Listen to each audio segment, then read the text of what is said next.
Good morning. Hi, how are you? Thank you. Great, great. Lovely to see you. Just trying to connect to the live stream as well, but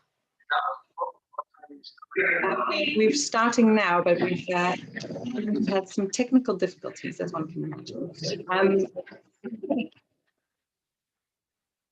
1 second. Yeah, no worries.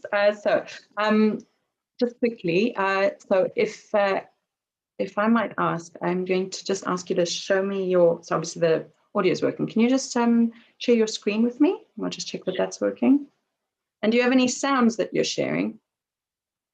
so I think Alan probably has some sounds on his one. Yeah. Okay, I'm just going to get my assistant's going to do the setup with you. So I'm just going to quickly tell her to join. 1 second, please.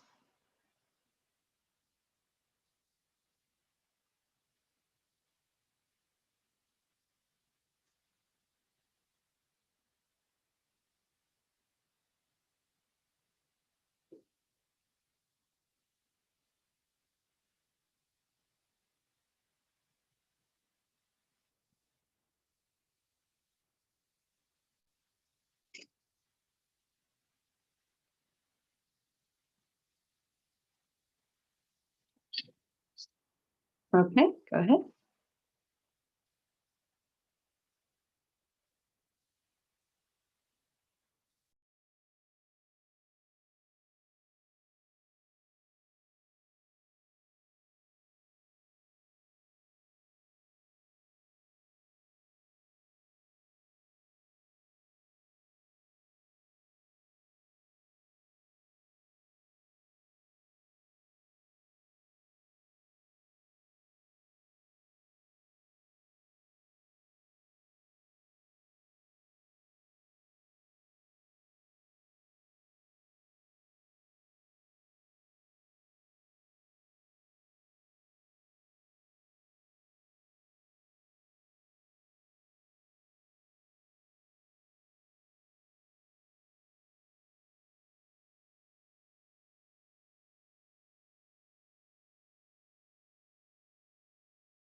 all the presenters have this link to the waiting room, right? Yeah, so the waiting room people have.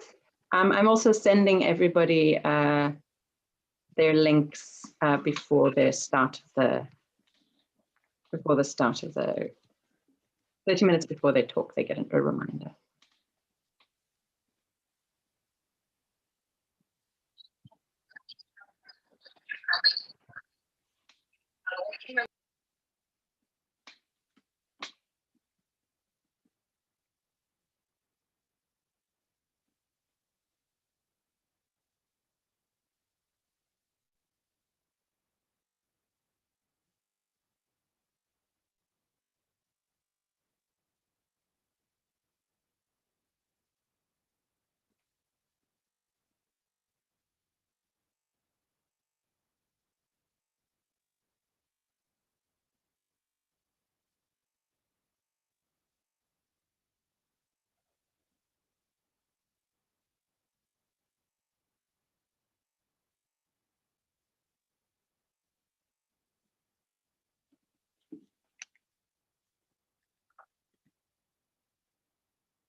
All right, good morning, everybody. I'm apologizing, first of all, for a slight delay in our proceedings today, but never fear, we have managed to get everything up and running and we are live with you today.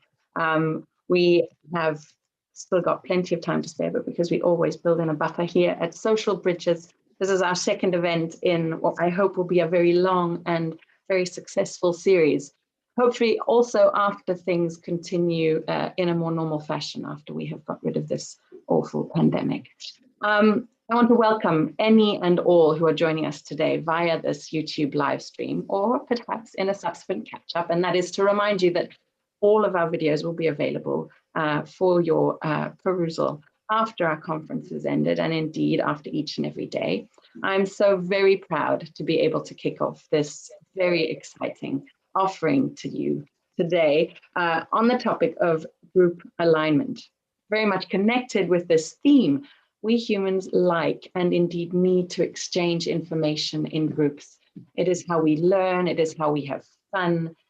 It is perhaps also more importantly now than ever when we feel so disconnected from one another. And yet with non-essential travel limited, both due to the associated carbon cost and the risk of coronavirus transmission, as an academic community, I feel we stand at an impasse. A conference, if we think of the etymology of the word, comes from the word to bring together, to deliberate, to talk over, or literally to bring together. And isn't that exactly what this incredible technology is allowing us to do now more than ever? Despite these technological difficulties that we've had this morning, socialBRIDGES believes that the current challenges offer us a unique opportunity to rethink how we as a community wish to gather and discuss our common interests. With BRIDGES, which stands for Building Research Interdisciplinary Groups Through E-Conferences, we propose a solution that makes use of the available technology so that we can meet as a community, but without the restrictions of disciplinary or indeed geographical boundaries. And in doing so, we have four main goals. We want to promote interdisciplinary exchange, and hopefully you'll find that the program we've put together really does cross many disciplinary boundaries. We want to facilitate new collaborations, and that's why we've got 2 themed workshops for you prepared this week. We also want to train young researchers, and so we've offered them the ability to do a quick 3 to 5 elevator pitch style poster, which you can go and check out in our virtual poster room. And we want to ensure a quick turnaround of ideas. Long gone are the idea that you need to have an abstract submitted a year before you actually go and present at the conference. And this is all possible because all we need to do is share a simple link. The event we've put together for you will try and accomplish all of these things in a way that is fresh and dynamic, informative, and perhaps most importantly, and in answer to the question of the conference, why do we do things together? We hope that it will be in a way that means we all have fun. Before I walk you through our offering, I would like to say a few words about the host institution, which unfortunately our dean is not able to present personally today due to a scheduling conflict. Naturally, I wish that I could invite you all to take in the beautiful sights and sounds of Munich. I definitely would recommend that once you are indeed able to fly again, that you come, and maybe we would go and watch a football match or go to the Staatsoper and listen to some magnificent music. Both of these excellent examples of how humans do things together in groups. I could walk you around our beautiful campus where you might see other examples of the consequences of alignment in groups, teams, and networks, and look at how our student body gets along as part of the military armed forces. And so from all of us here at socialBRIDGES, I'd like to say an official thank you to the Bundeswehr University of Munich, which continues to support some of my crazy efforts, including this socialBRIDGES initiative. My next thanks goes to my incredible team that has worked tirelessly and will continue to work tirelessly over the next 3 days, sometimes behind and sometimes in front of the camera. And they are indeed the real reason we are all able to be here today. And in no particular order, I'd like to thank Olga Lantukova, who has tirelessly worked to create our online presence, both in the form of the website and our Twitter feed. Please go and check it out and retweet all the wonderful pictures and messages she puts up there. Yasmin Abra and Felix Summer, who have been so wonderful in creating the grand finale before our keynote, our workshop on creative coordination on Friday. Thanks very much to you 3, and I will continue to thank you through the course of our time here together.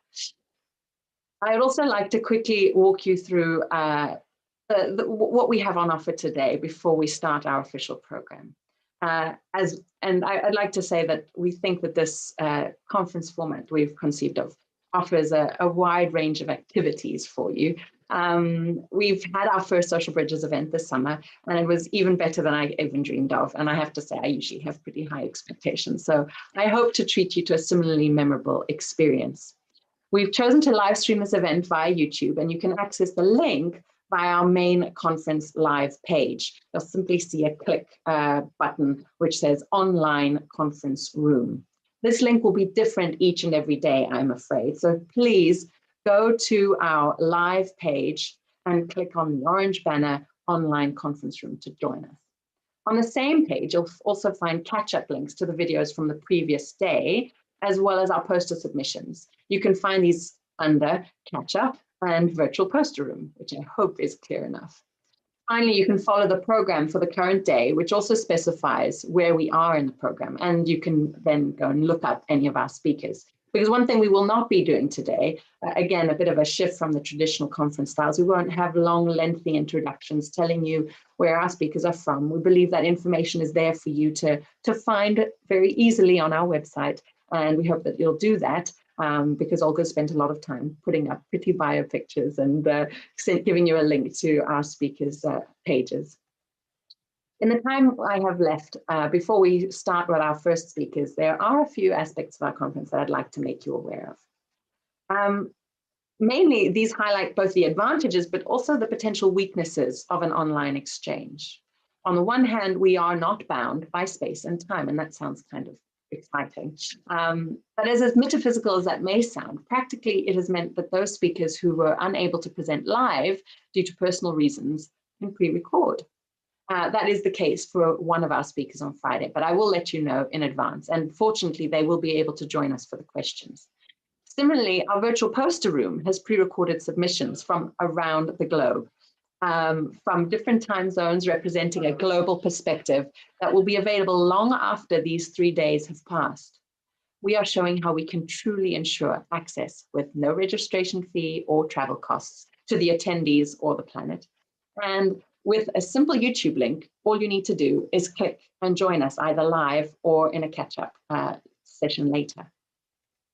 However, I think we should probably also be aware of the pitfalls of this ambitious revolution. And at the top of that list must be the extra effort we must all make to be present. If we can't do so by sitting side by side while listening to a talk, or indeed getting those nerves as we stand up on the stage, how do we make sure that we actively engage and use this medium to its utmost? Well, I think that that's something you can do, but we've hopefully facilitated this. A conference is a place to talk and come together, as I've said, the word implies. It must be a place where we can truly engage with one another and feel together as a group.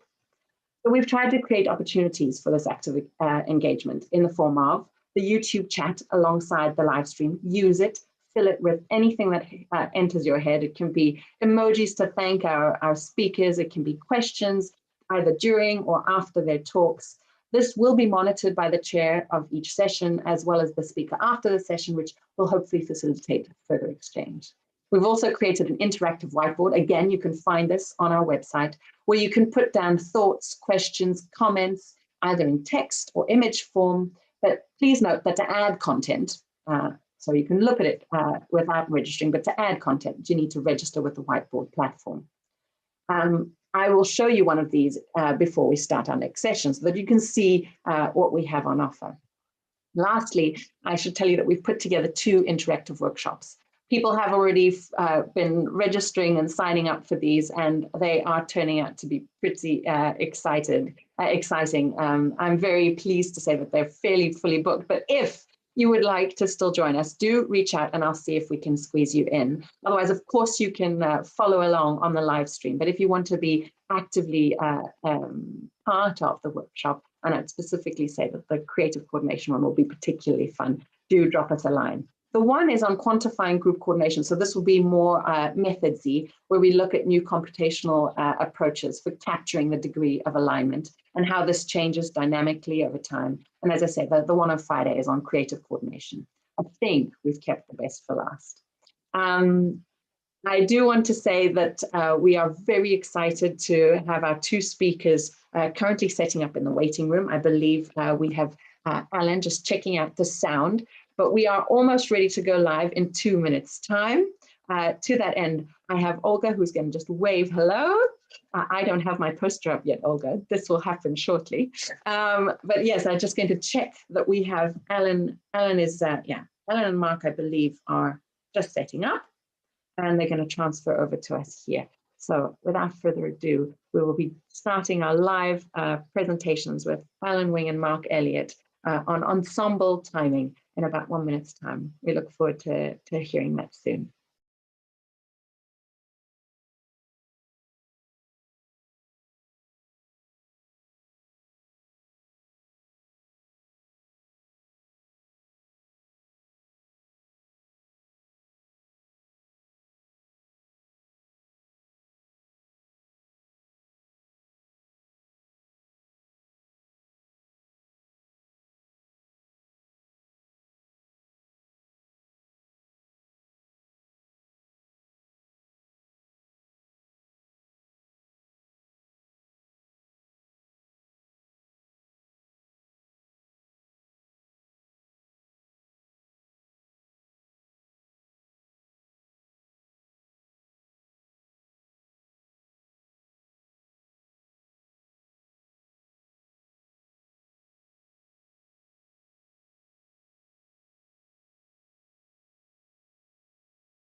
Okay, so no Alan yet.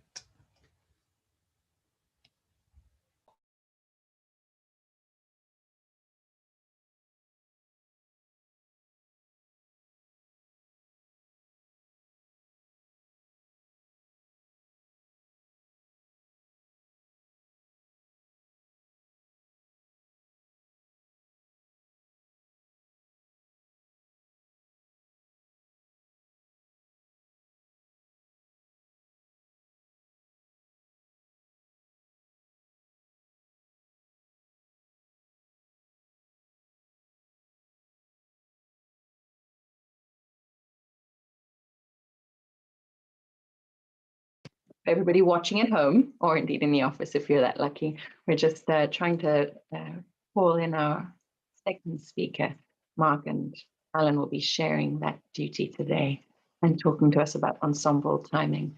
But while we do that, I think I will take this moment in time to share screens with you and show you what I had hoped to show you earlier, which is how to connect with us each and every day. If you click on Join Us Live, the link for today's program will be here, and you can simply click on that to join our YouTube live stream.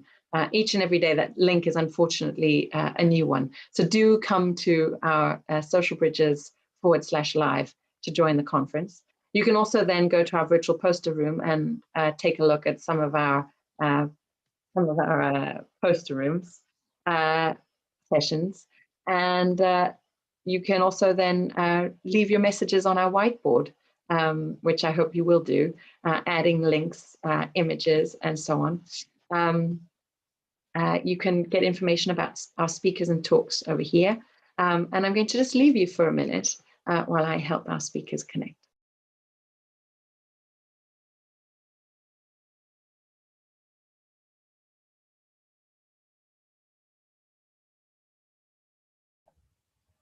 So Alan's in the waiting room, he says. Has he got? Oh, I can't hear you, Merle.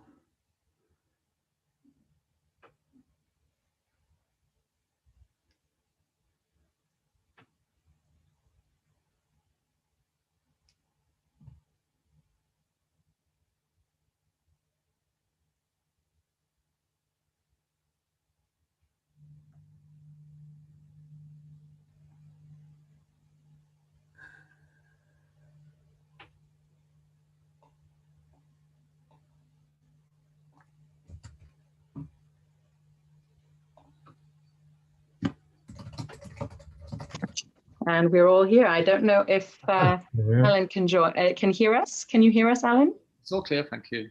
Oh, fabulous. Very good. Okay, and we have Mark and Alan joining us today for our very first talk on ensemble timing. I know that you guys are going to be sharing the duties today. Do you know who's starting and who will be sharing the slides? Starting.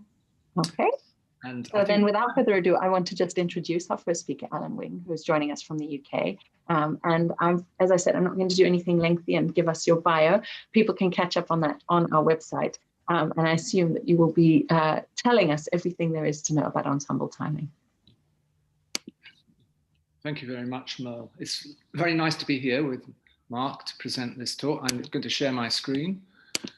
And without further ado, talk about modeling group movement synchronization. So it's myself, Alan Wing from the University of Birmingham, Mark Ellett from the University of Warwick. Hi, everyone. Our talk's in two parts. I'm going to talk first. It's really about trained musical performance and timing amongst members of ensembles.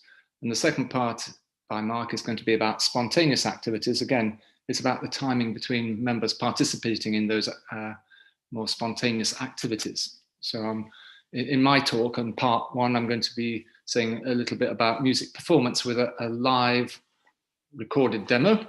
And then I'll talk about some lab tapping studies with expert tappers. And then I'll go on to back to a real life musical ensemble example, which is based on data from a couple of quartets. So in music performance, the main elements of music, which everybody will be familiar with, are pitch, timbre, and texture, volume, duration, and form. And all these taken together with cooperation between the four players, for example, in a quartet as shown on the right by Haydn, we have that sense of ensemble, of them playing together, of listening to each other and adjusting to each other. And today what I'm going to do is focus on timing and look at the range of durations and the intervals between note onsets that players make as they make tempo adjustments, both voluntary and perhaps involuntary, as they work towards sharing a pulse in the music. So the demo I'm going to take you through involves a Sacconi quartet, a UK international professional quartet. And the demo was carried out at Little Missenden Music Festival last year. So we've got, first of all, the four players playing simultaneously an excerpt from Haydn. And we're going to listen to the recording of that. And what I think we'll agree is that their onset asynchronies, so here we've got 4 lines of acoustic products of the performers playing the music, are very well aligned. The note onsets don't seem to be misaligned. They don't seem to be variable at all. And then what we're going to do, by contrast, is have another way of getting an ensemble, which I think you'll agree sounds very different. So we recorded each of the 4 players playing their parts separately. So the quartet was close mic'd and each played their piece separately. And then we played back the tracks aligned on the start note. And so the first note was aligned perfectly. They had a click track to bring them in at the right tempo when they were making their single track recordings. And what we'll listen to is what emerges as a developing asynchrony. So here we go.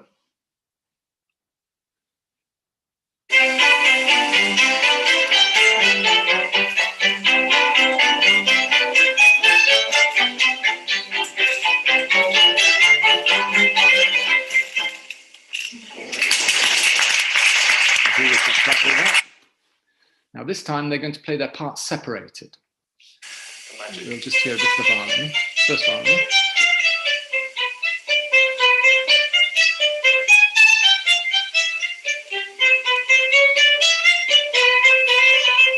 And skip to the beginning of the cello.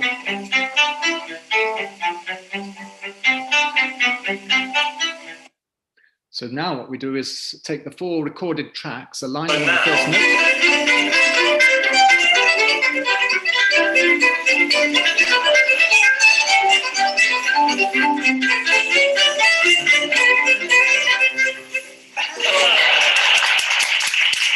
That's the Sacconi quartet as you never heard them before. So when we take music, which in each of those players was at a set tempo, and the click track brought them in all at the same speed, and then allow them to play, but only without listening to each other and adjusting, if we align the note onset, we find that there's a rapid drift apart, and they develop an asynchrony. And so what the point is that live music involves cooperative timing adjustments between players.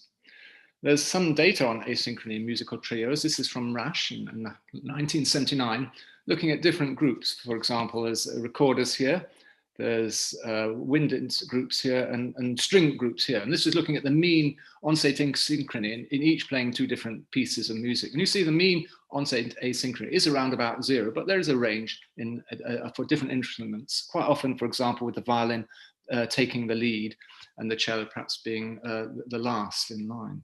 But if we look at the variability, the standard deviation shows quite clearly that both for recorders, wind trio, and the string trios, there's quite a lot of variability. This is the standard deviation of the note onset asynchronous between the players. And it's running for the string trio up around about 40 or 50 milliseconds of variability. That's 1600 milliseconds squared. So that is significant variability.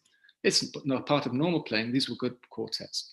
So in studying timing in the lab, we think about variability of timing, what's happening here. So I've done a number of experiments picking up on a paradigm by Stevens from way back in 1886 using a Morse code key. He asked people to tap in time to a metronome, and then he asked them to tap on their own. And he would look at the intervals between their responses on the metronome, measure them, and look at the variability or characterize the nature of the variation. And he found, as we found repeatedly, that tap intervals are variable.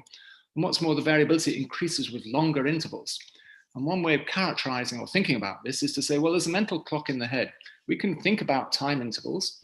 And if we want, we can couple them up to the motor system. And if we want, we can make taps, we can stop, and we can keep tapping in phase with that mental timekeeper in the head. And each of these components, the mental clock in the head and the motor system, which is mediating between the clock and the over tap you can measure has some variability.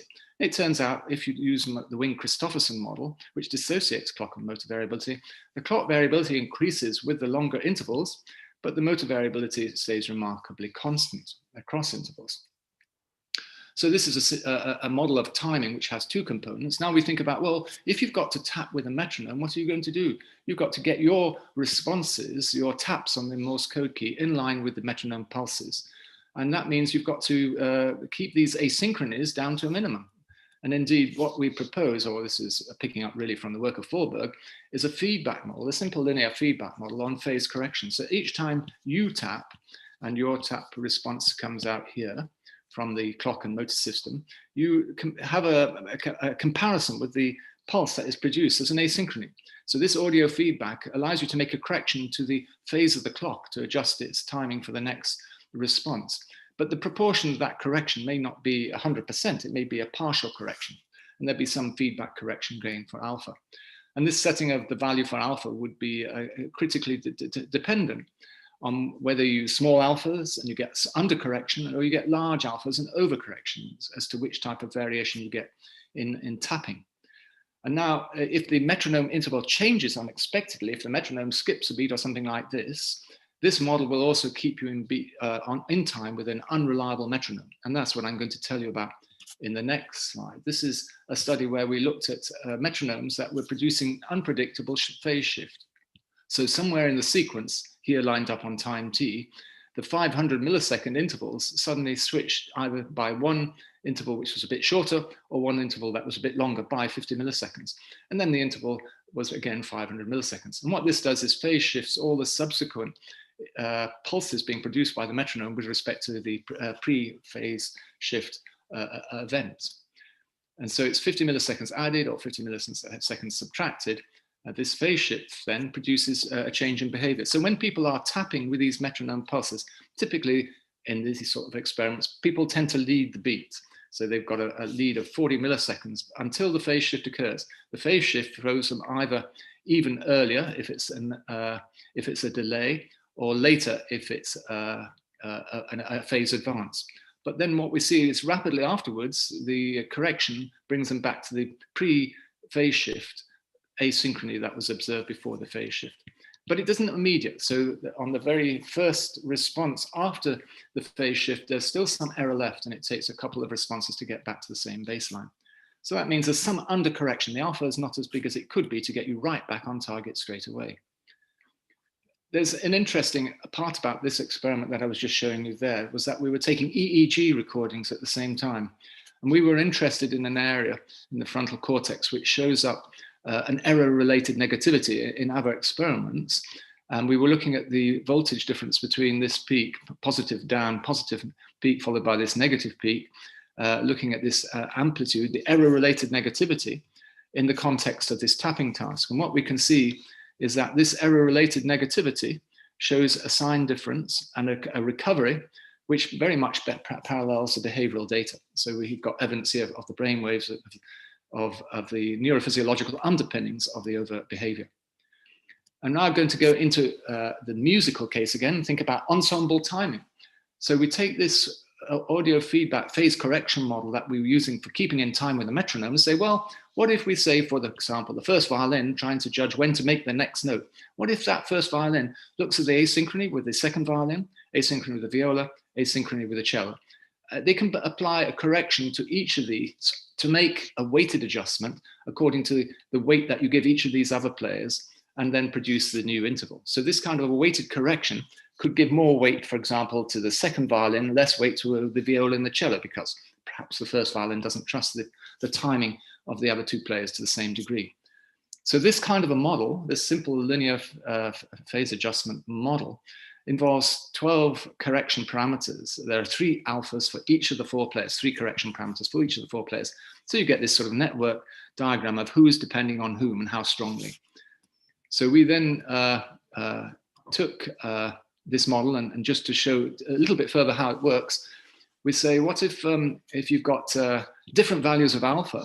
So it turns out that as you vary alpha along this dimension, the variance that you would get, given a certain amount of timing variance and motor delay variance, changes. And it turns out the optimal level, the gain value that gives you the minimum amount of asynchrony variance is 1 over the number of players, 1/4 in this case, it's 0.25. And if you are more variable, then you will be more, sorry, if you are using less gain, you will be more variable in the asynchronous. If you're using more gain, you will be more variable with the asynchronous. And the nature of the variation will change. So if you're using under correction, low values of gain, you'll tend to get this kind of drifting behavior. And if you're using optimal gain, let's say this case, it'll stay around the mean much more reliably. If there's an intrinsic greater variance in the players' timing systems, then it will still remain around 0, but oscillate more. We can listen to these. For example, this one where there's low feedback correction gain sounds like this. This is a little bit faster, but it's the same piece by Haydn played on a synthesizer.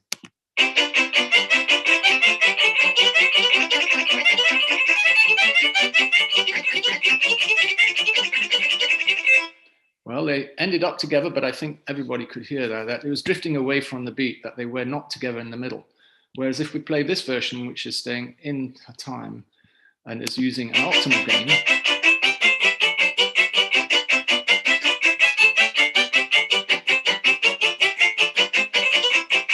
perhaps what you would say is that sounded a little bit robotic, a little bit too perfect, but there was some variability.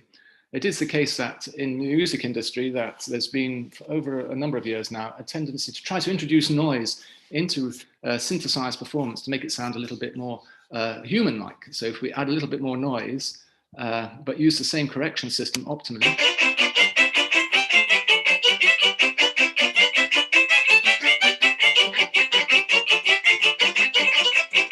well, we could hear there that there were some departures, but they always kept together. So that maybe was a little bit more human, or maybe a little bit more amateur, however you like to put it. So we did an experiment to look at alphas in performance of this same excerpt in professional quartets. And we asked them to play the excerpt, which is shown here with 44 notes running over a series of homophonic quavers being played by all the players, to vary their expressive style from one trial to the next, and not to rehearse that variation in expressive style. So they really had to listen to each other to keep together. And then we recorded the performance with close mics and got the note onset times. And from these, we estimated the values of alpha. So that here we have then the alpha values estimated for 2 international quartets, where we're interested in how does the violin, the second violin, viola, and cello depend on each other from these alpha gain values that we've estimated. I should say one quartet is German, and the other quartet is from the UK. And in this case, what we see for the German quartets, and what we're looking at is here, for example, the first violin's dependence on green, violin 2, the first violin's dependence on yellow, viola, and the first violin's dependence on the cello. And we notice that the first violin's dependence on the other instruments tends to be less than their dependence on the first violin, higher, higher, and higher. And what's more, if you take as a group, there is higher dependence in between among the other players in the body of the ensemble. And this perhaps reflects the idea that the first violin is the leader, the first violin has the melody. Here we have the UK quartet, and we see a slightly different pattern. So if we look at the first violin, we see overall the level is still below the absolute optimum, but a bit closer to the optimum, 0.25, let's say.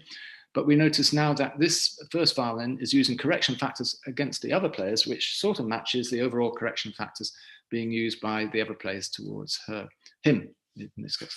So then in the end, what we can summarize this first part is saying that the timing is inherently variable. There's both intended and unintended timing components. And we can use metronome pace timing, look at rapid correction for phase shift, and estimate alpha from that. And we get EEG indices that indicate that correction process. In the ensemble, the members all share responsibility for synchronization. And the degree of correction, the alpha value, may differ between different pairs of players in a quartet and between quartets. So at this point, I hand over to Mark. And Mark's going to tell me when I have to make each new slide. I'll try and quickly share my screen, or we'll see if we can do it. Okay, so I'm going to stop sharing. Easier. So continue. I'll do this quick. You've got the latest version, haven't you, Mark? Yeah. Good man. Right, can everyone see that? All okay. Right. So Alan's talked mainly about musical performance. This part of the talk is looking at more spontaneous synchrony, because quite often we see people moving together in more sort of natural, spontaneous situations. And there's some examples here. On the left-hand side, we've got a football crowd all jumping up and down excitedly together in a stadium. And also we see it quite commonly when people walk together as a group as well. People start to fall into step with each other. And a famous example in the UK now 20 years ago was when they opened the Millennium Bridge, and people fell into step, and the lateral forces from them all walking in sync affected the stability of the bridge. So we wanted to recreate some experiments that mimicked these sort of more group spontaneous synchrony activities. So we set up two experiments. One was a bouncing experiment where people were bouncing in synchrony together, and one was a group walking experiment. And then we use a slightly different event-based measure compared to the one Alan's just talked about. So the first experiment was the bouncing experiment. We got a lecture theatre with 9 participants, and they were in a 3x3 formation, so 3 people on each row, all facing forwards. It was a tiered lecture theatre, so they could see each other from behind, and we asked them to bounce on the spot. And then what we had for each trial, we set different sensory conditions during that trial. So what we started with was we asked participants to start bouncing with their eyes closed, but we provided a metronome. So they had an auditory cue to synchronize with to start with. And then after 11 seconds, we turned that metronome off, but the participants kept their eyes closed. So now they were told to maintain that same pace, but this time they were just using their own internal timing. And then finally, towards the end of the trial, we asked participants to open their eyes. The metronome stayed off, and now they were instructed to synchronize to the person directly in front of them. So this time they were using the visual cue of the person in front of them to synchronize. The way we measured their movement was to fit accelerometers around the waist of each participant. And then we extracted the times of their minimum vertical positions by a double integral, and that defined their timing events. And then we used a pairwise a measure. So we used a synchrony coupling index. So this was in collaboration with Norrie Jacobi and using some of the methods he's defined.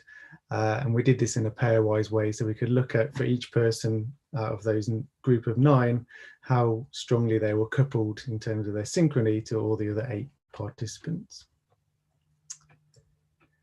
So just to give a bit of an idea of how that worked with the synchrony coupling index. So hopefully you can see my mouse on the left here. We've got the participant response. Again, similar to what Alan's talked about, we're looking at an event-based approach where we've got timing events. So for the participant response, capital R, and then we've got timing intervals between them, which are in small r. And we also have a driving stimulus, which again is an event-based, so denoted by capital S, and the intervals of the stimulus are small s. And what we do is we take based on Norrie's 2012 paper, we take a recurrence equation where we predict the timing of the next interval of the participant response, first of all, just using their own interval times. So the time history of their intervals as a sum, weighted sum. We then do a second equation where we take into account the asynchronies to the driving stimulus, which is one of the other 8 people. So now we get another equation which uses both the intervals of the participant and the asynchronies to the driving stimulus, which is one of the other people. What we do then is use a regression to look at the ratio of the variance between that first equation, where we're just using the intervals, compared to the second equation where we've got the asynchronies and the intervals. And the higher that ratio shows a higher increased coupling to that other person in terms of their synchronization. We look at significance just by using a bootstrapping method and randomizing the driving stimulus events. So the results we have here a visual representation of the group. So you can see here, we look at each person in turn. So the person with the spiky hair is the one we're interested in, and then we're looking at how the other 8 people around them are influencing that person in terms of synchrony. And then we have a heat map here, which represents the strength of the synchrony coupling. So if we take the top left, for example, we've got the person at the very back on the left, and we can see that they're strongly coupled. This is in the eyes open condition. They're strongly coupled to the 2 people in front. And again, we can see that this continues throughout. So as instructed to follow the person in front of them, we can see that they were following this very well with very little peripheral input from the other people surrounding them. And then we can do that for the rest of the group. This is a directional measure, so we can see as we move to the middle row, again, they're just influenced by the person in front of them. We see some peripheral effects on the middle person here. And then when we come to the front, they've got no driving synchrony. So everyone is blue, which shows that there's no coupling. And then just to show what happens when we had the eyes closed condition, we can see that all the synchrony coupling disappears. So then we attempted this on the walking method. We wanted to look at this in a more spontaneous way. So whereas that previous experiment was a bit more controlled, the walking experiment was completely synchronous spontaneous in that we just asked people to walk as a group. We didn't mention anything about timing their steps together. So here we had 2x2 formation of people walking up and down a gate motion capture lab. And this time we use the heel strike events as the event times. So here's the results, and we can see that by having no particular instructions, there's much more peripheral input from the surrounding people in the group. So if we start with the back participants, we can see that there's a fairly strong coupling to both people in front of them, but also some coupling here to the person adjacent to them as well, and the same on the right hand side. At the front, we can also see, interestingly, we had a strong coupling, this is averaged across 5 groups, a strong coupling for the person on the left to the person on the right, but it wasn't bidirectional, so we only had a weaker coupling from the person on the right to the left, which could be some kind of hand dominance effect maybe. So finally, just to bring us bang up to date, so I'm now working in the area of digital healthcare, and one of the things we're looking at now is how we can help people with their physiotherapy outside of the clinic and in the home, and looking at can we use virtual reality avatars to help guide the exercises that they do. And one of the challenges we wanted to test was whether people can actually follow an avatar very accurately. So using this paradigm, we could actually test how strong their coupling of their own movements were to the avatar. So here we set up a stepping on the spot study where the avatar stepped on the spot, and we asked the participants to step on the spot in time with the avatar. On this study, we used a perturbation study. So this is similar to what Alan mentioned in his talk, where we did a phase shift of one step cycle, which was speeded up or slowed down very subtly, so that the people were stepping in phase, and then suddenly they're knocked out of phase, and we can look at the correction they make to get back into time with the avatar. So if there's a strong correction, we know that the effect of the avatar is good. If they drift away, we know that they're not really following the timing of the avatar. And then finally, we had a visual condition, which was just the avatar, and then a visual and auditory where we had the avatar plus some footstep noises when the events occurred. So here's the results. At the top, we have the avatar only condition, and we can see where we shorten the interval at time t here. This is where the phase shifts occurred, and we can see the bigger asynchrony occurring here. But the participants do correct back in time after about 3 steps. Interestingly, when we had the lengthened interval just for the avatar only condition, they didn't seem to correct as much, and they started to drift away. So here we can see the asynchrony occur, and that remains in place for the rest of the trial. When we introduce the footstep sounds, we get a much stronger correction, and we can see that they come back in time within about 2 steps, both on the shortened and the lengthened interval. So just very quickly in summary, because I know we're a bit over time. So we can see that different event-based methods can be used to analyse group synchrony and show that strength of coupling. And just at the end there, there are some interesting applications in sort of virtual reality and the healthcare domain as well, just to see how well people can interact with virtual environments as well. So finally, just a quick mention that the methods that we use are available as an open source toolbox, and there's a accompanying book chapter as well, which is all open access and free to access online.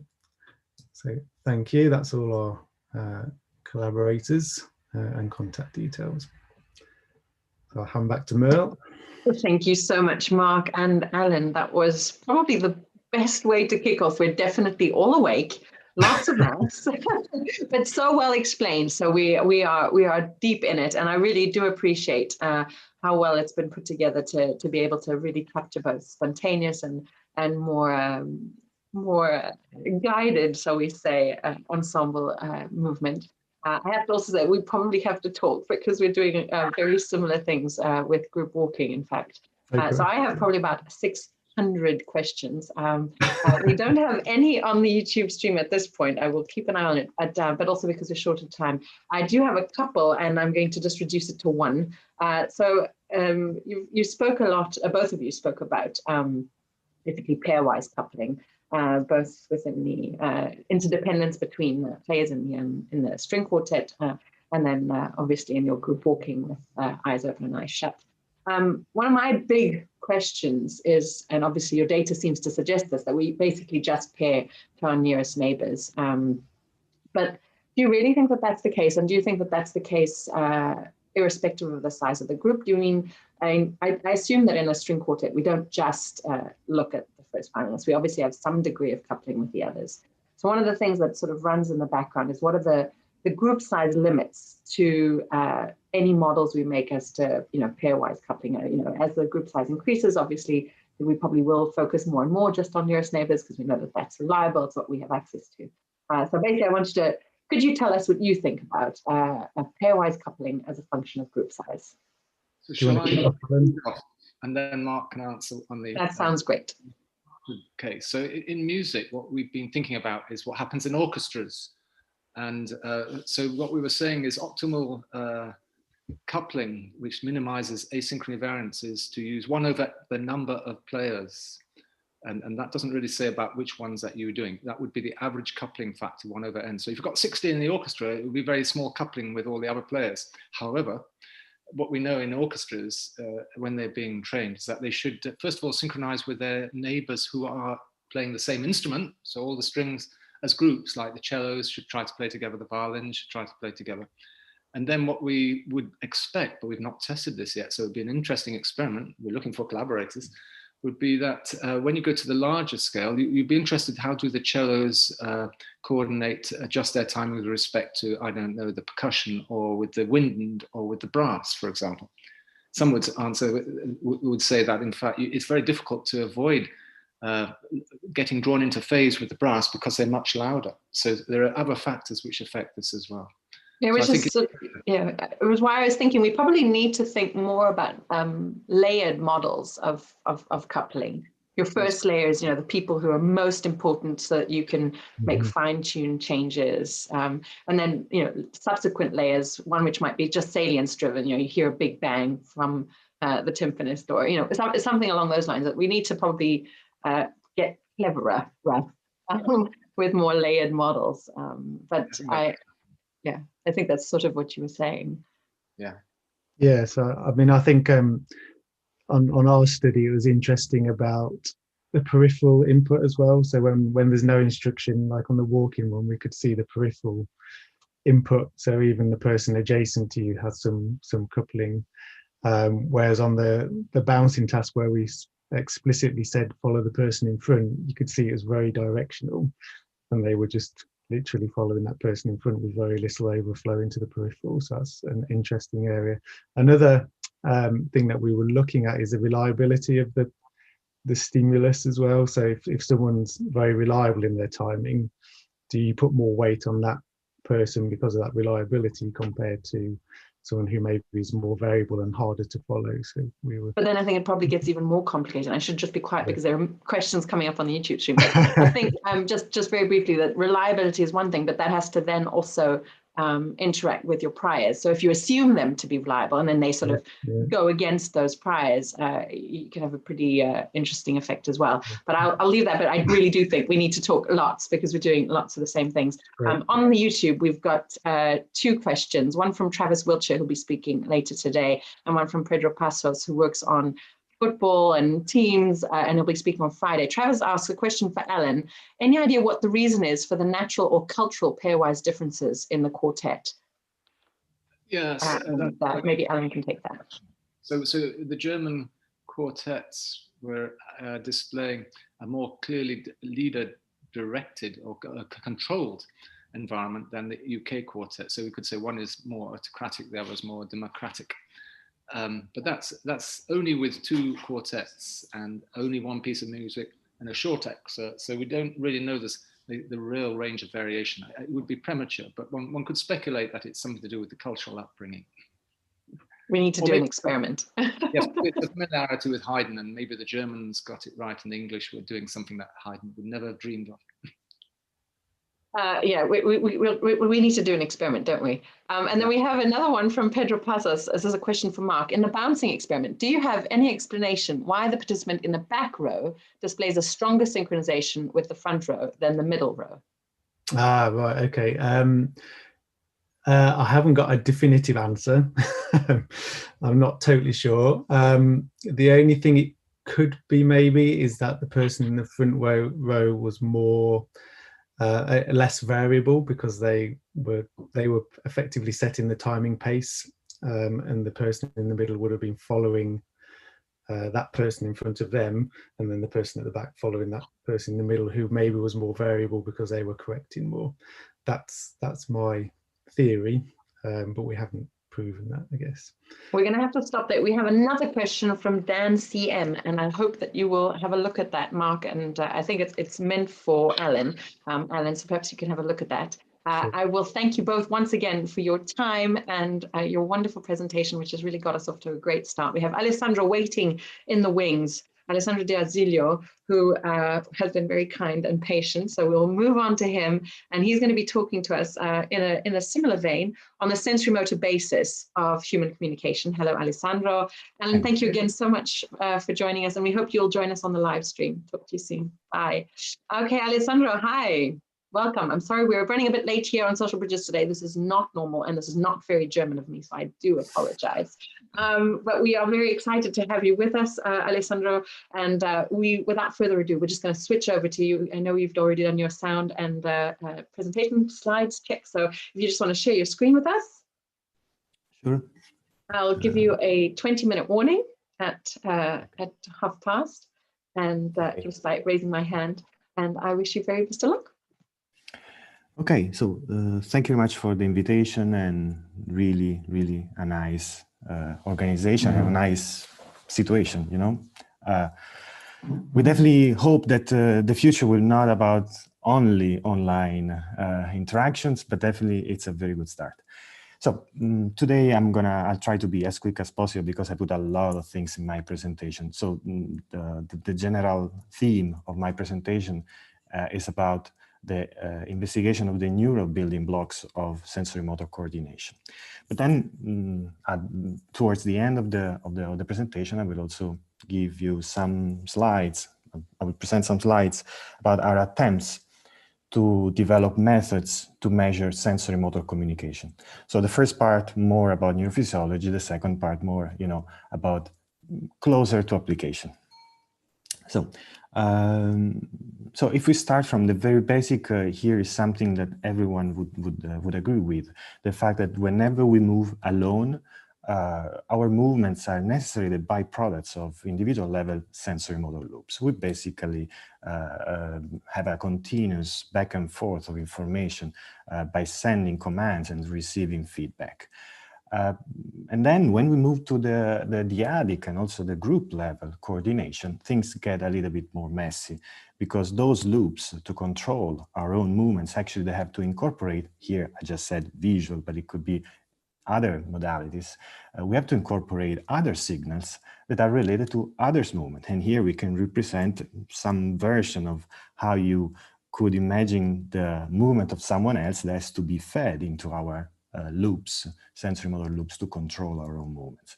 And therefore we can imagine that during coordination, movements are just the consequences of motor corrections that are ensuing from the visual or the sensory reading of the joint product of self and others' movement. So basically, we have to have the ability to read others' movement. That means that basically we have to extract information out of other movements. But at the same time, we need to be aware that while we're moving, willing or not, we're also writing signals, critical coordinative signals in our movements. So basically, it's all we need to imagine a sensory motor channel of communication. A little bit more, if we consider that besides reading and writing, there's also a little bit of predictive modeling and also the ability of co-regulate behavior with someone else based on the past history of interaction and the context and so on and so forth, to make things even more complicated than that. Talking about sensory motor communication, there's this review written together with way smarter people than me and these guys. First author is Pezzulo, trying to set the basic concepts of what we believe is sensory motor communication, which, as I tried in few words to explain, is actually pretty complicated. We believe that sensory motor communication is a natural form of communication. It does not require any prior convention or specific code. This is continuous, this is the interesting part, and it's flexible, and it's based on the exchange of bodily signals with or without awareness, as we've seen in the previous presentation as well. And all of this is made to enhance coordination success. Interesting part is that every action can have messages embedded within. So where the neurophysiology starts with this. Obviously, we have to mention mirror neurons. It started like 30 years ago or more. And we know what that means. It means that the motor system, premotor system, is actually conceived in a complete different way, including the ability also of matching sensory and motor features of executed action. Then we have a paper in '95 with transcranial magnetic stimulation showing that we can measure those effects in humans with transcranial magnetic stimulation. We can measure corticospinal excitability's modulation when people are passively observing actions. We made a little bit of story out of it. We already, things have gone on. It's like 20 years. We know a lot of things about this mechanism.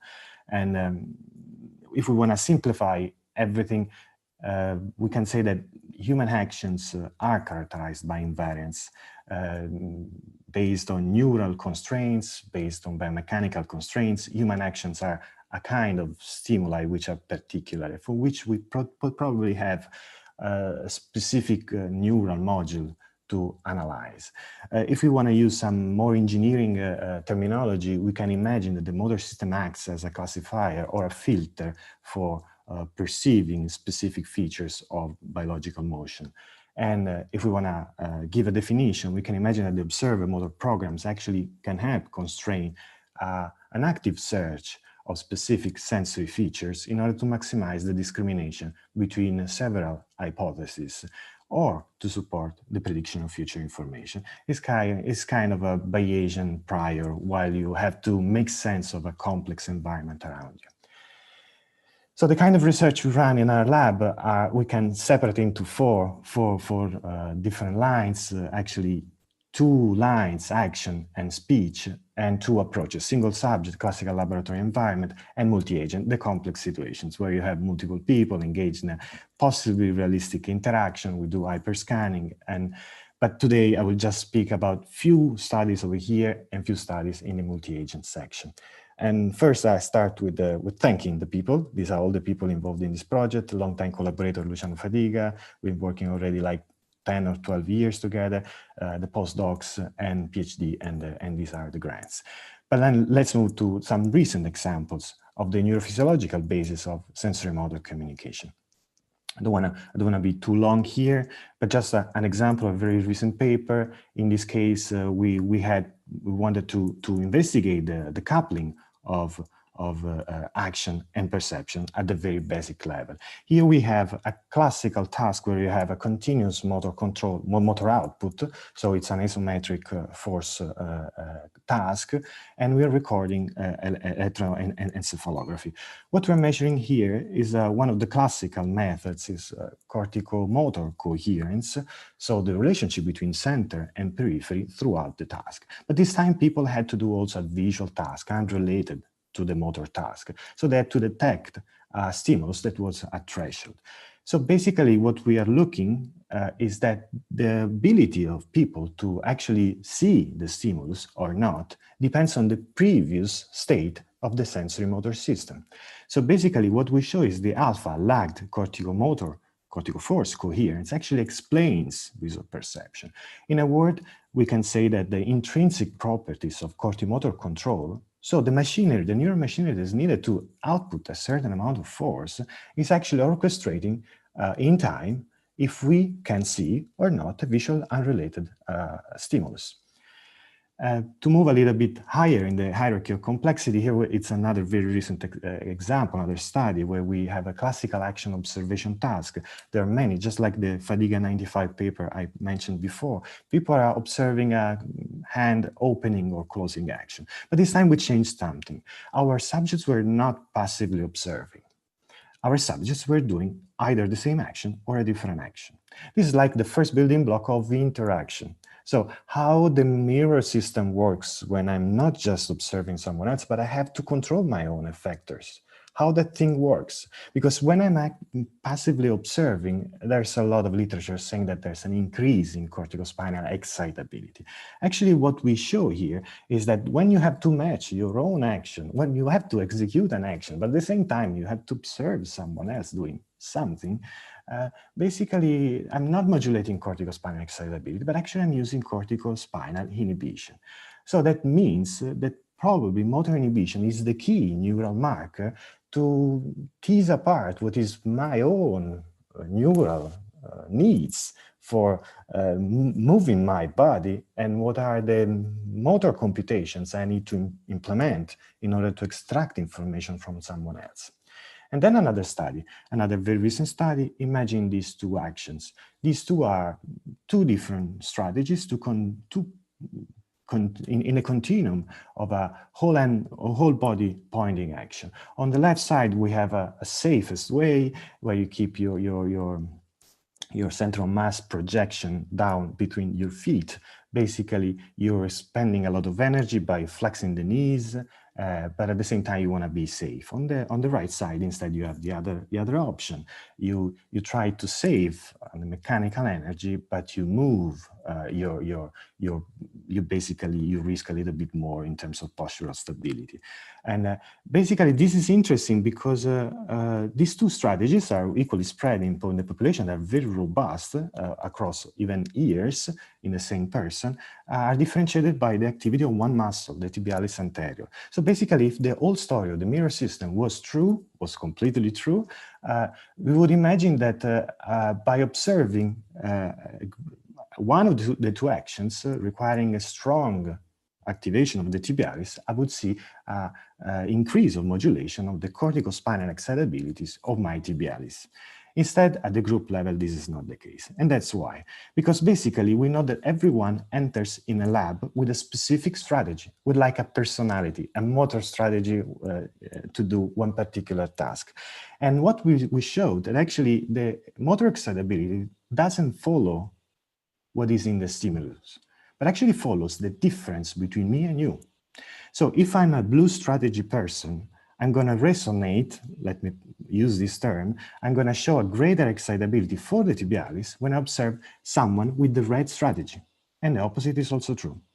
So that means that the motor system is actually computing actively computing a difference between my own strategy and your and the action that actually I'm observing.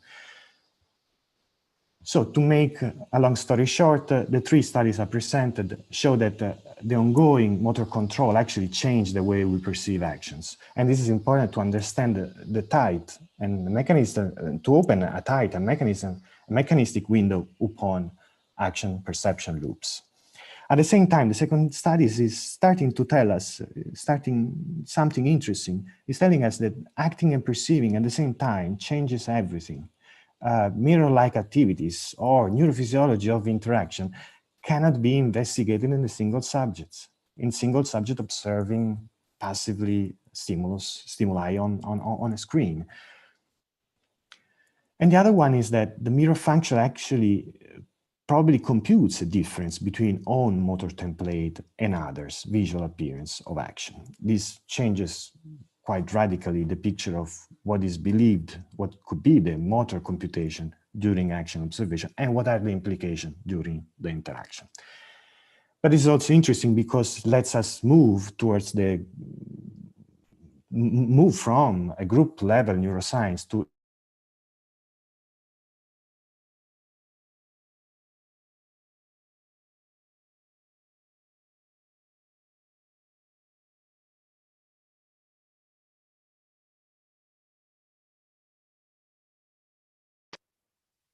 Alessandro?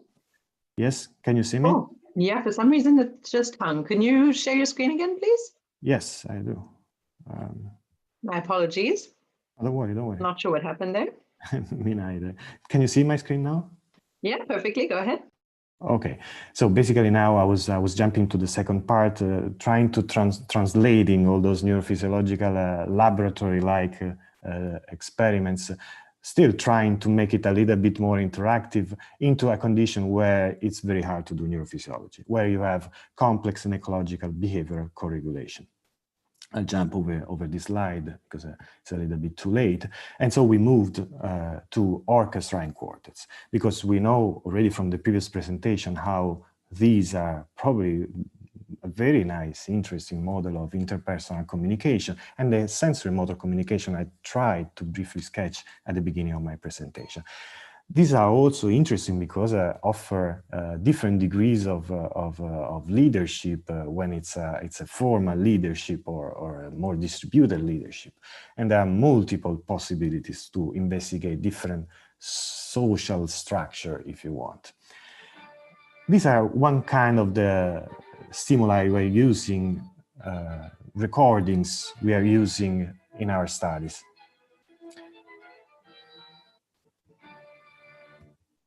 As you could see, it's a whole body, upper body motion capture of a quartet playing music, and this is the Quartetto Cremonini. It's a Quartetto Cremona, sorry. Quartetto Cremona, it's a world level quartet. These are recordings done together with Casa Paganini, the help of Antonio Camurri and his group, in 2 different European projects, the Siempre project and now in Entinement. I briefly sketched some of the results we achieved. But before, a little bit of methods, how we do compute sensory motor communication. There are so many possible ways of doing it. We are using basically kinematics. In this case, you see a plot of an excerpt of the acceleration profiles, and we used in many of our studies the Granger causality, which is a technique, signal processing technique derived from econometrics to extract the relationship, the cause-effect relationship between 2 time series. Basically, it's based on precedence. So I'm using an auto-regression technique, and I'm trying to estimate the future of one signal by using also another signal. If I'm better in estimating the future of the first signal by including information from a second signal, that means that that second signal had something to do with the future of the first one. So it's a technique that has become popular in neurophysiology also to extract the pattern of functional connectivity between neural sources. But we applied it to kinematics and the orchestra and quartet scenario. So the first study, already a little bit old, 2012, we recorded 2 conductors and 8 violinists. To make a long story short, we extracted 2 indexes. The first one was the conductor to musician driving force. So basically we extracted the direction of information from the conductor towards all musicians, and in the first row.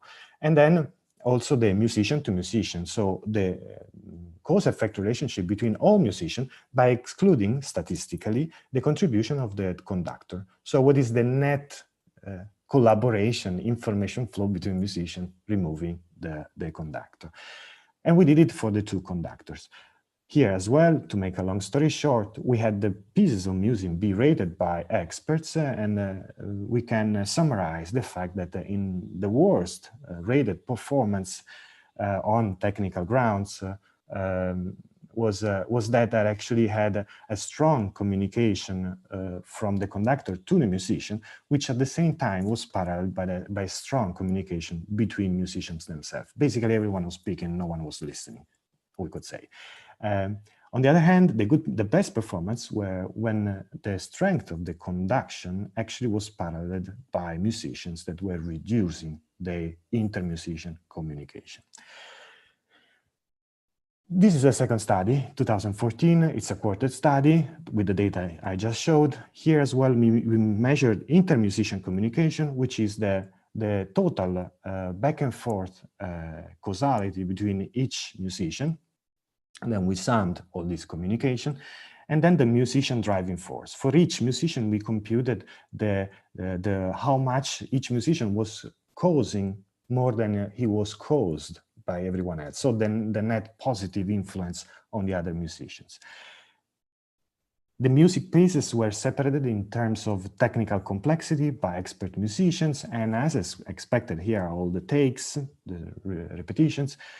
In the overall, and also in every piece, in every take, we observed that in the complex scenario, actually inter-musician communication grew.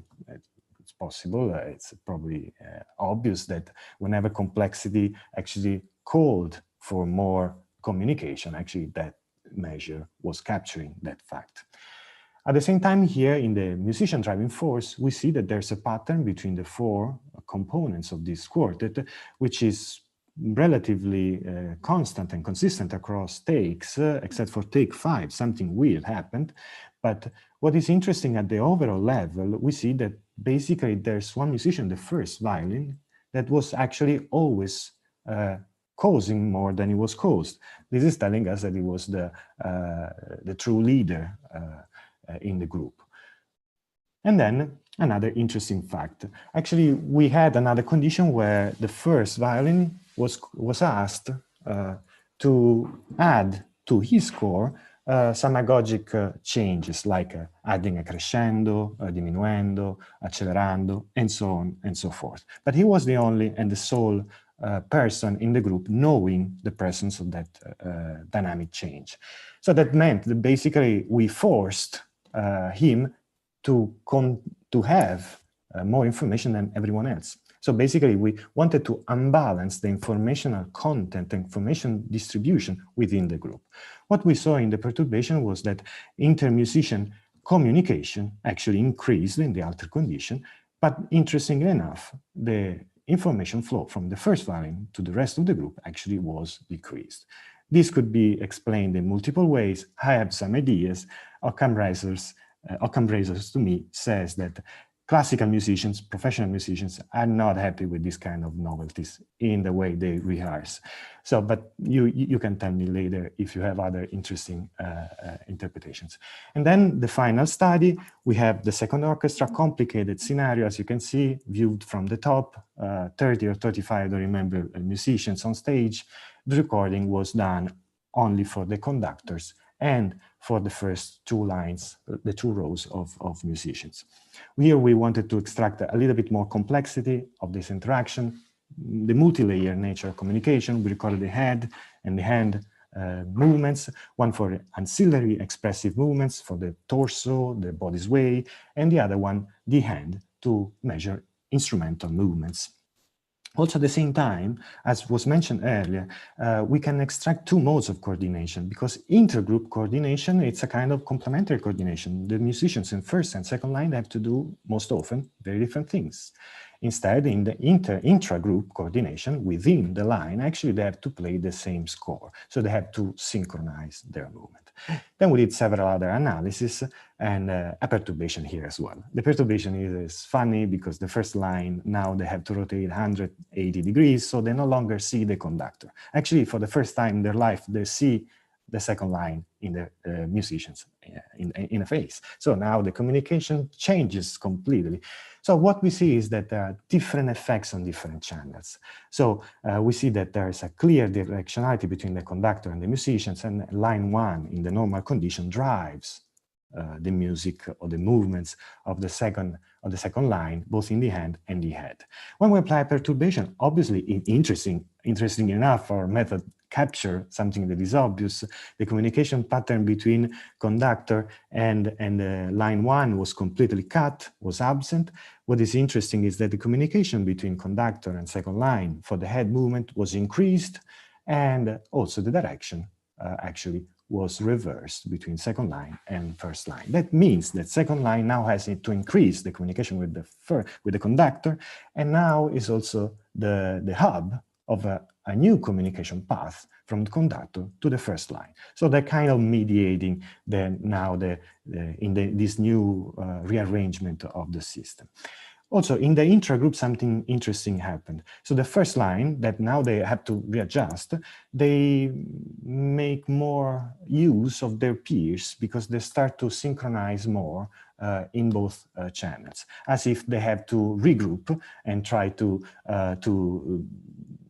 rely on peers in order to be able to cope with the new unpredictable, well, they could predict, but the new never experienced situation. At the same time, the conductor, we're using autoregression here, the conductor has to be more clear. So actually it's becoming more repeatable, more readable, because the condition is different. Now has to pass information through the second line to the first line, and it's better off doing something simpler. So these are instead new results, haven't published yet. Julian Laroche is working on this, and soon, hopefully, they'll be out. This is about the intra-body coupling. It's the same data set, and we're working on the first line. So we're saying the first line had to change a lot of things in order to cope with the strange new situation.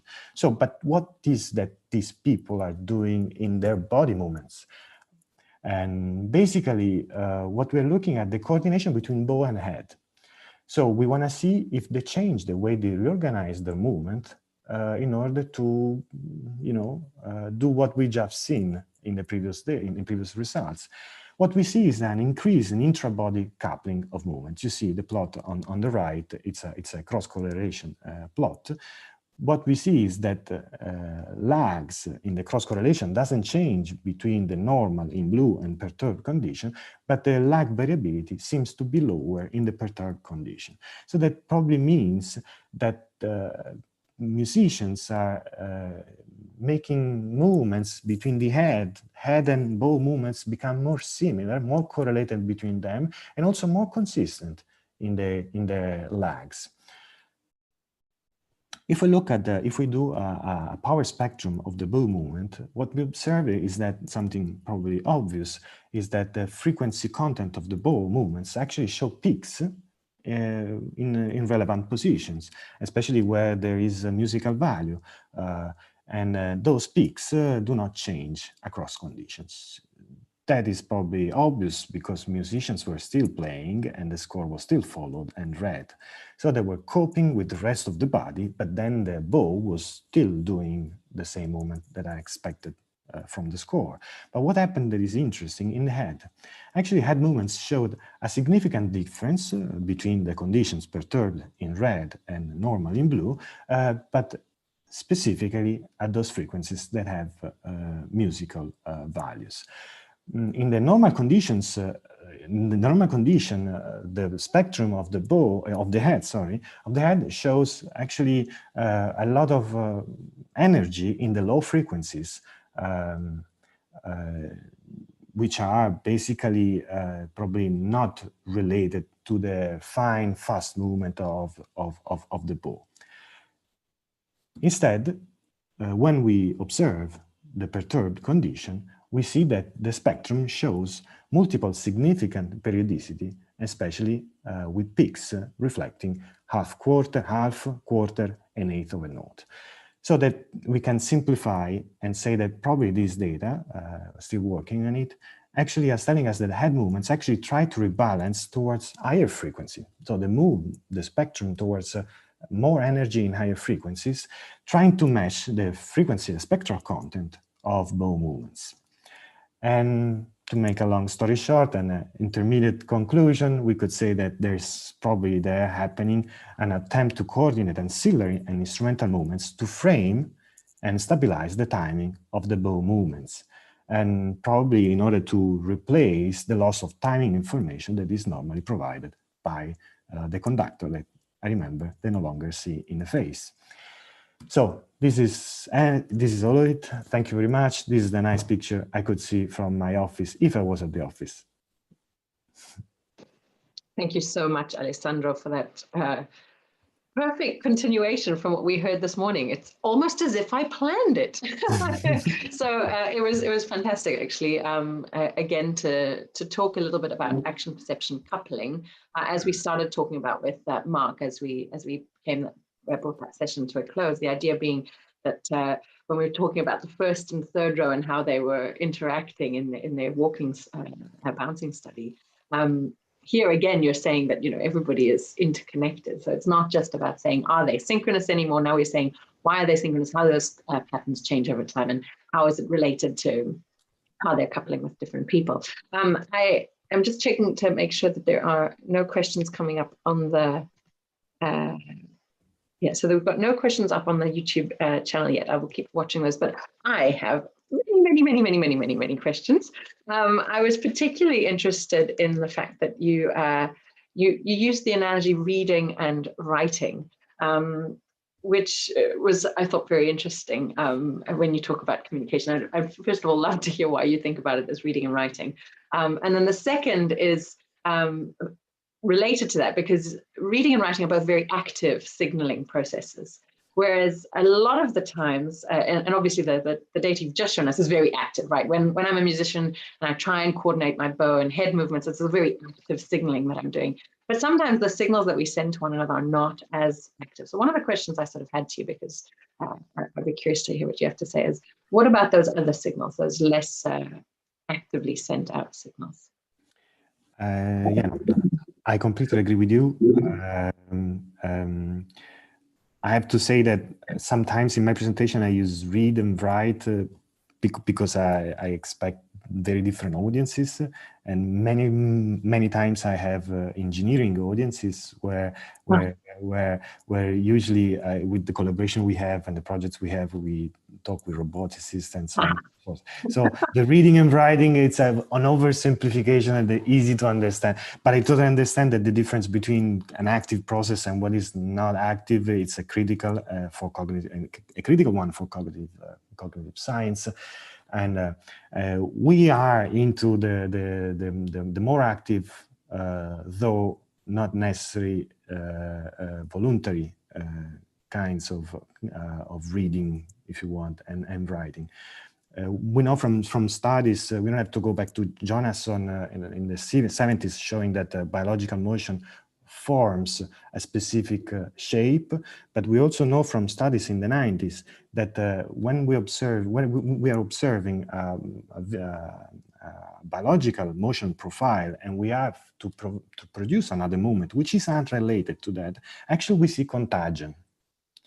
So that means that although there's no particular need to extract one kind of information from, we don't have to read properties, kinematic properties of that stimulus, this is actually transferring to the way I'm actually producing movements.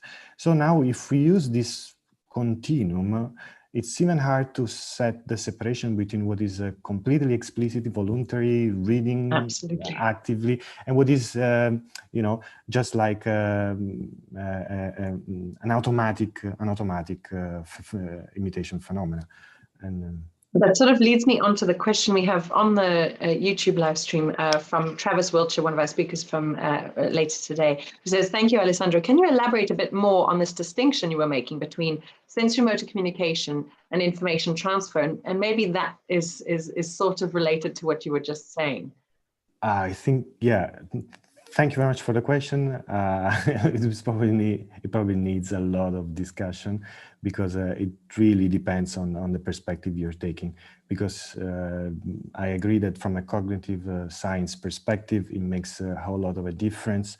If you take it from the neurophysiological point of view, what I see motor activation when I'm producing a movement. I can measure kinematics, I can measure force, I can measure those things, and I can see effect on the other body. If that is pure information transfer or sensory motor communication from the neurophysiological point of view, I think it's a matter of theory that you want to use to interpret the data.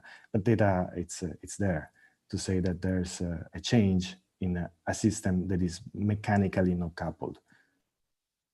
So I think you are probably right. We probably need to have a lot more time to just to dig into that. And in the interest of time, I'm going to have to cut us off there. But maybe you'll join Travis on the chat in the YouTube live stream, and we can follow your train of thought there. So it just leaves me to thank you, Alessandro, for your time, for your talk, for what was very theoretically. I am now thinking about a couple of the things you just mentioned. And in doing that, I also want to introduce our next speaker, Tomasz, who is waiting in the wings, so to speak. So thank you very much, Alessandro, and we hope to hear and see from you more over the next few days. Tomasz, would you like to switch on your mic and your video, please? Hello.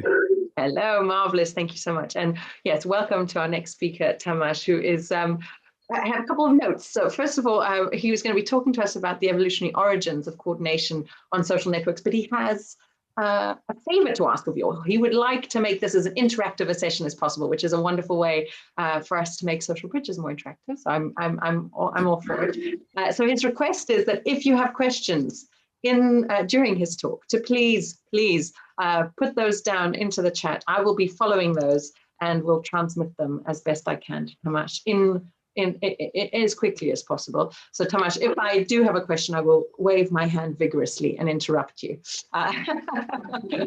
Thank you. I mean, good luck to the idea of interacting. Any of my students is going to be like, oh, that's impossible. Okay, so thank you so very much for the invitation. So I thought what I would discuss with you a little bit is where our drive comes from to build a social network. So we are a very weird species, because we build very large and very complex social networks. And arguably the social brain and the social complexity hypothesis suggests that we have this ridiculously expensive neuron computer on the top of our necks so that we can compute the complex society around us. And there's a host of different evidence for that. For instance, we think ourselves always as unique, but always as others, as really categories. We always label others, even though we know that they are also special. So I thought what I would do is I would show a little bit of how this kind of labeling matters, and then how that plays out in modern society. So let me switch to my screen. Here we go. Okay. So these are Yanomamo soldiers in the Amazonas. And there's a very interesting phenomenon that young Yanomamo men often engage with. So these are very warrior cultures, very aggressive cultures. The children are encouraged to be aggressive. So they grow up very aggressive. That's the way of interaction. And there always is an enemy, or several enemy groups. So young men often pair up with each other and go out and kill someone, try to kill an enemy. And if it works, the society, their group, gives them a new status. It's called an unokai. Napoleon Chagnon described this. And it's a very interesting, because it's almost like being brothers, blood brothers. Definitely the society sees it as something closer than just friendship. But these men are never closely related to each other. Even if they are related, they're third, fourth degree cousins, never immediate relatives. And then this close bond that's created by killing somebody together will be reinforced if they go out again and kill another enemy and maybe another enemy. So they become really closely bonded. We don't quite understand the exact mechanism of bonding here. Clearly, taking a big risk, very high psychological salience, shared attention, shared intentionality creates a bond.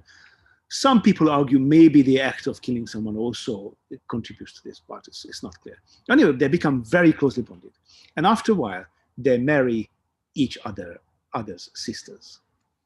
It's a very patriarchal society, which is really interesting because they turn a single dyadic relationship between two people into something that brings the more distant bits of the social network together via this in-law relationship.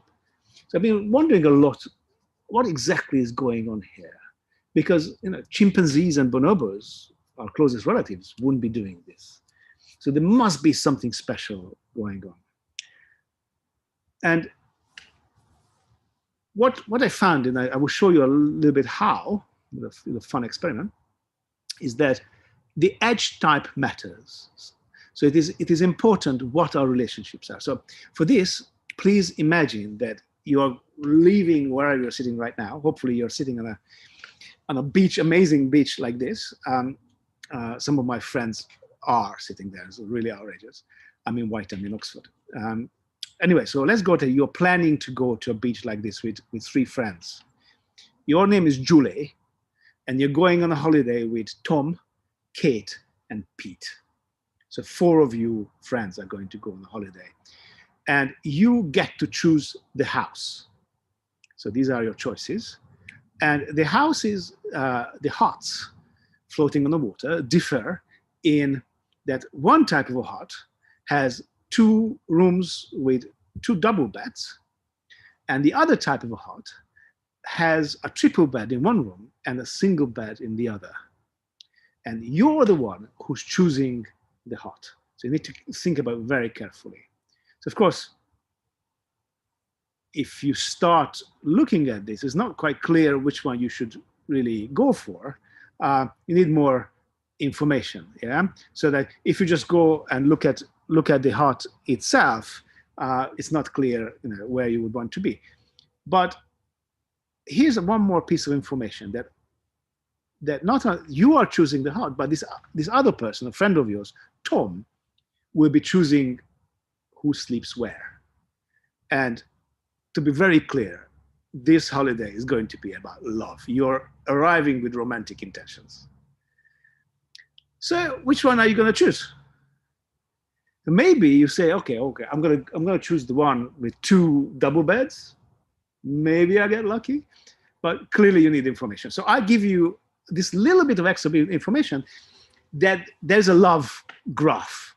There's a relationship graph there.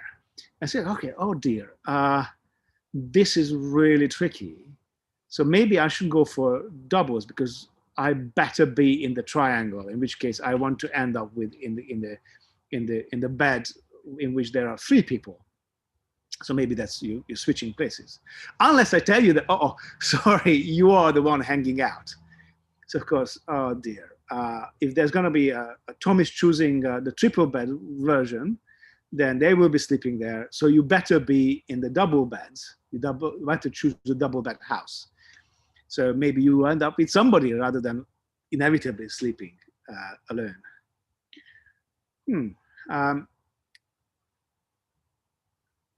So you end up in the double bed. But then I can also add something else, because it's also these relationships can have a direction. So let's assume that there are 6 edges. So you are attracted to Tom, Tom is attracted to you, Tom is attracted to Kate, Kate is attracted to Tom, Kate is attracted to Pete, and Pete is attracted to Tom. And Tom is choosing. So if Tom is choosing the house with double beds, well, you might end up with Pete. So you might want to choose the triple bed version. Unless I add something else. I add the strength of relationships. So let's say that you are into Tom. Tom is a little bit into you. But Tom is clearly in a relationship, a two-way relationship with Kate. Kate is a little bit into Pete, and Pete is properly into Tom.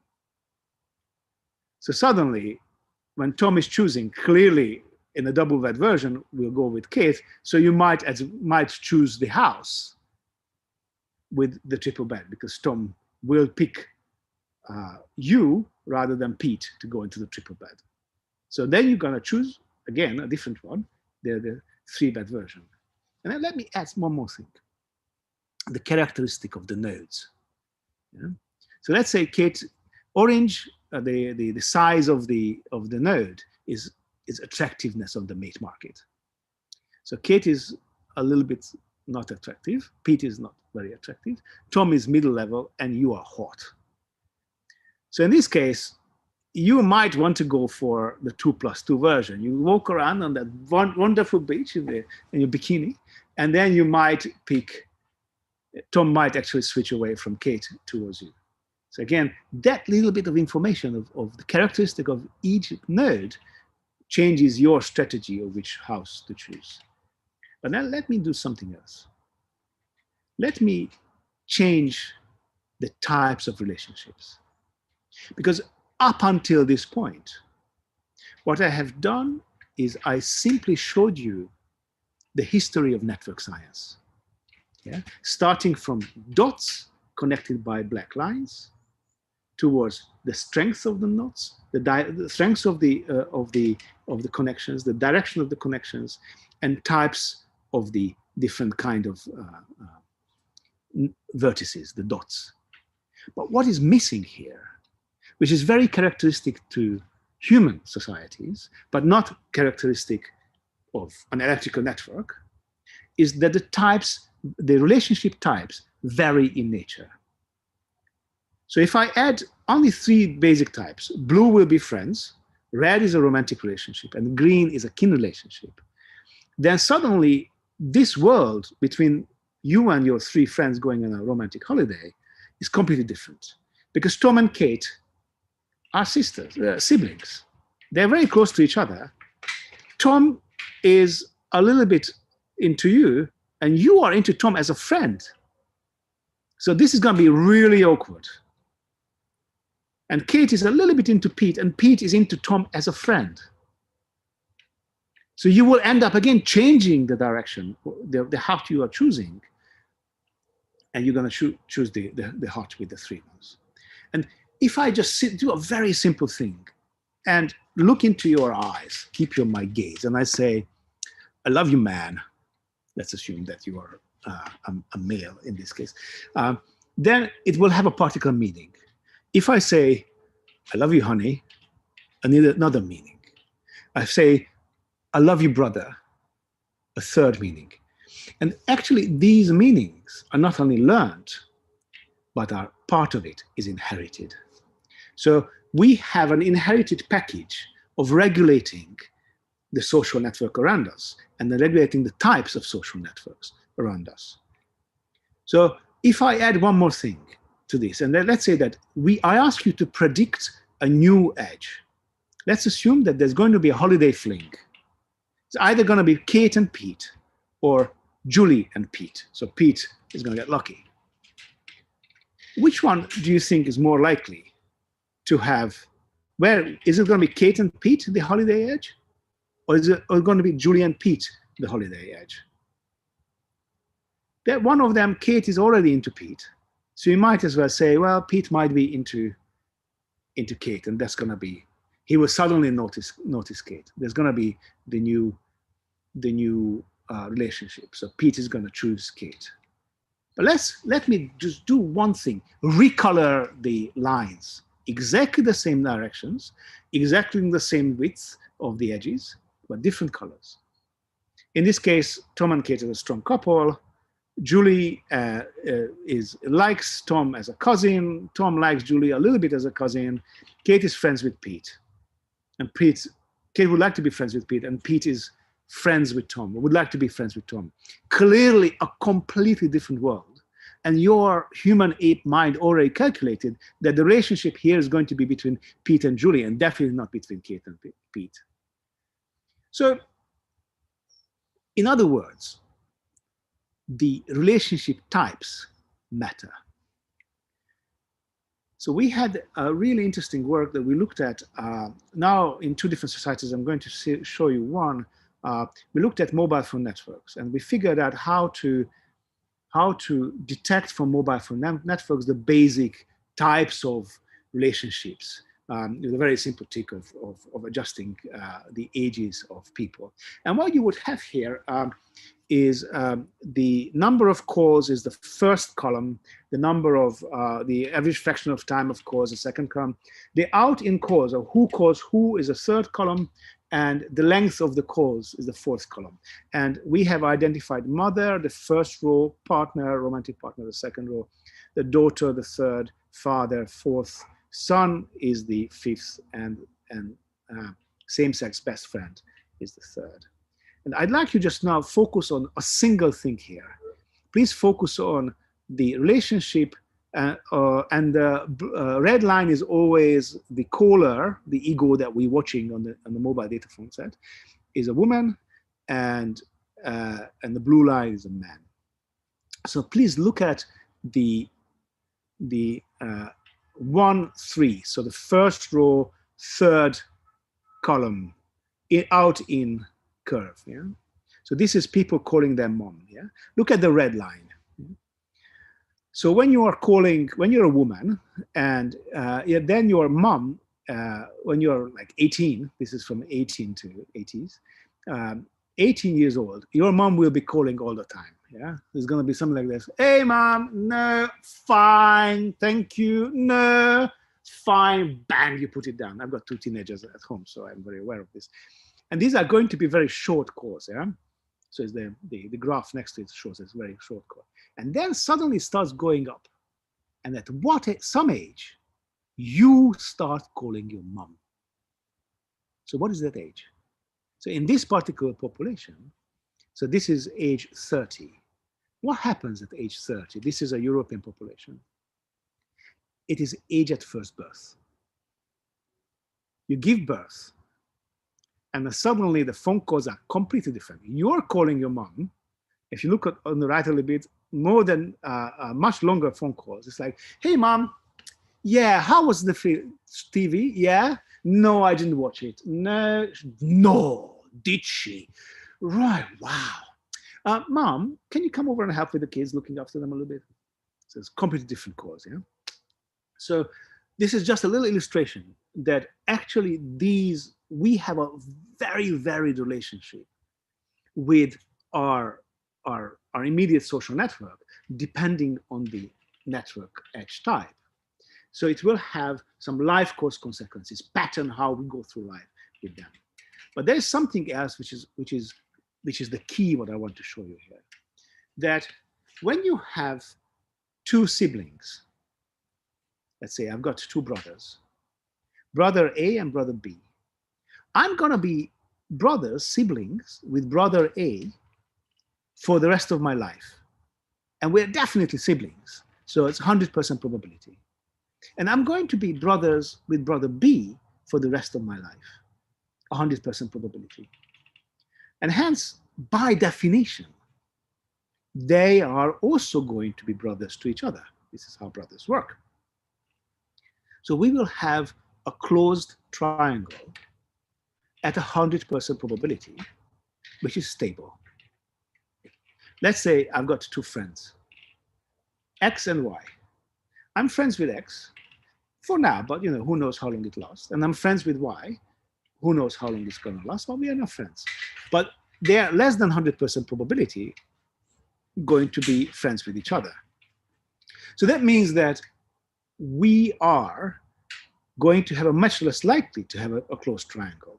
So let's look at the two examples. In the example A, you have a bunch of siblings, 5 siblings, they're all connected to each other. And every person here has 5 connections.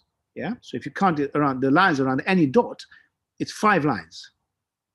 The B graph is about friendship, well, stylized.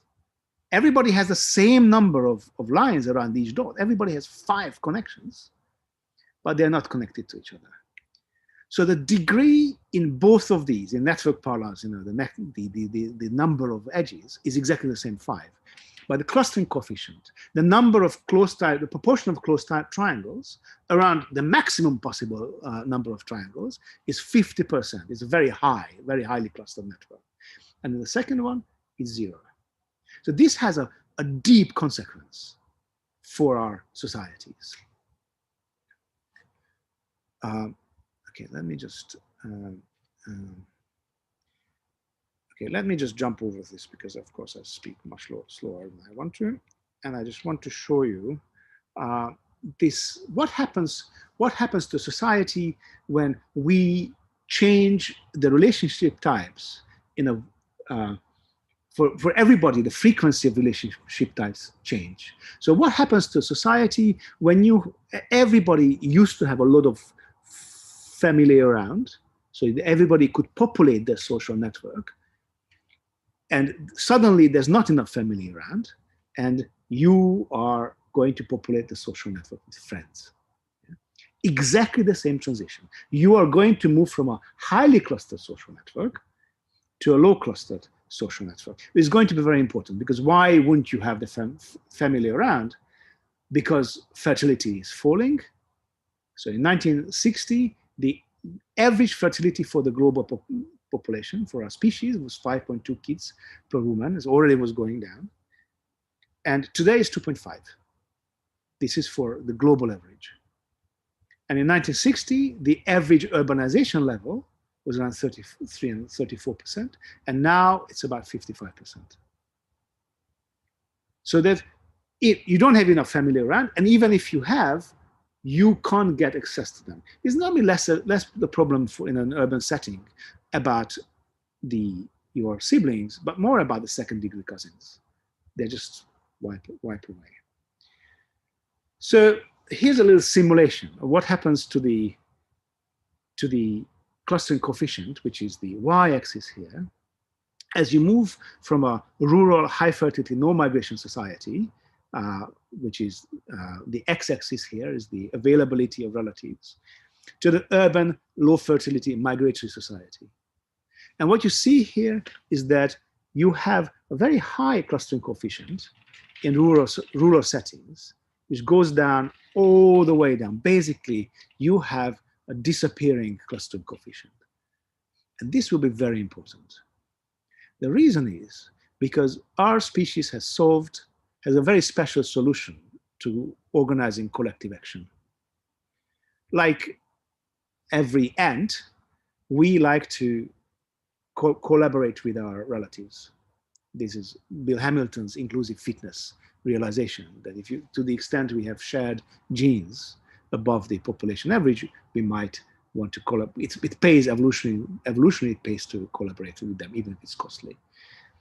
But we have another solution, which is a very primate solution, that we build relationships based on reciprocity. So we don't need to be relatives to collaborate with each other. We can just simply build a reputation with each other.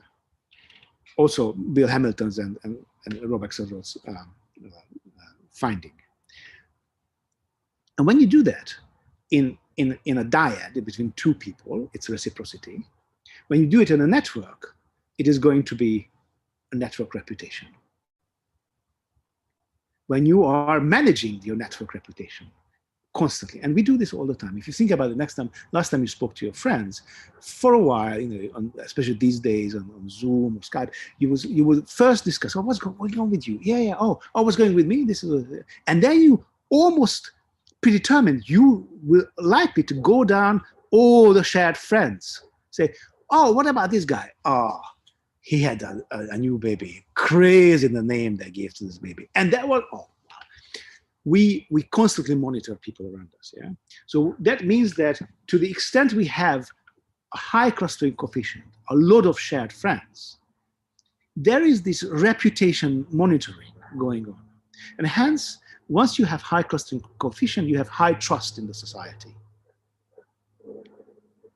When you stop having key networks, which is what every traditional society is having to organize collective action, like the way in the Unokai example at the very beginning.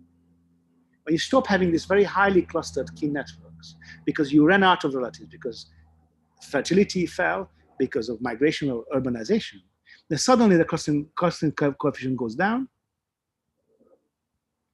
and trust in society goes away. We tested this hypothesis on data from Chile, on mobile phone, mixed mobile phone and census data. And what we found is that, so this is a little bit of a complicated graph. The x-axis is the number of siblings people have, and the y-axis is the number of close triangles people have. This is mobile phone data. And the number of siblings is a bit of a weird measurement, but it's not a too bad a measurement of the fertility, because you really want to know your parents' generation's fertility, and you would want to know beyond just your immediate parents, but it's probably not it's not a bad proxy. So what you see here is, as for every line, I will tell you a second what the lines are. For every line, they are going up. So the higher number of siblings you have, the higher number of triangles you end up having in your social network. And this is true for if you control for the number of connections as well. The color is the level of urbanization in your comuna. Chile has 324 comunas, and we have data on the level of urbanization within the comuna. The darkest line is the most rural community. The yellowest line is the most urban community. So this is evidence for how the triangles, so the number of triangles around you are going to be changing with falling clustering coefficient and right. So this is evidence that supports this observation, that today we need to have a new form of solution to this problem of collecting key networks. Even though we have this inherited drive to build our social networks, in a way that it ends up highly clustered, we are ending up with a low clustering society. And the solution is that we replace friends in a particular manner. We choose friends who are very similar to us. Sometimes it's going to be a club. Sometimes it's going to be a unit of action. Sometimes it's going to be a marker. But we constantly look for these. So if you go and say, hey, can you come over tonight, please? We're having a dinner party, and there is this amazing person I want you to meet. You're going to get on like house on fire. What I'm really saying, can you please drop a connection, and that other person also drop a connection, so you become a connection with each other, and my clustering coefficient goes up. So we have a range of these solutions that we engage with. And one of the side effects of this is that this whole thing might explain fundamentalism as sort of a transition process. So as we go from a macro level change, like changing demographic variables, an individual adaptive response to that, and that then increases, that creates macro level consequences, the rise of law, the rise of legal institutions, but also fundamentalism as sort of an in-between process for a shift. Have I finished on time? This is it, yes. I can come back to this. Yeah, thank you. Thank you so much, Tomasz. That was, I wish we could have had you for 3 times as long, because I think your style is, first of all, fantastic, and I'm sure everybody agrees. I suppose my first question, because I'm waiting to see if anything pops up on the YouTube stream. working in groups, living in groups is hard. I'm going to come to this in my talk, but it's really hard. Why do we do, you talk about inclusion fitness but this is hard. I don't know why we do it. The problem you pose makes it seem even harder still. The example you started with seemed pretty rough to begin with, but it doesn't seem to have got easier or better. So I mean, why do we do this is the question. So much of our discussion is focusing on what kind of solutions we are going to have to live in a large group. So we have, chimpanzee groups, the largest ever recorded chimpanzee group was 200 individuals. And those guys were warring with a neighboring chimpanzee group. And the second they won, which is in human terms was a genocide because they killed everybody, then they split up again. Bonobo groups are 40 individuals. Most chimpanzee groups are 45-ish individuals. And we live in this, hunter-gatherers live somewhere between 60, 80, and 200 groups. And fish and fusion version is difficult to measure. But, arguably, we now live in a 7.8 billion person single society. So why? Even to the point, and we have so many discussions. We have this large brains, too expensive. We have all this engagement in language that allows us a synchronization complex synchronization on a large group, and hence, we might choke to death by swallowing a berry. What kind of evolution is this? Clearly there's a trade-off. We put our babies down and sometimes they die in cot death because something goes wrong with this bit of that allows us to speak. We have these really complex behaviors of community building behaviors. We tell supernatural stories. We engage in weird things of sharing food with each other in our large groups. We build communities. We regulate inequality. We have so many things that are consequences of living in a large group. But so rarely do we ask exactly the question you just asked. Why are we living in large groups? It's hard work. Yeah. And so I have a favorite. I don't think that science where we are now, I don't think we have a consensus around this. What I think of as my current favorite version of the several different hypotheses is that when you have war is something very specific. Because if you have, I can't draw now, but so if you have a optimal group size for the given to the ecological environment that you're living in, then so let's say that, is this your left? That's my left. That's well right. done. Great. Okay, that's your left. So let's say that this is the curve, so some S-shaped curve of how much you're going to get, how much the group is going to get when the x-axis is the number of people in it. So it's going to be like this. Yeah? So if you divide it by the number of people in it, so number of agents in it, so it's going to be like this, yeah? Up and then slowly down. Yeah? So that's going to determine, there's going to have an optimal point. Yeah? Whereas peaking is going to optimal group size. So why on earth would this optimal group size increase in a gradual fashion in which you would get constant pressure that would trigger the rise of evolved coping mechanisms towards a larger group? And one possibility is intergroup conflict. So when your niche is determined by the other groups, if you manage to be a little bit more efficient, then this shifts this curve a little bit, which means that you will wipe out the others, and then suddenly you're competing again with people who are similar to you, and hence the optimal point always also shifts a little bit. So that would explain how we would get this really weird set of continuous push, but also might explain our really weird behavior surrounding intergroup conflict. That we are so gentle, so very peaceful within our groups, and so cold-bloodedly super aggressive across the groups. So that might be the reason. at least that's my current explanation why that might have happened. I'm going to end with an anecdote, which I actually wanted to start with because it comes to exactly that point.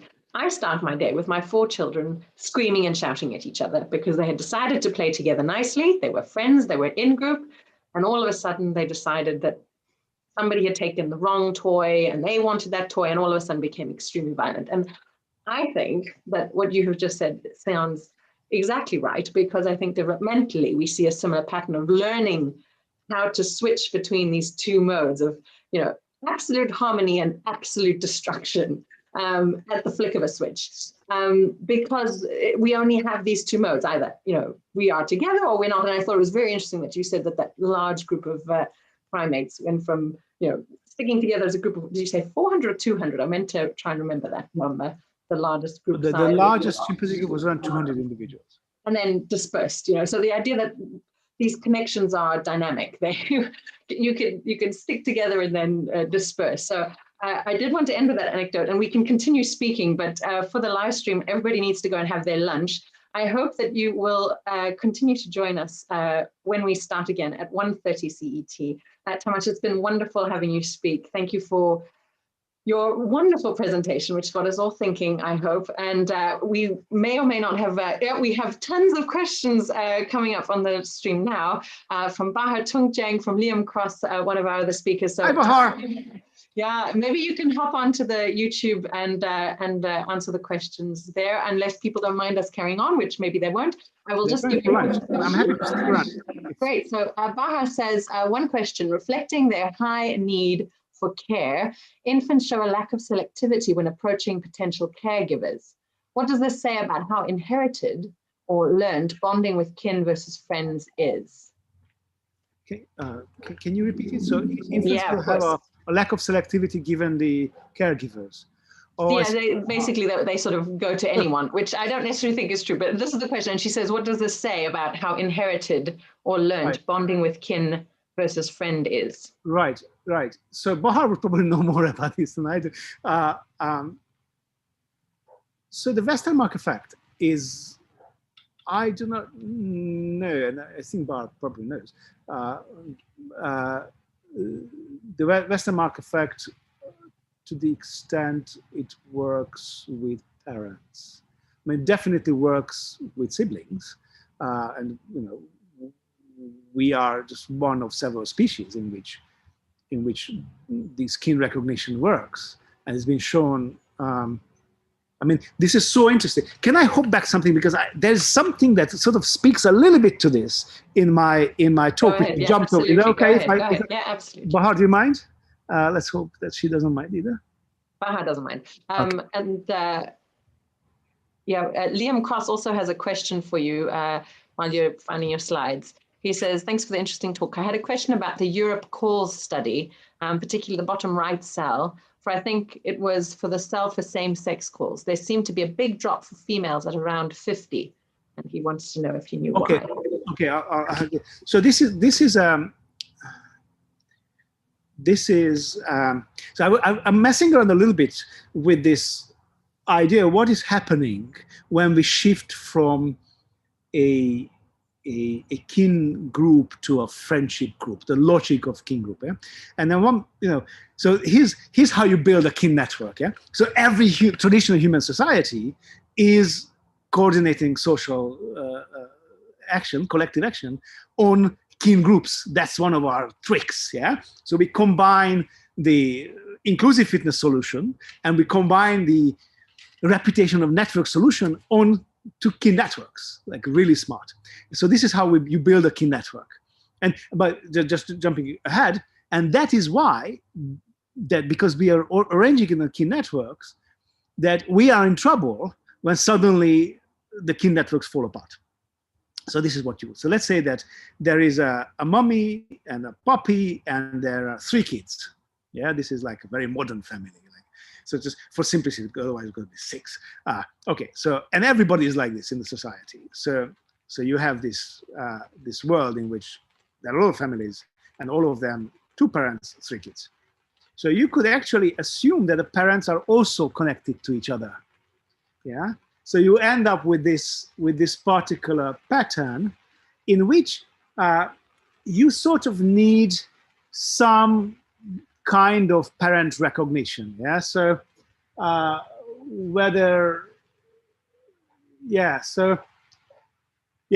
this network assumes that you have Westermarck level sibling recognition in the parents' generation, in the kids' generation, and you have a parent-child recognition as well. And I guess it would be murkied up a bit if kids would regularly, en masse, be brought up and bonded with non-parent or with several parents.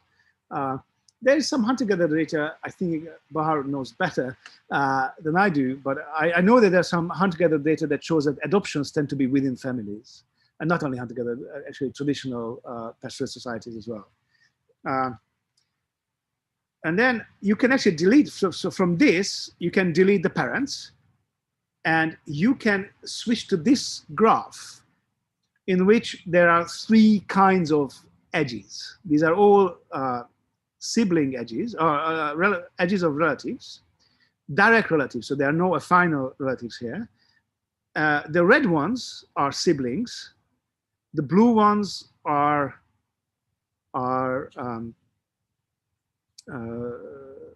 first-degree cousins, and the green ones are red second-degree cousins.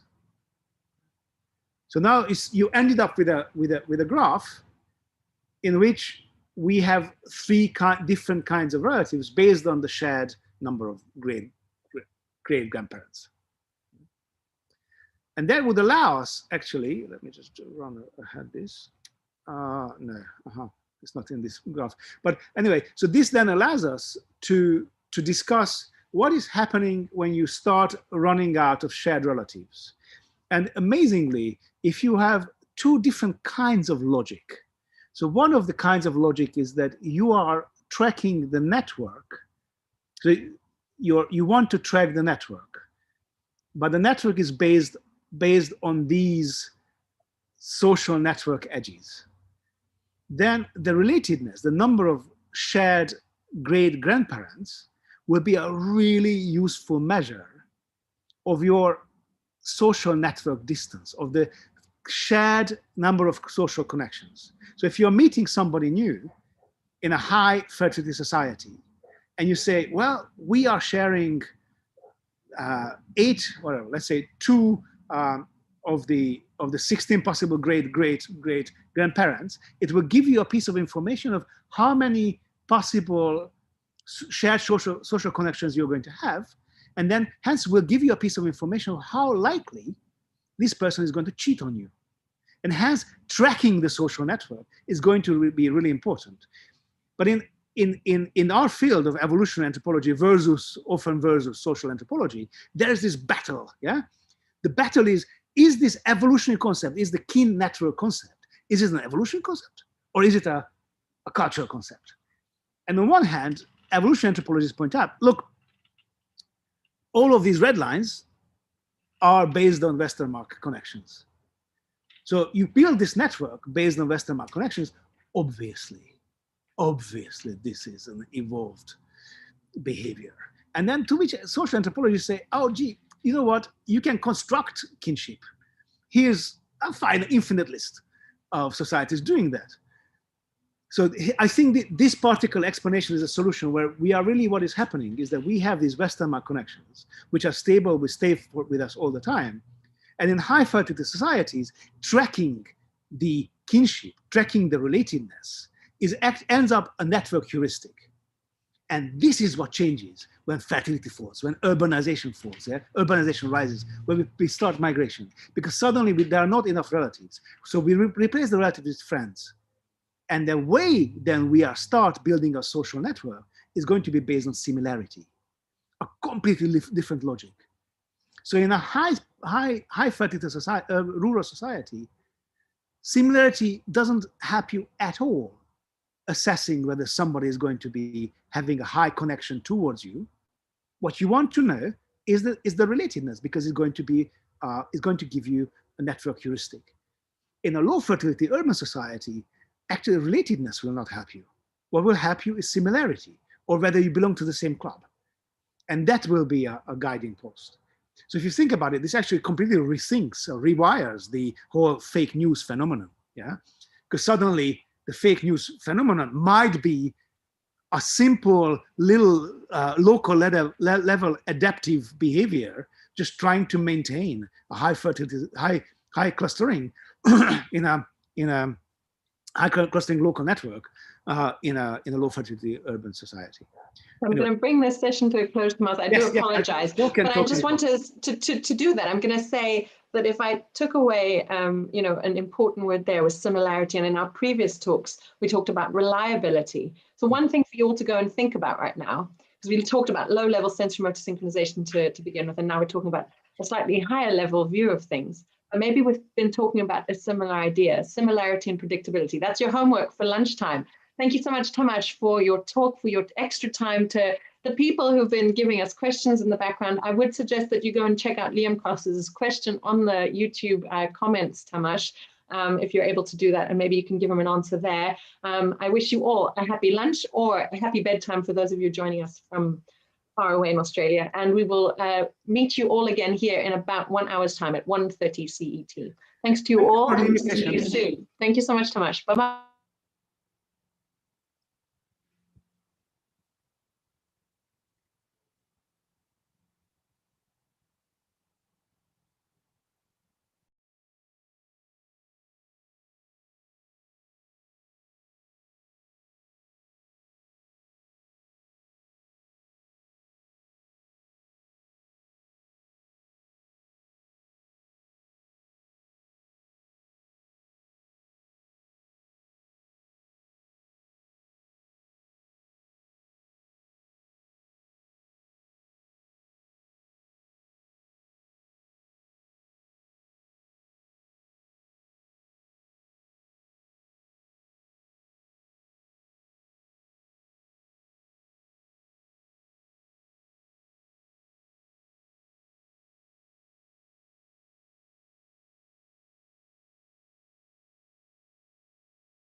Hi, Anita.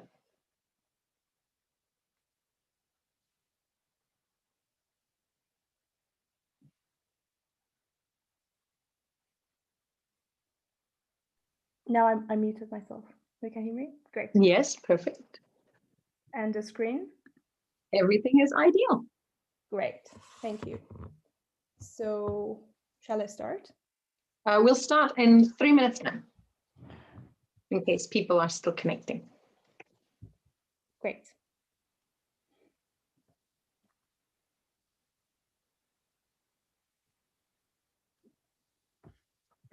I can hear you perfectly. Great, just let me know when we should start and then I will start.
Hi, Anita. We are ready to go. We're back here with Social Bridges, a conference on group alignment. And we've had a wonderful first session this morning with a collection of speakers talking about how we coordinate with one another, both at lower and higher levels.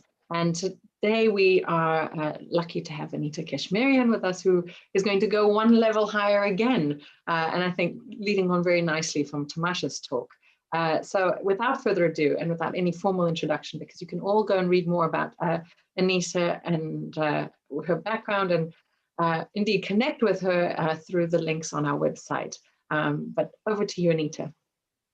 Thank you so much, Merle, and thank you everyone for joining us. The project that I'm going to talk about today is about cognitive neural and neural investigation of moral decision making, and is part of my PhD project. And the title, as you can see, is Many Heads Are More Utilitarian Than One. So I already spoiled the finding for you. But let me first try to convince you that why morality is important to be investigated in groups. Why should we care about as Merle says, such a higher level order cognition in groups? So individuals rarely arrive at a moral opinion in private, but usually do that through bidirectional communication with others. In day-to-day life, we tend to make moral decisions, especially if they are difficult, with others. So imagine a family that may discuss whether it is right or wrong to discontinue life support for their beloved child who is in coma, or an ethics committee, for example, here they want to reject or accept a research project that involves animal testing and animal suffering. Or, for example, a political panel that may argue over whether it is just to intervene in foreign affair of a second country to rescue, for example, the endangered civilians or not. So in many cases, we deliberate socially, and it's not only about our moral decision, but about others' moral choices. So in fact, people devote much of their conversation time to discuss others' immoral behavior and action. And this collectively made moral decision and judgments often have high political and societal impact, as you may know. So the question here is that when the agent of the decision is not a lone individual, but a group, how do people actually make this collective decision together on moral grounds? So how they process and assimilate morally relevant information in group discussion, persuade each other, agree, or reach a consensus. So that's the basic idea that I was interested in. And next question would be that how do we measure morality? Because that's something that, as Meryl also mentions, related to higher order cognition. So according to previous literature, one of the tools that we have is actually sacrificial moral dilemma. And in sacrificial moral dilemmas that use in previous literature, and they came from philosophy, the whole idea is to ask the participant that is it acceptable for them to kill one in order to save 5?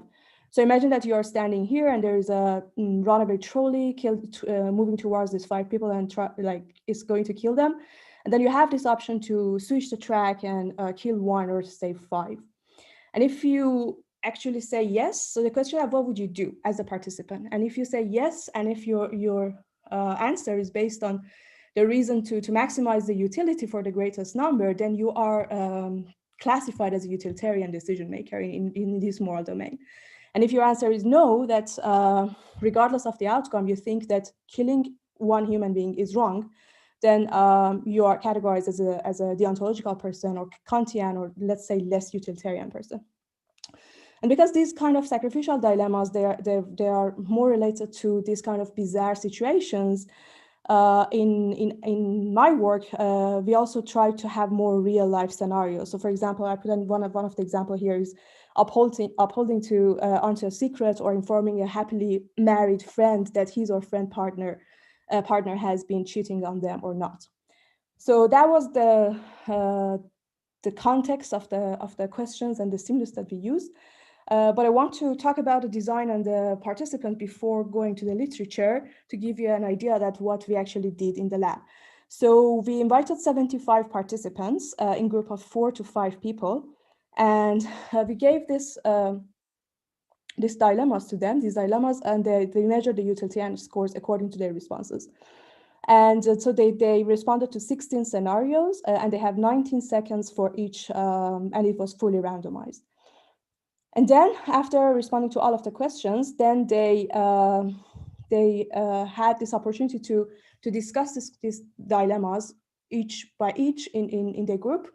And the group was, so we have 16 mixed gender groups, and they discussed half of these items, so 8 scenarios.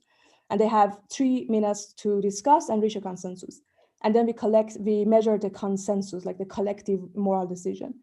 And then afterwards, they still have this opportunity to change their mind if they want to. So we also measured all of the questions, like all together, again, after the collective decision making. But this time they had only 30 seconds for each question because they were already familiar with that. And this is a design that was adopted from Myers and Kaplan in 1976. So what was our prediction? So to give an idea about the prediction that we had, because I'm going to explain like the literature that these predictions were based on. But one of the prediction was based on the social deliberation hypothesis. And according to that, people are going to be more utilitarian when they are responding to the scenarios in groups. And they will keep this utilitarian boost because that's the result of social deliberation.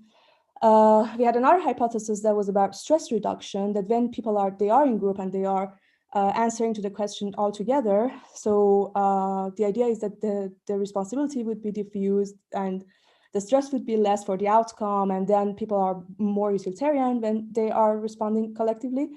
But because this is just the social setting that was the reason of this effect, they wouldn't keep this in private later. And we had virtue signaling hypothesis, which was exactly the opposite of stress reduction. And according to another body of literature, we know that people, if you try to convince people that you are not a utilitarian, so you are a deontological person, that you are a good person, that you don't want to kill one or to save five, so people trust you more, people think that you're a better person, and people actually find you even as a better social partner in economical games. So, and that was the idea, because this is only for signaling this virtue.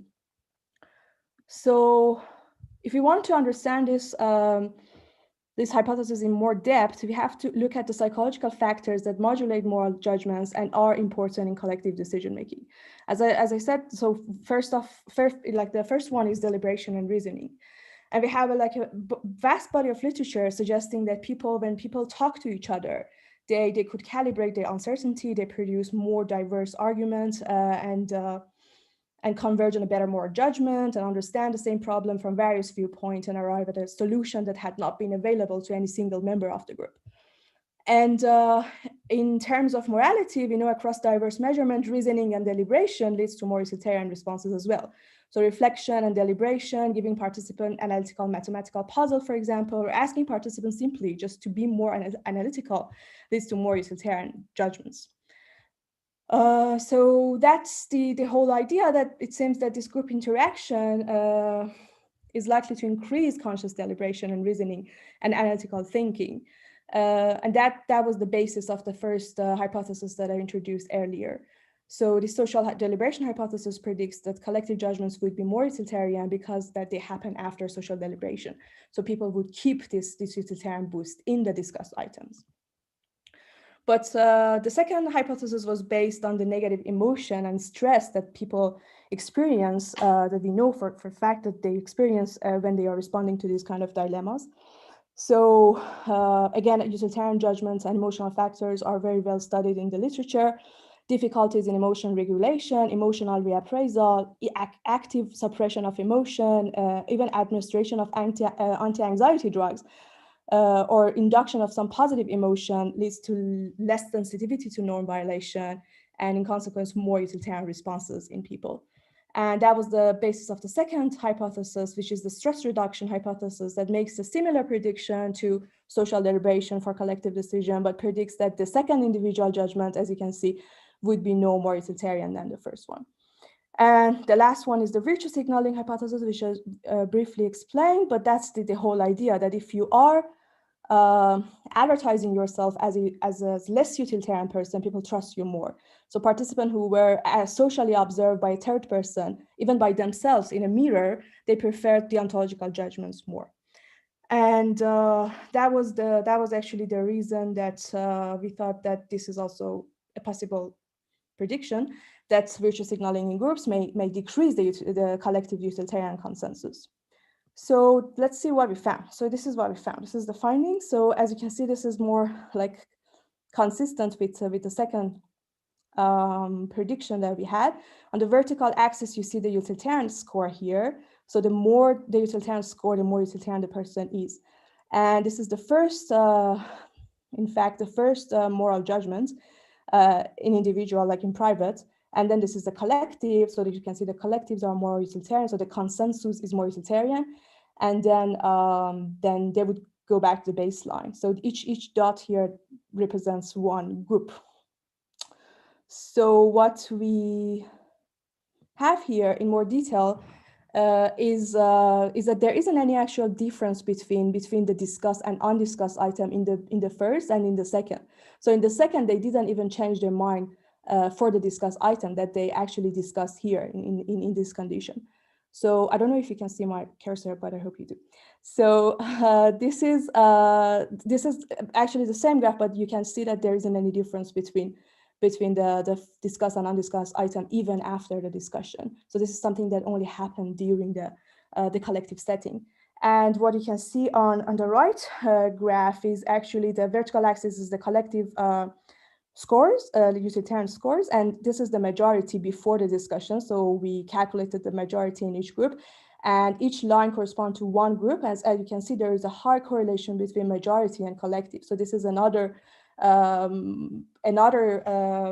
observation, which was interesting, that people actually conform. So this indicate conformity, except one group that is not.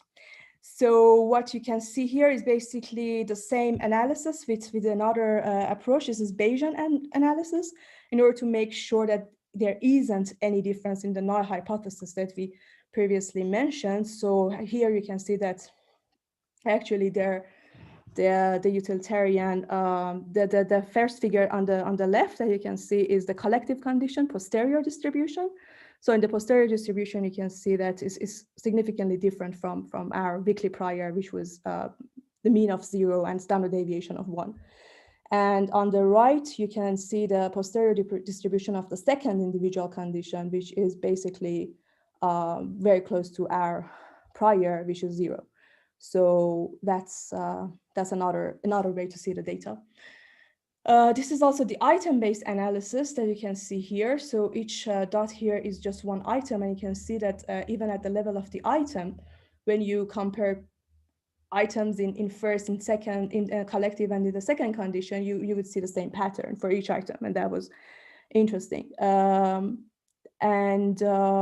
If I want to review the prediction that we had previously, so the first hypothesis was based on social deliberation, and if this effect would have been the result of social deliberation, then we wouldn't see this drop in the second condition. So that's basically like our observation can reject the first hypothesis, and also the third hypothesis, obviously. And it seems that this observation is consistent with the second hypothesis, which is based on stress reduction, and then people in collective, they experience less responsibility, less negative emotion, which is caused due to the positive responses to these difficult moral dilemmas. So for the future direction, as I'm interested in the neuroscience of this kind of decisions, especially in morality. So one way to look at it is to try to investigate the brain regions under collective versus individual judgments. And this is interesting because we have like previous data that showed that utilitarian boost in moral dilemmas is associated with the activation of the limbic system, for example, amygdala, or ventromedial prefrontal cortex, this is more related to these emotional aspects of these kind of decisions. But we also have a body of literature that shows that the cognitive aspects is also important. For example, dorsolateral prefrontal cortex, or DLPFC, is also an important brain area here. So it's interesting to see that what is the interaction between these two brain areas in this type of collective moral decision making, to make sure, or to have more information about this kind of decisions in groups. So I want to thank my supervisors, Bahadur Bahrami, who is going to be the next presenter as well, and Ophelia Droy, Nadine Fleischhut, and Stefan Zellmeyer, and thank you for listening to this talk. If you have any questions or comments, I would be happy to hear. Thanks, Anita. I'm very grateful to you for being so punctual. We have quite a bit of time, so we can talk a lot, which is very exciting. So you managed to talk a little bit about the neuroscience that may be lurking behind the effect that you saw today. I'd be curious to hear a bit more about what you think is actually happening between those more limbic areas and dorsal prefrontal cortex. You mentioned that there are two bodies of literature that have implicated these frontal versus limbic regions. So yes, so from the previous literature, we know that people who make more utilitarian responses, they have more activation in brain areas that is more related to, let's say, cognitive or system 2, or what is like having a control, which is very like highly correlated with DLPFC. So for example, we know that the cortical thickness of this area, like the DLPFC, is highly correlated with utilitarian responses in people. And we have also like other literature that's showing exactly the same direction. So yeah, the idea is to see, so what we found here was it seems that this increase in the utilitarian boost is somehow related to this emotional reappraisal that happens within the group and the collective setting. So the idea is to understand if this is the case actually in the brain. So if you have this interplay between DLPFC and VMPFC and more limbic system, which can show us in a way that if this hypothesis is true. It sounds a bit like a reverse inference, but still it's informative, I guess, to understand what is happening in the brain. Yeah, I agree. I think you have to tread very lightly there. But one question that it did bring to mind is that both in your design, but also in something you said, made me think that we obviously have to go between these two modes, an individual mode and a collective one, even when we are within a collective. And I'd be curious to know what you think about that switching of modes, because clearly that could be something that your frontal areas that you mentioned might be doing. Yeah, this is exactly like your question is exactly in the direction of our findings. So something that we see here is that there is something about this collective setting that make people change their even moral judgments, which is not very easy to change. So this is something very interesting, that this social and collective setting can have this profound impact on moral decisions. And then, as you can see, when you put the participant in the same private condition, this effect would disappear, which I think shows this important ability to switch, right? Yeah. Yeah, exactly. The switch that you mentioned, it's exactly like a switch that you just change the setting, and then the moral decision would go back to the baseline.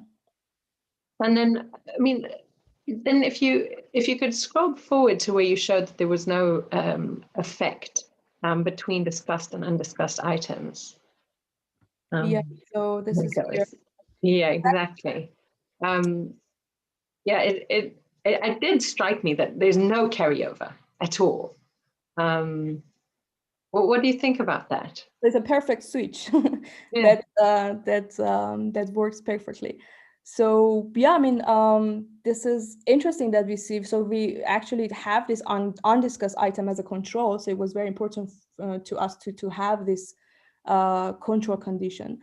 But as you can see, you don't see any difference. And this is not just based on the null hypothesis testing. So I actually did the Bayesian analysis because of that, to make sure that if there isn't any difference.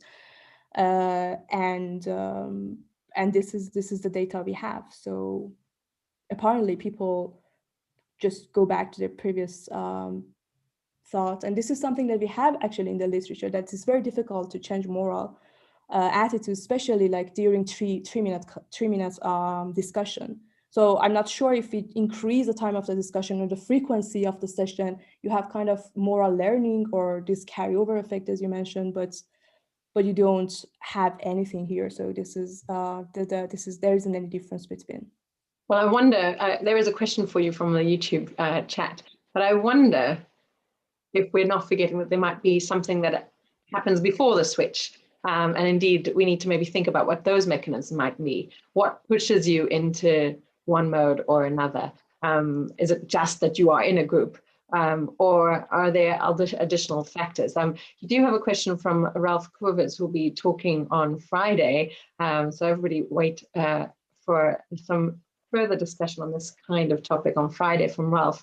But his question is, does the difference in utilitarian score between the collective and second judgment imply that people try to align with others in the collective decision rather than disclosing their personal preference? So I think maybe what he's trying to say is, what is it exactly that they're discussing? Like, what do they do in that collective session? Maybe they simply don't even disclose their personal preference. So that's why it doesn't sway the change. Yeah, so it's possible. So what we did, so we didn't have any instruction about like how you reach the consensus, or like who should talk first, or who is the leader, or who is the follower. So we try to have this as organic as possible to make it similar to real life situation. So it's possible that the dynamic of the conversation and also the personality type of the people would have some effect on this, but this wasn't something that we studied. So we tried to have the setting as realistic as possible, so people can start to talk, and then some people might be just silent, and then they agreed, so they compromise. Actually, they didn't actually collectively. I mean, it's possible that this is just a compromise. It's not a collective consensus. You just compromise in the collective setting, but when you go back to the individual setting, you show your own moral opinion. I have to ask, what is it with that pink line? Who is the non-conformist group? It's a good question. I actually haven't checked that. What is the exactly? Individual differences is key. We need to know what's going on in that pink line, because there is obviously some difference there, right? So I mean, obviously the result you've shown us is very interesting and intriguing, but there's something there, I find, in that pink line. So they're not conformist in that group. So this is a maverick group. So let's say. Yeah, exactly. No, but it'd be really interesting to try and mine that data to find out what's behind that, because it is just so different.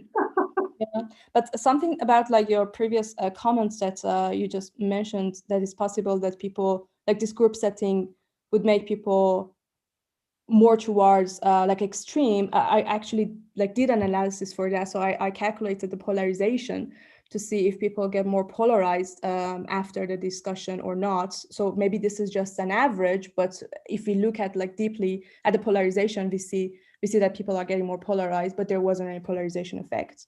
So this is basically it, that people when they are making these group decisions, it seems that they are more utilitarian.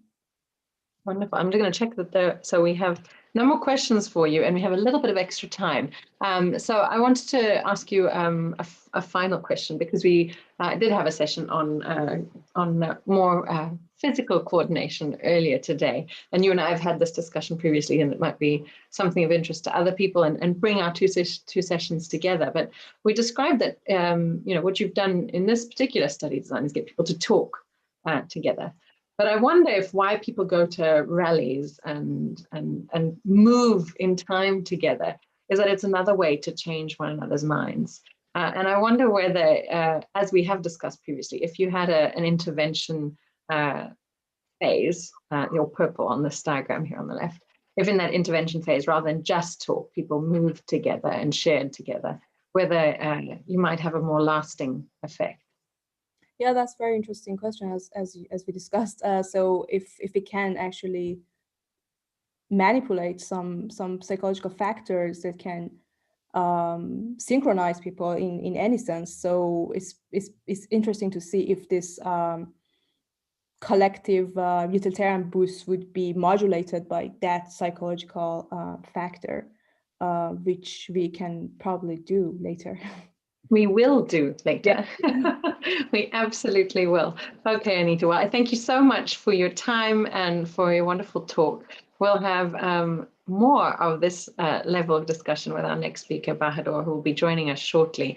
Until then, I will just quickly show you a couple new things on our website. So thank you so much again, Anita. If I could clap for you, I would.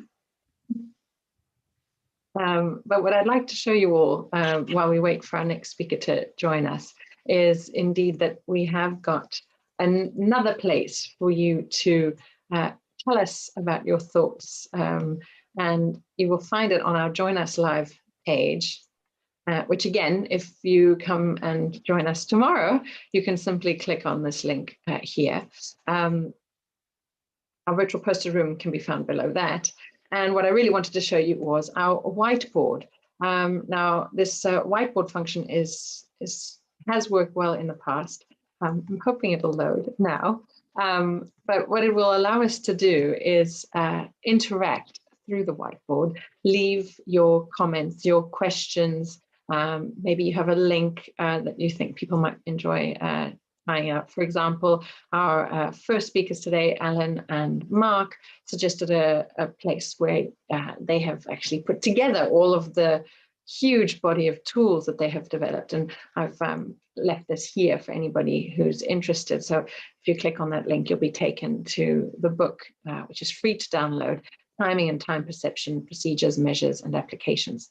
So do be engaged, do interact with us here at Social Bridges on our whiteboard. Leave your comments, your pictures, your links. Let's populate this whiteboard so that we can have something lasting from our time together over the last 3 days. We are very excited to have a very full lineup for you over the next few days. I am particularly proud of the diverse array of speakers. After our talk with Bahadur, which will be on the neurocomputational basis of interpersonal alignment, but not synchrony of beliefs under uncertainty, we'll switch gears a little bit and have a slightly more methodological talk from Travis Wiltshire on considering the time-varying properties and functions of multimodal team coordination. We'll have a little coffee break, and then we'll have a talk by Mengthung Zhang on fluid social coordination across scales, which I think will be particularly relevant in relation to what we were talking about with smaller networks moving up to larger networks, and how coordination or alignment actually scaffolds across levels. I would also like to ask you all to please do add your questions and comments into our YouTube live comment stream. Thank you, Ralph, for giving us our question for our last speaker. We hope that many and more of you, there are quite a few of you watching, please do add your comments and questions to the comment section on the YouTube live stream, and I will pass these on to our speakers. We are waiting for Bahadur Bahrami to join us now, and as soon as he does, we will switch on to his talk. In the meantime, I will leave you for a few seconds and I will be with you very shortly.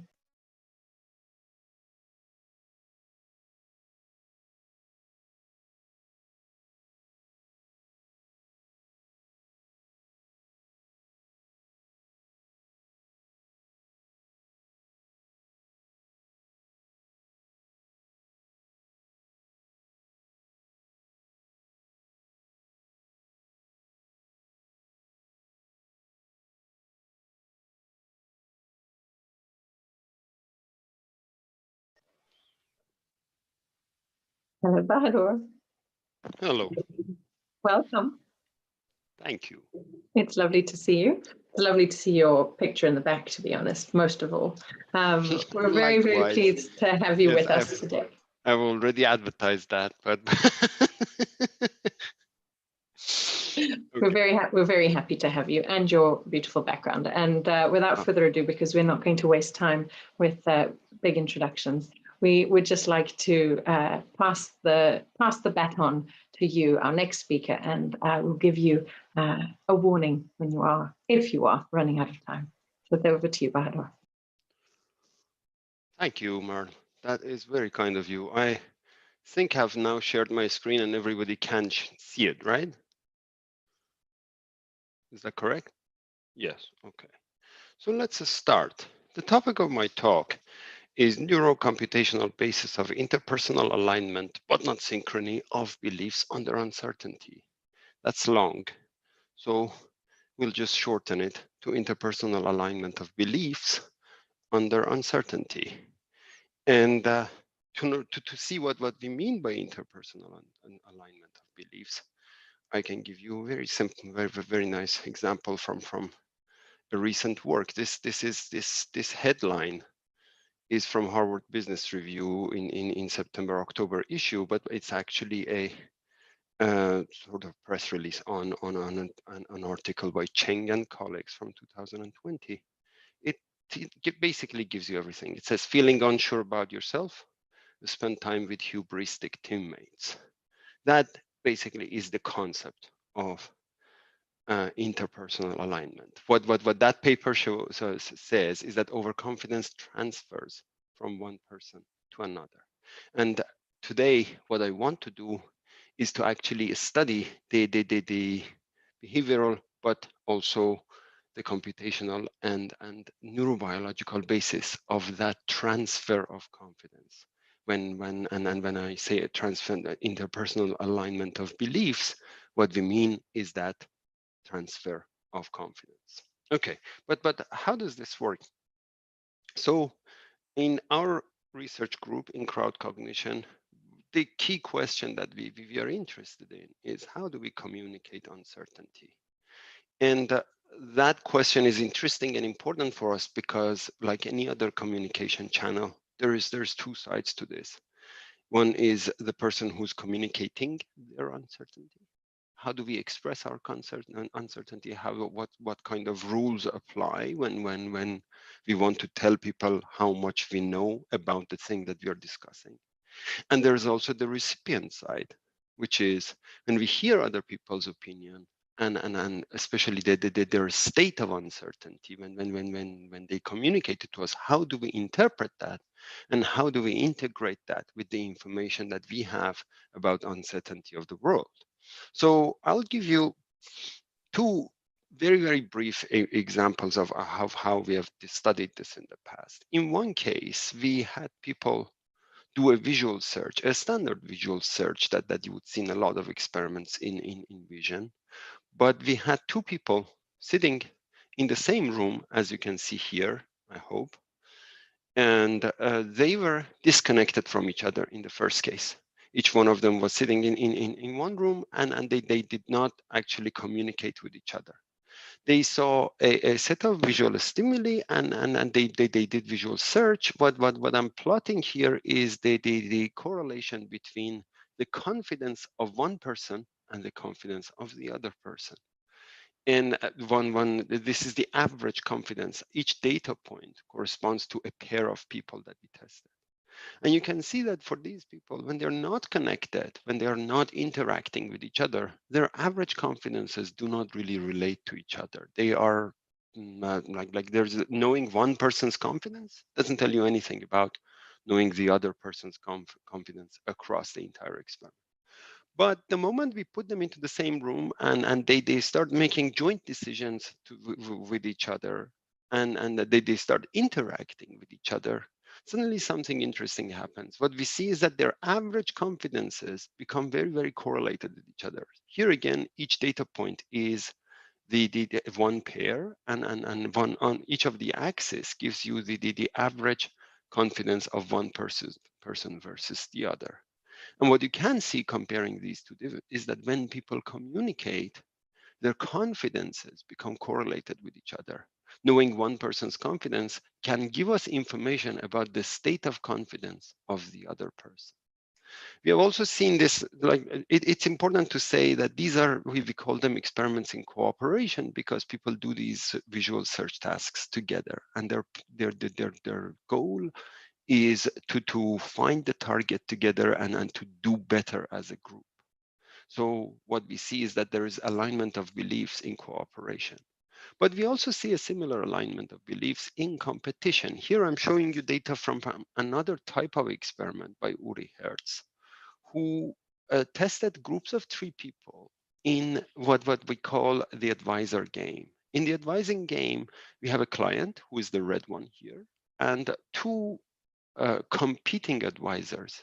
Their job is to attract the attention of the red guy by offering him information about the state of the uncertainty of the world, because the client, the red guy, wants to invest in upcoming future events and earn money from those uncertain events. What we see is that here too, across people, what we see is that the people who are competing with each other, also their confidence levels correlate with each other. Knowing one person's confidence, again, is very informative about understanding the average state of the confidence of the other person. And this shows you that alignment of beliefs also happens in states of competition, because these 2 people are trying to compete with each other for the attention of the red guy. Now, okay, we have an idea what we mean by alignment of beliefs, but what does this, what are our real research questions? Why are we interested in this? The I can, for today, I have put forward two main questions for us to answer. One is alignment of beliefs a form of normative or informational conformity? And we will get to the definition of each. And the second one is, how does social context impact decision-making such that it gives rise to alignment of beliefs? And we want to know the answer to that at the level of computations in the decision process. And we want to see what we can understand about that at the brain level. In order to answer these questions, what I will present an experiment that we have been doing together with my colleagues from Iran. Jimmy Ismaili has been the one driving this research forward, and most of the stuff that you see from here onward is his master's project data. So in the experiments that he devised, what we had was that we have subjects coming into our laboratory, sent into different rooms, and we pretend that they're going to be working together and making joint decisions. So what you see here is that this subject that we show here in black is making decisions in a perceptual experiment that I will describe in a second, but also believes that in the other room, there is a partner sitting who he has just met. And that partner is also making decisions, and their decisions are compared with each other and joint decisions are made. But in fact, what is happening is that this subject is paired with a computer algorithm that generates probabilistic decisions on the fly according to an algorithm that I will describe. But what happens in the experiment? In the experiment, what we have is that after the fixation point at the beginning of the trial, we have a random dot kinematogram appearing for 500 milliseconds. The subject's task is to identify the direction of the coherent motion of these dots going one way or another. And then after having decided whether they're going leftward or rightward, express their confidence on a scale of 1 to 6 by choosing one of these 6 levels of confidence by clicking on it with a mouse. Then at the end of this stage, the two decisions, decision from the subject and decision from the partner, are displayed on the scene. And as you can see, that the person who has expressed higher confidence gets to make the joint decision, and then we see the outcome of the joint decision, which in this case was that our subject, the black, was correct. The joint decision was also correct, but the blue subject's decision was wrong. So now this happens over a few hundred trials. And every time these two subjects are making the joint decisions together. But what happens is that in half of the blocks, without our subject knowing, in half of the blocks, the algorithm generating these confidence and decisions works by producing systematically low confidence decisions. And in the other half of the trials, the algorithm generates systematically high confidence. And these are blocked in blocks of 24 trials. So there's times when the subject is cooperating with a partner that is systematically confident. And there are times when the subject is cooperating with a subject that is systematically underconfident. Now, the key point here is that the algorithmic partner's accuracy stays constant and does not change. It's only the level of the confidence that goes up and down. And what also Jimmy has done is that by doing a lot of clever control experiments with and training, well, every subject that comes into this experiment, we have a very clear idea of their level of perceptual ability, and the perceptual ability of the algorithm is very closely matched to that of the subjects, and the variation is controlled with this very closely across the experiment. Okay. So what do we see here? The first thing that I show you here is that actually subjects we replicate the earlier finding that I showed you about confidence matching. Here on the y-axis of this plot, I'm plotting the average confidence of a given subject across the trials when they are interacting with a low confidence or a high confidence subject algorithm. And on the y-axis, I'm showing you the average confidence of the algorithm when the subject was interacting with them. And you can see that a similar confidence matching very close to what we saw in the previous experiments also happens here. Now, going from there, what we can say is that there can be two, and just 1 second, let me close this.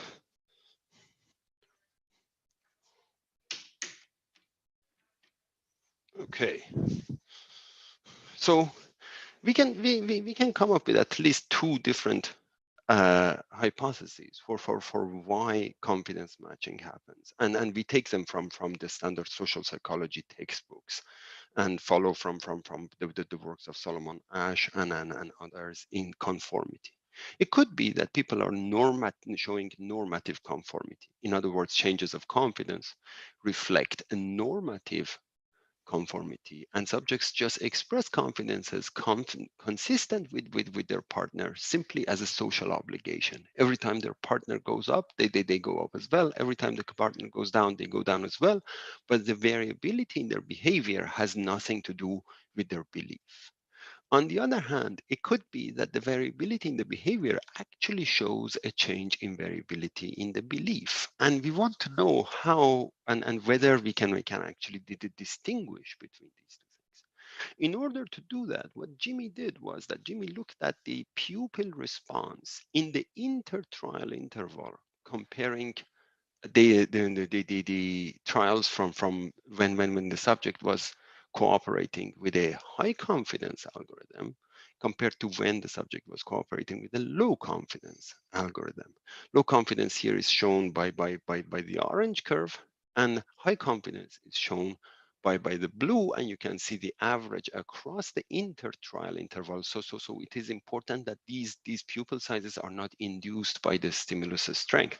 They're taken from the intertrial interval. And what you can see is that the pupil size is very, very closely reflecting the state of the confidence of the partner. And what we know from a lot of recent literature about the relationship between pupil size and our state of uncertainty can tell us that this is perhaps circumstantial, somebody might say, but I think that the most direct way of having a circumstantial evidence that we are looking at informational conformity, that people's state, the belief state about uncertainty actually changes as a consequence of working with a partner that is expressing high or low confidence. Social context actually changes people's state of uncertainty. Okay, so informational conformity. We have evidence that informational conformity is at work. Now, the second question, how does social context impact decision-making and give rise to alignment at the level of computation and at the level of brain? In order to answer that question, I draw your attention to the behavioral metrics, the key behavioral metrics of the perceptual decision that we examined. Here we have three panels. On the left, we have accuracy. In the middle, we have confidence. And on the right, we have reaction time. And the colors are again orange for low confidence algorithm and blue for the high confidence algorithm.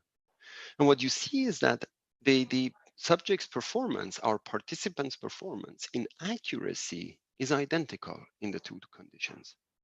But they express much higher confidences when they are interacting with the high confidence agent. And interestingly, very importantly, they show faster reaction times when they interact and work with the high confidence agent. So this pattern of results can give us a lot of good starting points in order to understand the underlying decision mechanism that generates this behavior. In order to do that, what we did was we looked at a neural model of decision-making, reaction time, and confidence that has been very extensively used for studying the random dot kinematogram tasks. Here in this play, what we see is that this is an example of the very famous family of models that they call the sequential sampling models. models. In sequential sampling models, we have two abstract accumulators of evidence. Each accumulator puts together evidence favoring one or the other alternative, in this case, leftward motion and rightward motion. And the moment one of the accumulators reaches a bound, then this decision is made at that point. But the model that we are using here is a specific model in sequential sampling called a neural attractor model. These attractor models work by simulating groups of neurons that are that prefer one direction versus the other. As you can see here, I've marked them by 1 and 2 for left and right. And within each population, there is positive feedback between the members of the population, and there is negative feedback across the members of the population.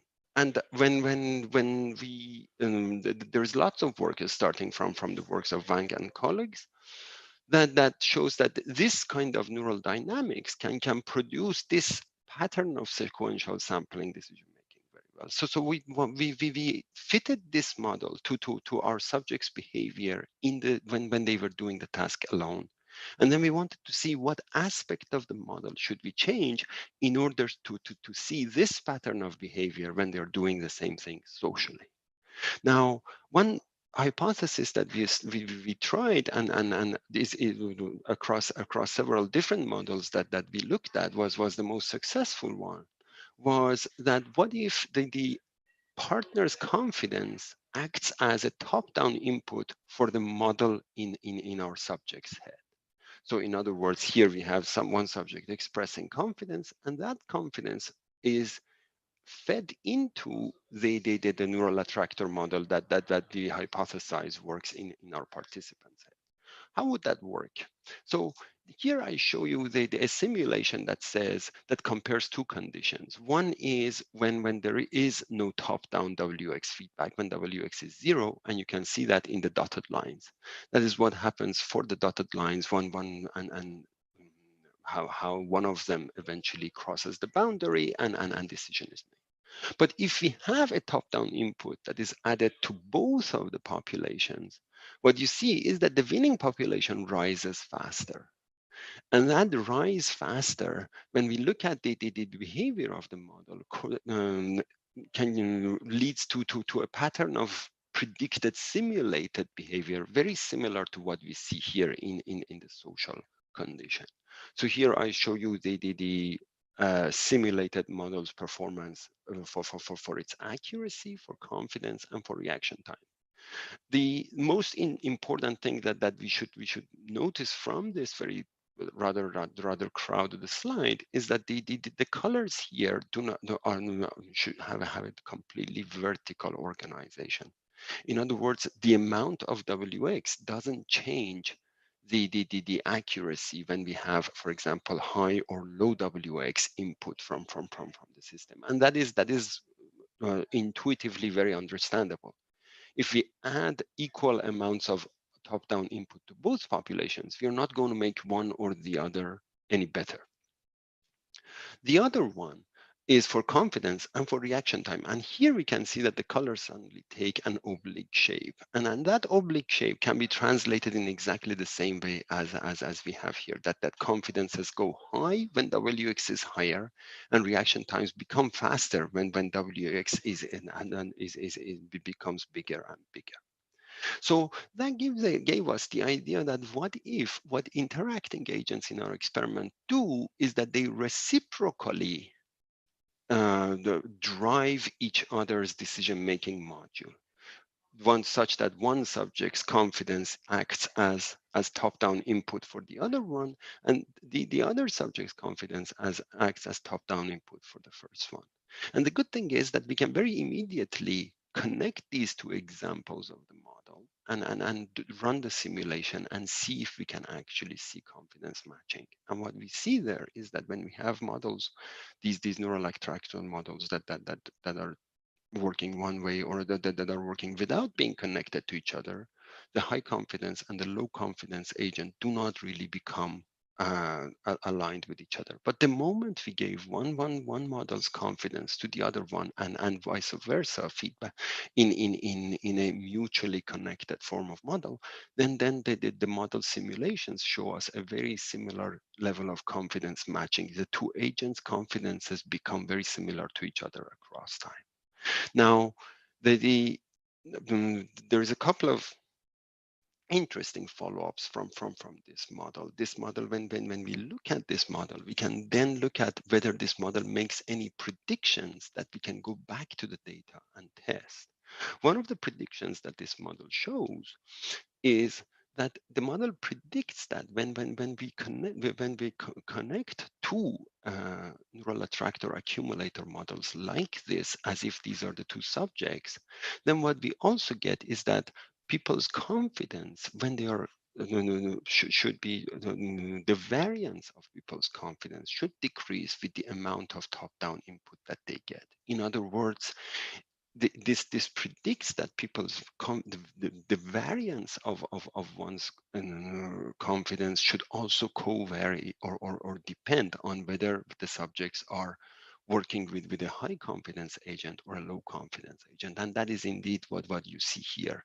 The higher top, what we see here is that subjects' confidences co-varies with the fitted value of the top-down current that has been fitted to the model that describes their behavior.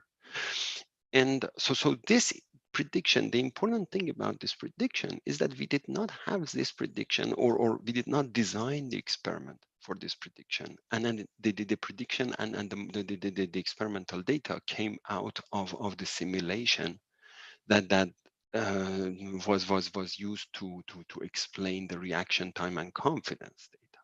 Now, finally, I'll show you just one other piece of evidence, and then I will finish. And that would be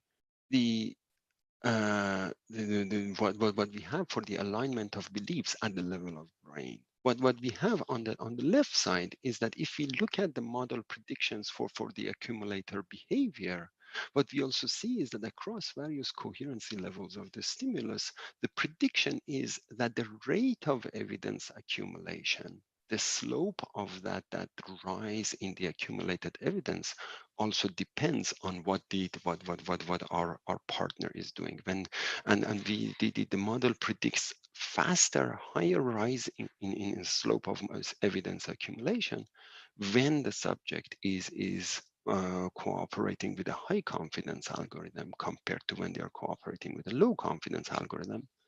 And here on the right, I'm showing you the EEG signal for a component that is called the CPP, centroparietal positivity, which the works of Redmond O'Connell and others have shown correlates very strongly with the level of a stimulus strength going from very low stimulus strength to high. And what we have here is the quantified slope of the rise of these EEG signals, and as predicted by the neural attractor model, we also see here that when subjects are communicating with and collaborating with the high confidence algorithm, then the EEG signal also shows a faster rise and a slope of rise. So that brings me to the end of the talk. I'll just give you a summary that communication of uncertainty does change our beliefs. I hope I have convinced you about that with the pupil data.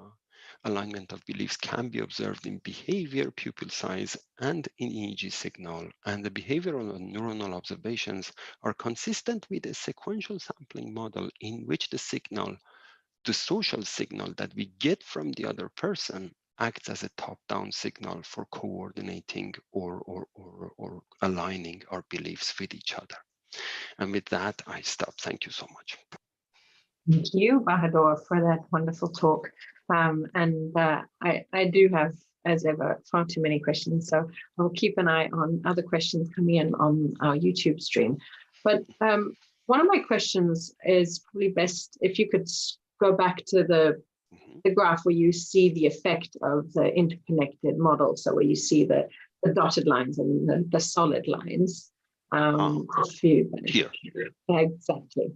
And my question relates to the difference between the dotted and the solid line, with the idea being that it's not clear at which point we take in the effect of W, of the other person's certainty. And so I'm assuming that it too is a dynamic process. And we have to decide, maybe based on priors, do we believe this person? Is this somebody we actually care about? And so on, before we take it in? Could that be correct? Or do you think the effect is very well be immediate? correct, but from the experiment, we cannot say that, because you should remember that the experiment was done in a block design. So what we have is that there's blocks of high confidence and blocks of low confidence partner algorithm. And that means, and at the same time, the cover story for the participant is that they're interacting with the same person all along the time. So all of these limitations of this experiment, unfortunately, make the experiment kind of like not exactly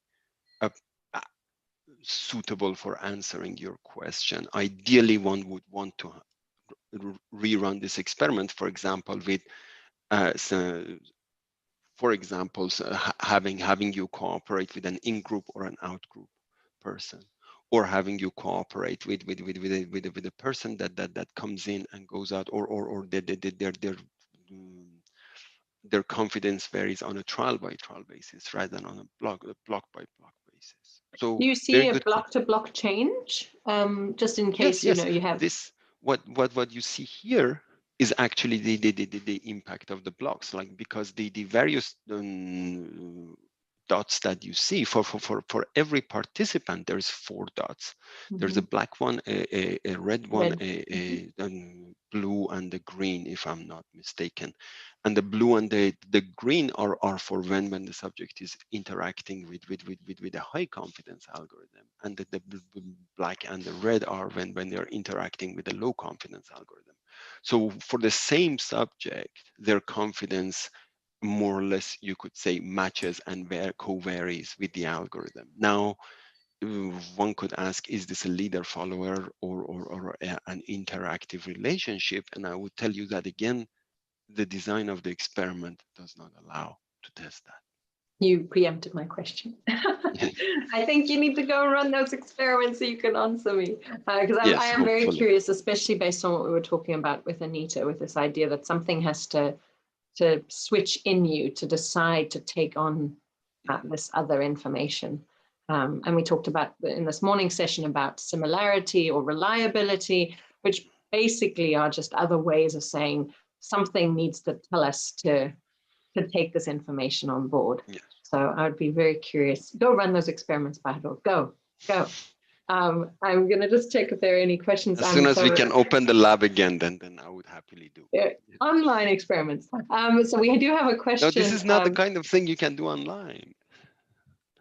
Don't challenge me. We have a question from Ralph from the MPI in Berlin, who you probably know. Okay, go ahead, yes. Who says, fascinating, which is always a good start.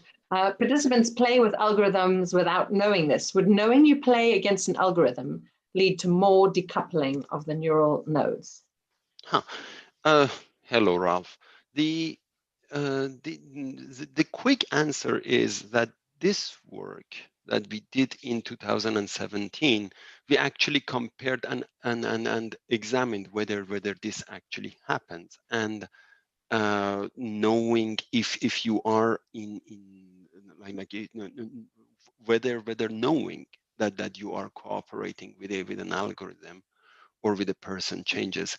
And the confidence matching behavior at this level is replicated across the 2 different forms of the experiment.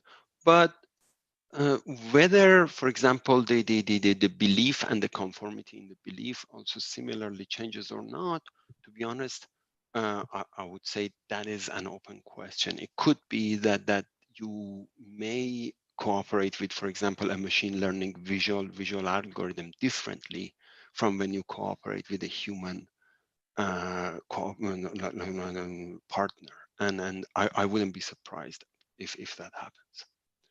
Okay, we'll leave it there because we have our next speaker, Travis, waiting in the wings. So it just leaves me to thank you once again, Bahadur, for your time and for your wonderful talk on alignment of beliefs.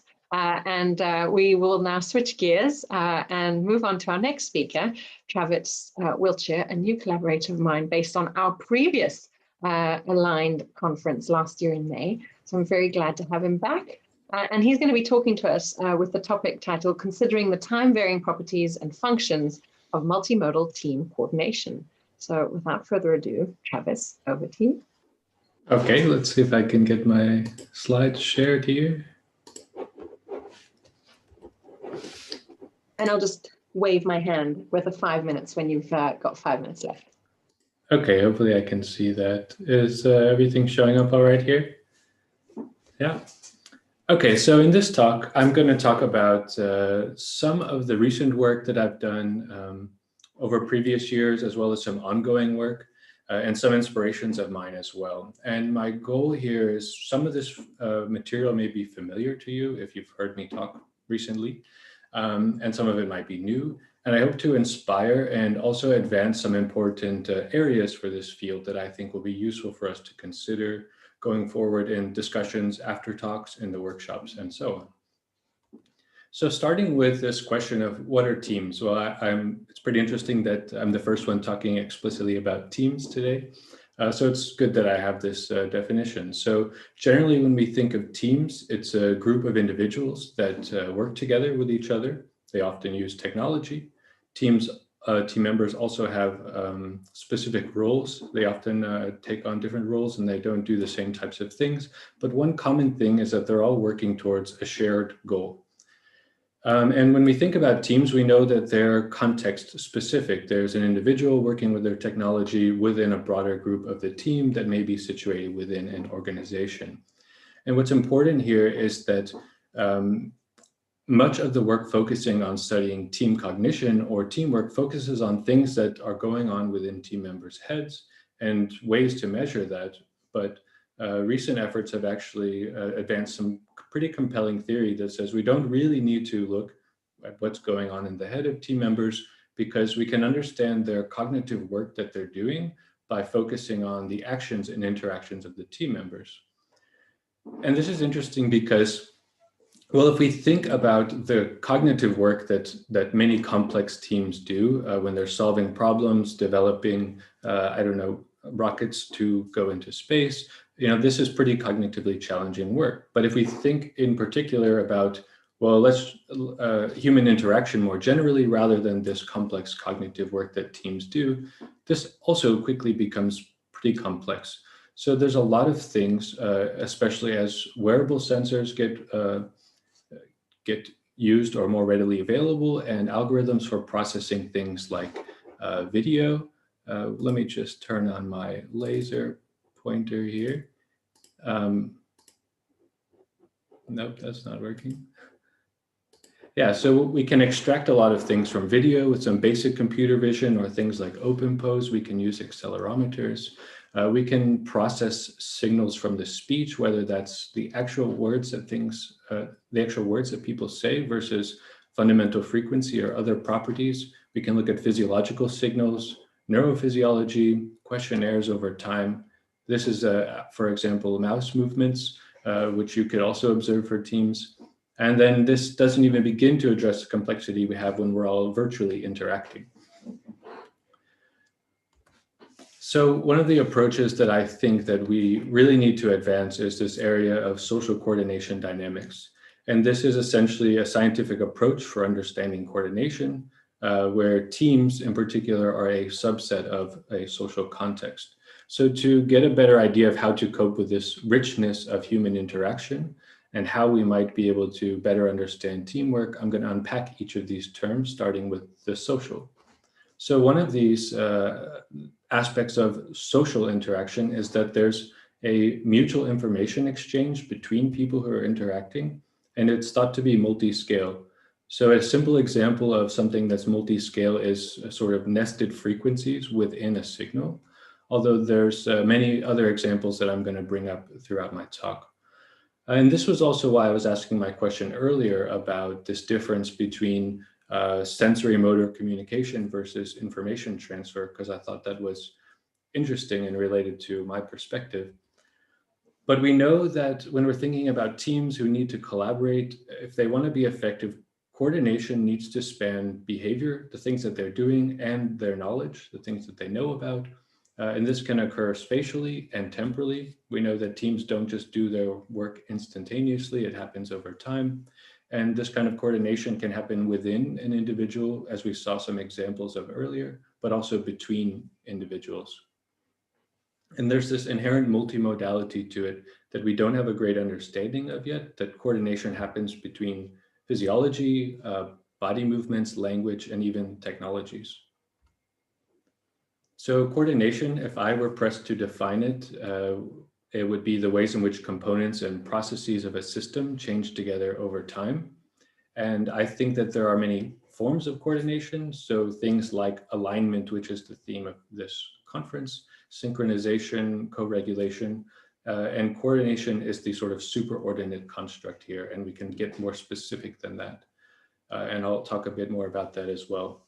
But we can think of coordination as how pendulums on clocks hanging on a wall synchronize, how metronomes tend to synchronize as well, or how team members in a rowing crew move in time together.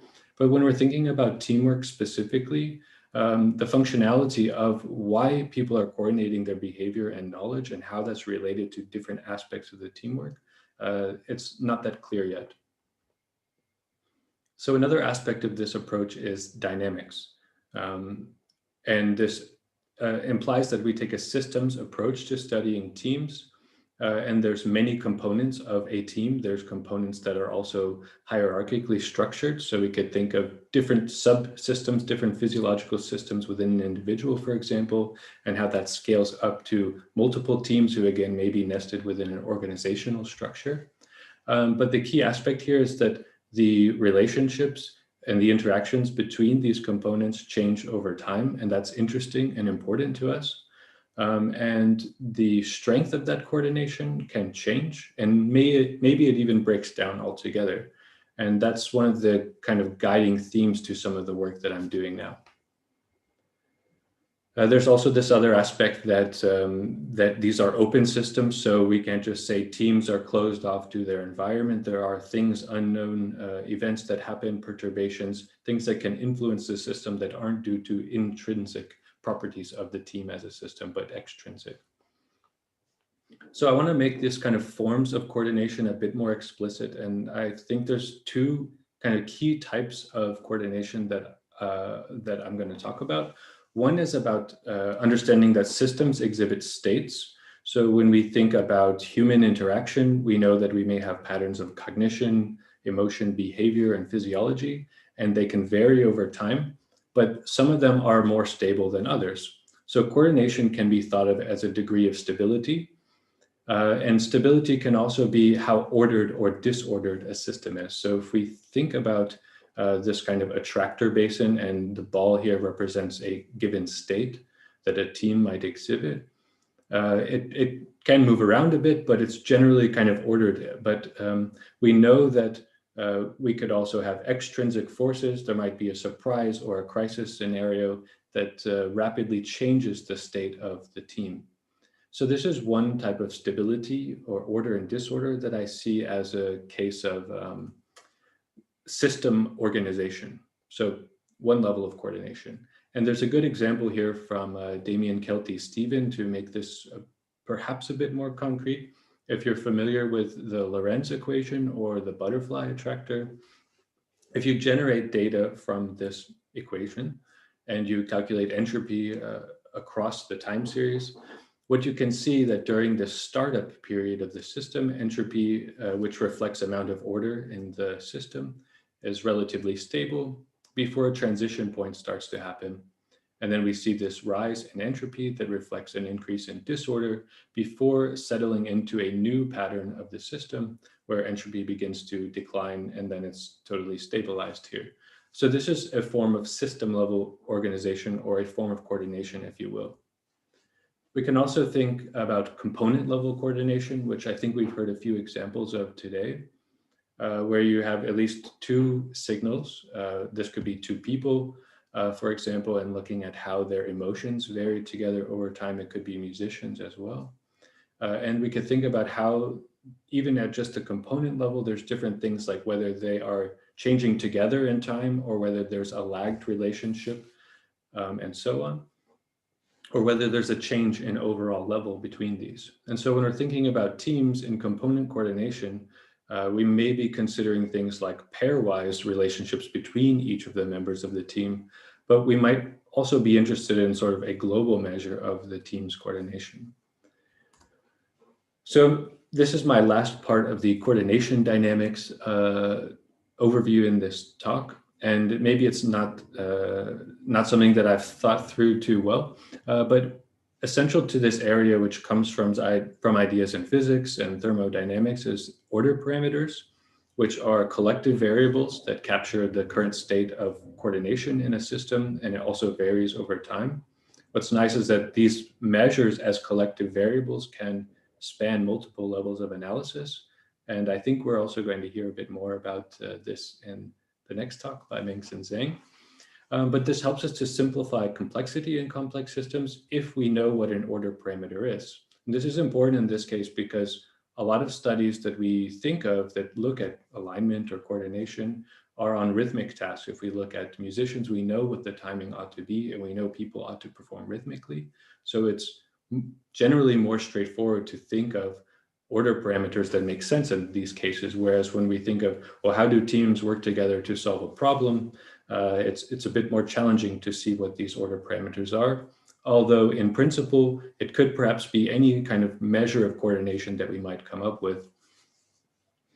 The other aspect is control parameters. So different variations to a control parameter ought to influence the behavior of the order parameter. This isn't causal in a way that we would think of like Granger causality, for example, but it is deterministic that we know that the values covary systematically. And if we think about a simple control parameter here is temperature for a fluid, and we know that there's going to be a change in the system as a function of the value of temperature, for example, from gas to liquid. These haven't really been studied much in team coordination before, although Jamie Gorman and colleagues looked at how team familiarity changed their order parameter of coordination. Okay, so that's sort of the approach. And now I'm going to get into some more examples. What's important here is thinking of team coordination dynamics as a subset of social coordination dynamics that is an area that has a lot of variability. So there's a lot of modalities that people are studying, different methods, and they're specifying coordination in different ways. So I think we need to be explicit about each of these four dimensions, and I'm going to try to use this structure through the rest of my talk as much as possible. Before I do that, and maybe you've already heard me talk about this before, a couple studies I'm going to talk about used the Moonbase Alpha task, which was a serious game developed by NASA and some game designers. Essentially, we had dyads that performed this task together in a co-located space where they get 25 minutes of oxygen in the game to restore functioning to the moon base. This is a nice task because it's very easy to quantify their performance in terms of the time that they take to restore functioning to the moon base, the total percentage of oxygen which they restore, because not everyone restores it completely, as well as the number of objects that they repair in the simulated environment. This also allows us to group teams into how well they performed, from quite poorly if they didn't restore any oxygen to sort of some mediocre amounts to the highest performing teams that restore it quickly. So in one analysis of this data, we focused particularly on the modality of the semantic content of the speech. What we have here is a time series of collaborative problem-solving processes, things like generating information, requesting knowledge, referring to goals, trying to develop solutions. And these are all just turned into discrete categories based on the transcriptions and a coding system that we developed. We can use a method which is based on entropy and slide it across this time series to think about how much order or disorder there is in the system. And thinking about this example I showed earlier, when we identify peak points, this should indicate that there are transitions going on in the communicative processes. So the form of coordination here is about the relative amount of order or disorder in communication states. And this functioned in the way that we empirically observed that these transition points we identified separated distinct distributions of collaborative cognitive states, or the types of communication states within those so-called epochs or phases were actually distinct.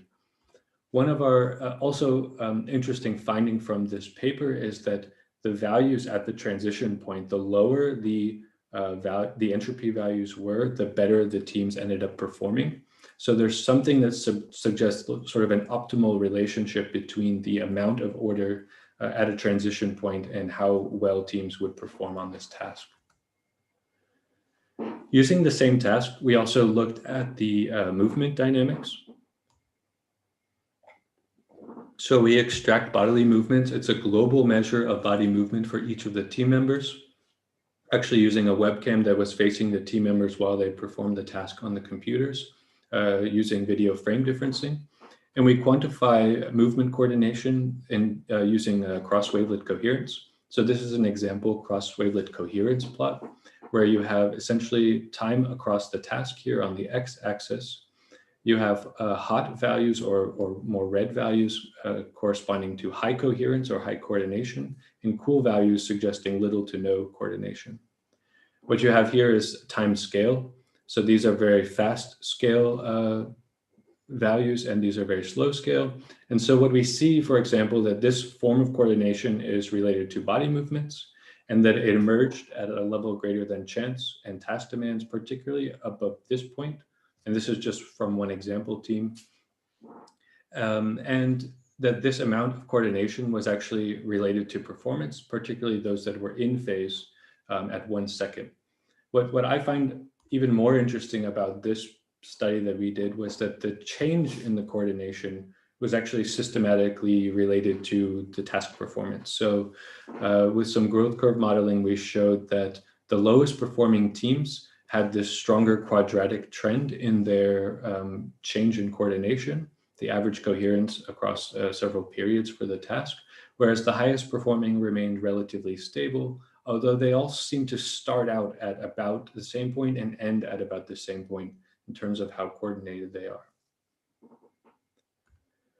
So I'm going to switch gears a little bit and think about what we need to advance team coordination dynamics research. I gave you just a few examples from my own work there, but I think we need to get better about incorporating multiple modalities, particularly in such a sort of interaction-rich domain. We need to work toward identifying drivers of change. So what might be those potential control parameters that we can influence? And it could also be that these are influential team members. And I'll give an example of this in a moment. We need to understand this functional effect that coordination has on teamwork. We also should consider this multi-scale aspect. So I didn't get to talk about it too much in my last example, but we did see that, you know, some of these scales that we examined didn't have an effect on how well teams performed, even though they were coordinated to some extent, whereas certain scales mattered for predicting performance. And then we need to focus more on incorporating multivariate methods to study coordination in larger teams. So in the next few examples, one is not my own work, but I think it's a really cool paper.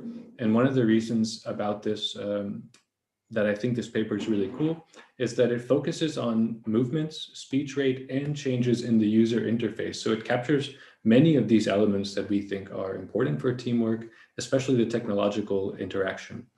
So they incorporate all of these modalities into a single analysis called multidimensional recurrence quantification. If we want to talk about this in terms of what form of coordination this is, it's sort of the regularity of temporal matching across all of these signals. So what you see when you look at points that repeat here in this recurrence matrix, you can identify when there's sort of stable patterns at the sort of system level across, with the system level being everything that's input into it. So from 3 team members' movements, speech, and their user interface. So the function of coordination here was they showed that actually less regularity in the signal was predicting better collaborative problem solving processes for shared knowledge as well as negotiation about the task. So this was interesting. And in another study, also not my own, but uses a similar kind of technique based on recurrence. This is some work by Jamie Gorman and colleagues, focusing here only on one modality, the speaker-only time series. And I already mentioned the method here, but this form of coordination is about the communicative regularity by focusing on how deterministic this speaker signals are. And we can see that here. What was really interesting here is that they identify reorganizations in the communication as a function of adaptation. So this example shows that there was a fire in this simulated healthcare setting, and the communication patterns and the ability to predict future states from this crossed a particular threshold in their method that showed, okay, we could pick up a critical reorganization here. And it was interesting because less experienced teams were also slower to reorganize and adapt to challenges than more experienced teams. Another aspect of this is that something I mentioned earlier, what might be a driver of changes in coordination. In this case, it was particular team members, so a surgeon and a nurse, who by filtering out the contributions of each of the teams, they're able to show that this reorganization was no longer evident if you sort of exclude these key team members. So it's a nice empirical example to identify who are kind of drivers of change in the coordination. So this is another example from one of my recent papers with Aaron Likens. And this is just one of the examples where we were trying to think about this question of how can we model coordination when it changes over time and changes perhaps differently at different timescales.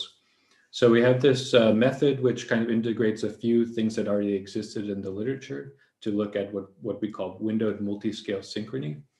What's nice about this is an example with some complex sine waves in our paper, which you can check out here. We include some other simulated signals as well as empirical ones, but this is the easiest one to illustrate this. So the sine waves, the two of them have these properties. So there's some higher power, for example, at these frequencies and at this frequency here. And in one of the other signals, we have only high power at this particular frequency, but it drops out. And we wanted to be able to showcase that, well, we can detect with our synchrony measure that these signals are synchronized at these particular frequencies and that we can detect the changes. Another aspect of this is it is based on distributions of relative phase values, which I don't have time to talk more about right now, but it captures sort of stable coordination patterns that don't have to be one-to-one, like perfect synchrony, but they can be sort of different ratios. So this is something that's quite flexible, and we hope to see it developed further. In another project, we're working with sociometric badges. And this is just from a case study, which we have a preprint available on. In this case, we get the vocal amplitude data from 7 team members as they were working on a sort of lost at sea scenario. We use a measure called dynamic complexity, which also reflects the system order and disorder, and we can apply this to each of the signals individually, or we can look at some sort of global properties of the signal, and we could identify critical instabilities or potential transition points using this. What I'd like to highlight here is that we had some time points that we knew were changes in the task, like where things were getting set up, and we're just sort of testing how good these sensors work and these measures, doing an individual task, moving to the team task, and post-task. And we see that we can actually recover our known transitions that we knew prior to analyzing the data. And we expected that there would also be sort of during task transitions or things that happen during the interaction, which we can see here. And another thing that we're trying to advance to better understand this is how the network structure, at least in terms of who it is that's speaking more and who they're sort of taking turns with the most changes across these sort of identified phases for this task. Okay, I'm pretty close on time here, I think. So I'm going to wrap up with the last few points. So if we want to better understand the functions of coordination, we really should be trying to map coordination in different modalities to certain kinds of outcomes. This is a paper where we look at this in psychotherapy, but I'm really interested to see what we find in team coordination. Maybe this is certain modalities relate more to the actual task itself. Others might relate more to an interpersonal dimension like cohesion and trust, or common ground. And actually, one of my PhD students, Elvira Halgas, has a poster that I recommend that you check out in the virtual poster hall, where she's going to talk a bit more about our review of team coordination dynamics. And my colleagues, Dr. Josef Gevers and Kjerne van Eindhoven, were working on answering this question: how can we augment human performance in crisis scenarios with wearable technologies? And we're studying this in sort of stressful collaborative games as well as in a healthcare context. And my last slide here is just about wrapping up. So some of these needs that I think we have: when coordination is multi-scale, it spans a lot of modalities and we can use a lot of methods to study it. We really need to see how do these methods compare. So applying multiple methods to see what converges and what diverges and the meaning we would get from that. Seeing what different forms coordination has as it changes over time. And in particularly, we need to have more efforts that can identify these potential control parameters so that we can influence teamwork to adapt in the ways that we think are optimal. And then understanding what function coordination has. We might need some better models to map these relationships, whether that's, again, task performance or other teamwork processes. So thanks a lot to Mirla for inviting me to speak, as well as my many great collaborators. Thank you so much, Travis. And I knew you were just the right person to put in the slot today, because you've managed to pick up on a lot of points that have already been brought up, but also to introduce us to the theme of teams, which seems quite pertinent as it's in the title of the conference. So thank you for doing that.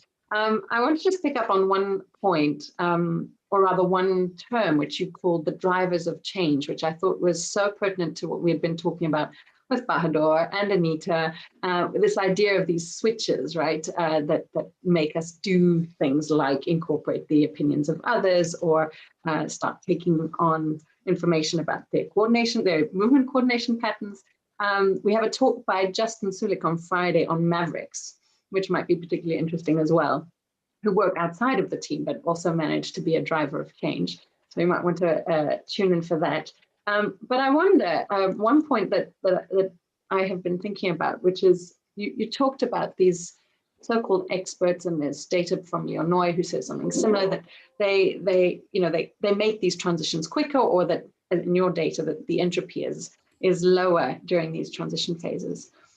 But I think from an information point of view, there's also a lot less fun stuff happening. They are experts because they don't need to learn, but also during those transitions, they learn less, which I think is kind of interesting. We have a couple of talks on education coming up in the program, but I think what's strange for me to think of is that experts might therefore not learn during perturbations. Or do you think that they pick up on more subtle changes that we're not capturing, but we just see relative lower entropy in these individuals?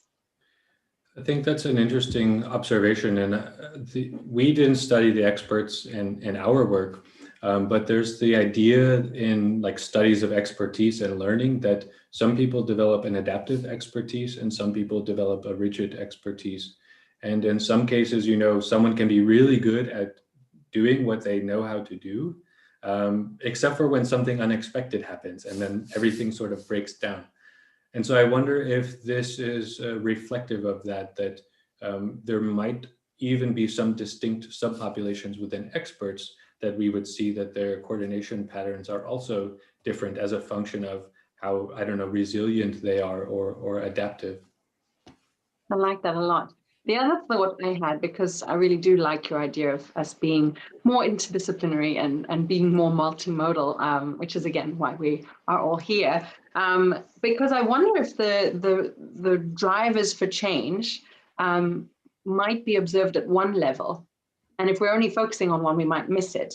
And I wonder if methodologically speaking, you have ideas of how we would capture that, because typically we look at how two levels sort of covary in time, but we don't necessarily look for how or we don't look necessarily subtly enough at how one might be driving change in another. I think this is sort of the power or allure of the coordination dynamics approach, that if you have this order parameter, it really tells you all you need to know about the coordination in the system. But if you don't really know what a good parameter might be or where it will come from, that's kind of why I've been advocating for this multi-modality, multi-method approach, so that we can identify what that might be.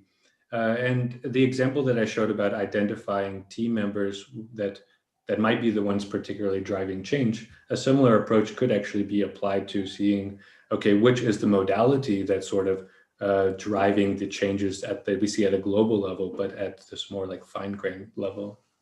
Absolutely. Oh, well, so that's a perfect way for us to end this session. I'm not seeing any other questions coming up on the chat, but maybe you can sign in and see if any pop up, because we are a little bit ahead of time in these Zoom calls. You're always about 2 minutes ahead of the live stream. So maybe some things will come up following our discussion. But first of all, thank you so much for your talk and for your participation today. Also, and on the comment stream, we will be back after a short coffee break, because I certainly need one.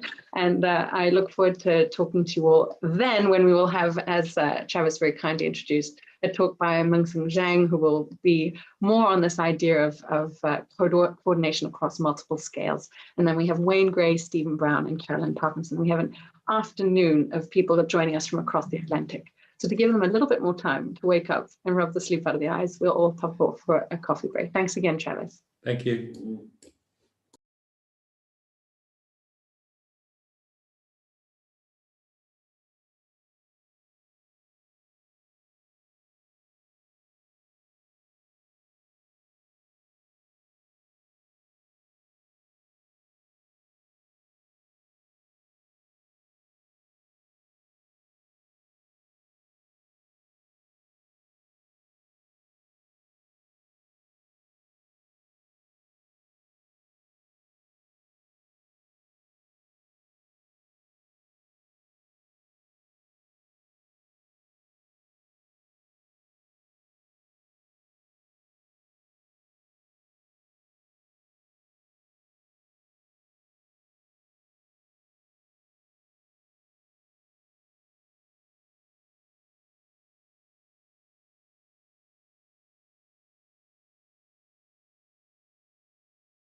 Oh, hi. I'm here with my cup. Hello. Hi. I don't have my cup. I have requested a cup of tea from upstairs because I'm hiding from my kids. And now the world knows that that's what I do. Yes, so maybe I'll get a teacup to join you soon. I'm going to just quickly give people a little spiel and then we'll start. So welcome back to everybody who's joining us today. I would like to just give you a little tour of our website quickly to let you know what you might be missing if you haven't already found us on the web. And first of all, I'd just like to show you that you can follow on our program and obviously also find out a bit more about our speakers, because we will not be taking time to introduce them so we can focus more on their work. You can see we have a really wonderful array of speakers joining us today from across the Atlantic. So we shall be very kind and nice to them because they've had to wake up very early to be with us. And that starts with Mingxin Zhang, who's joining us from, at least it's not too far away. Oh wait, it's as far as it possibly can be. And then I'd also like to just quickly show you our whiteboard, which I hope you will populate. This is your homework to write down and pop down any thoughts you might have so that we can have some lasting impact from our time together over the next 3 days. But without further ado, I'd like to introduce our next speaker, Mingxin Zhang, who's joining us from Stanford, and who, as Travis already very kindly introduced, is going to talk to us a little bit about fluid social coordination across scale. So I think we've had a really nice introduction from Travis's work, so I'll just hand over to you, Mingxin. All right, thank you so much. I will share my screen. All right, can you see it? Okay, great. So, hello everyone, and wherever time you're at. I'm going to talk about fluid social coordination across multiple skills. And I'm currently at Stanford University, but a work I'm going to tell you about is done at Center for Complex System and Brain Sciences at Florida Atlantic University. So I want to begin by showing you this little video. Hopefully it's bright enough here after morning. I think it's a this is salsa, rueda, and I think it's a really perfect example to show you that that the social group is really a dynamic structure. They're very fluid. And you can see there is a constant reorganization going on at all times. And you can also see that there is emergence of group sizes or structure at different skills. So this is just a fun illustration of the type of behavior I'm going to talk about today, also in groups of 8 primarily. So I want to tell you about, how this type of fluid, exchangeable partner and the group relationship happen at multiple spatial temporal scales. And I will start by introducing some background to you. And the type of coordination I'm talking about today would be rhythmic coordination, as alluded to by the little video I showed you. And there are a lot of stuff that is known about a dyadic rhythmic coordination. So I will give you a little bit of theoretical backgrounds of what we know about dyads, or 2 people, how do they interact rhythmically? And then the question is, how do you scale it up to a group, and what new phenomenon might be observed at that newer levels of description? And I will introduce you to this experiment that I call the human firefly experiment. The reason will become apparent later. And I also did some theoretical work, just a little bit of theoretical work to show you what might be the source of this type of fluid coordination. And finally, I will show you some, maybe new directions to quantify this type of multi-scale coordination dynamics, and what are the challenges that we currently have. So when we talk about rhythmic coordination, there are many different ways to model them, of course, but we consider individual participants in this rhythmic coordination relationship are oscillators. So for the very simplest form of oscillators, they only have one of a simple variable to describe their state is their phase. So what is a phase? So you can think of the phase of an oscillator as a position of an arm on a clock. So where it's pointing to is its current state. And in dyadic coordination, we're interested in how two oscillators will interact. And the coordination variable would describe their relationship in terms of the angle between their phase, that is called relative phase. And the common forms of dyadic coordination includes in phase, synchronization, and anti-phase, like a syncopation, or the movement of your two legs as you're walking, or anti-phase to each other. So these are common form of coordination pattern. But what kind of pattern is observable or stable in human coordination depends on a lot of factors. That includes how these individual oscillator wants to move on their own, like the arms on the clock that might want to move at different rate. So what stable patterns are possible depends on how different they are. So now I'm going to show you the dynamics of relative phase as a single variable here and across time. But as time is increasing, I'm also increasing the frequency difference between these two oscillators. So if their difference is very small, they will have two stable patterns available, as I've just shown you. They're either at 0 relative phase in phase, or pi relative phase, which is anti-phase 180 degrees. And which pattern they fall into depends on where they start initially. If they start close to synchronization, they will stuck there. If they start close to anti-phase, they will stuck there. So this is a regime that we call a bistable regime, because there are two stable patterns of coordination. If we further increase the frequency difference, we will get into a different regime where the anti-phase is destabilized and only the in-phase coordination or synchronization is viable. And that is called monostable coordination. And if we further increase the frequency difference between the oscillators, we will find out the relative phase is no longer stuck. So they're not a constant stable patterns being formed, but the phase difference is constantly increasing. But it's also not just keep drifting without any structure. Instead, if you look closer, you'll find out that the relative phase is really slowed down and flattens near in phase and anti-phase, so the old stable patterns that they used to be able to form.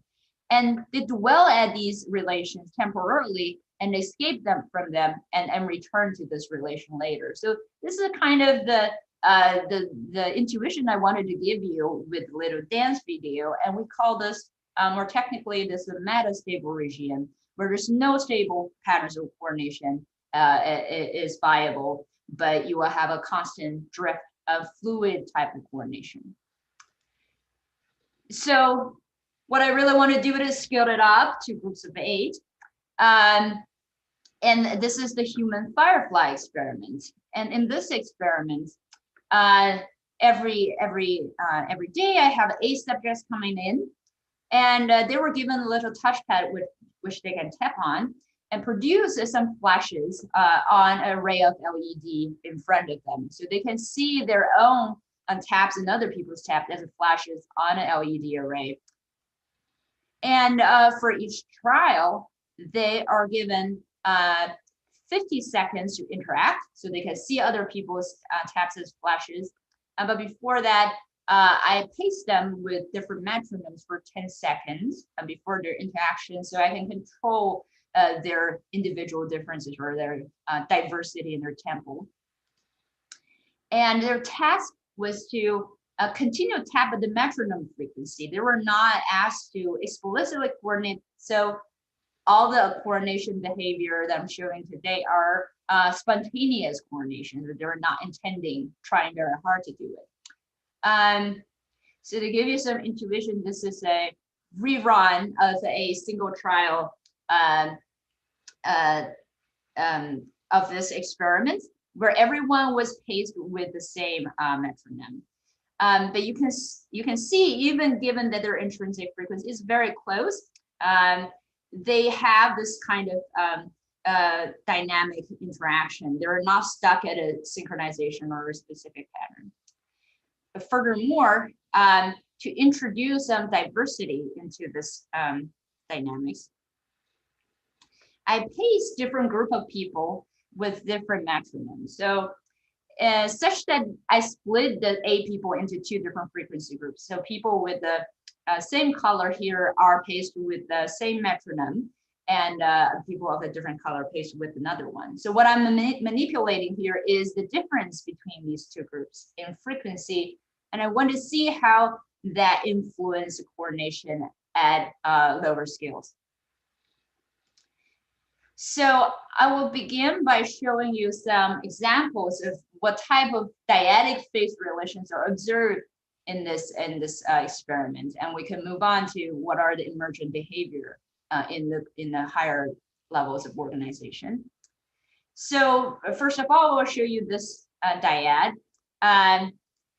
which started off drifting a little bit in relative phase, but the relative phase very quickly stuck at it in phase for an extended period of time, and it switched to an anti-phase later on. So this is a typical behavior that we will see in experiments. It's called bistability, a sign of bistability that has both in phase and anti-phase as viable patterns of coordination. And there's another pair. They have a different form of coordination. Instead of stuck at some place constantly or for a very long time, they dwell transiently in phase and escape from that, and they dwell again in phase the next time they come around.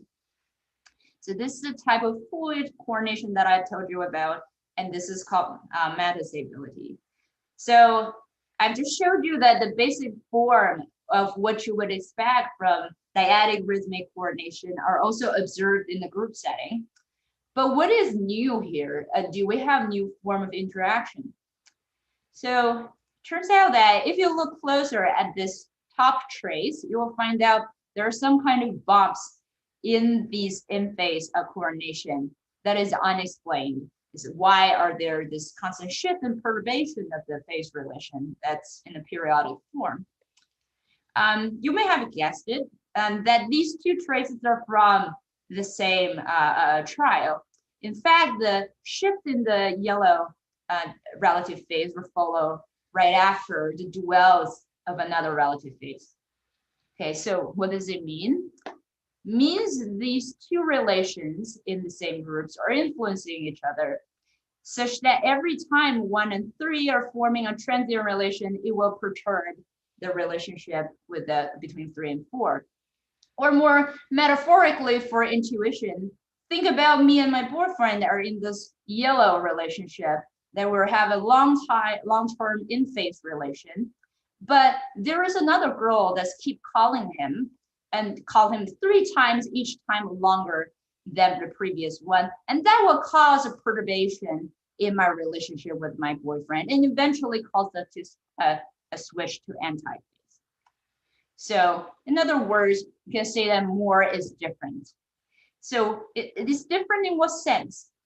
So when you have multiple agents that are interacting, they also form multiple relations. And these relations have different competing stability. And through the competition between different relationships, you may have emergent behavior of the constraints between these relationships.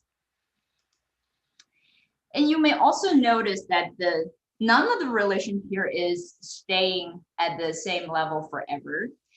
You can think of these relations are evolving on different time scales. So for the yellow relation, it's revolving very, very long time scale. Instead, your red relation is taking a recurrent form and evolving on a faster time scale.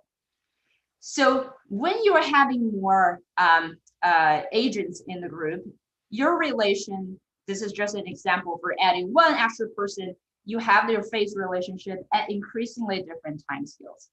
And the coexistence of multiple time scales of the relations will give you a switching dynamics between different spatial organizations across time. And this is the sort of group dance intuition that I try to give you. So on a higher levels of organization, as I said, I manipulated the frequency difference between two groups in order to create some structures on the higher level. So now I'm showing you the dynamics of their frequency or the tapping tempo over time.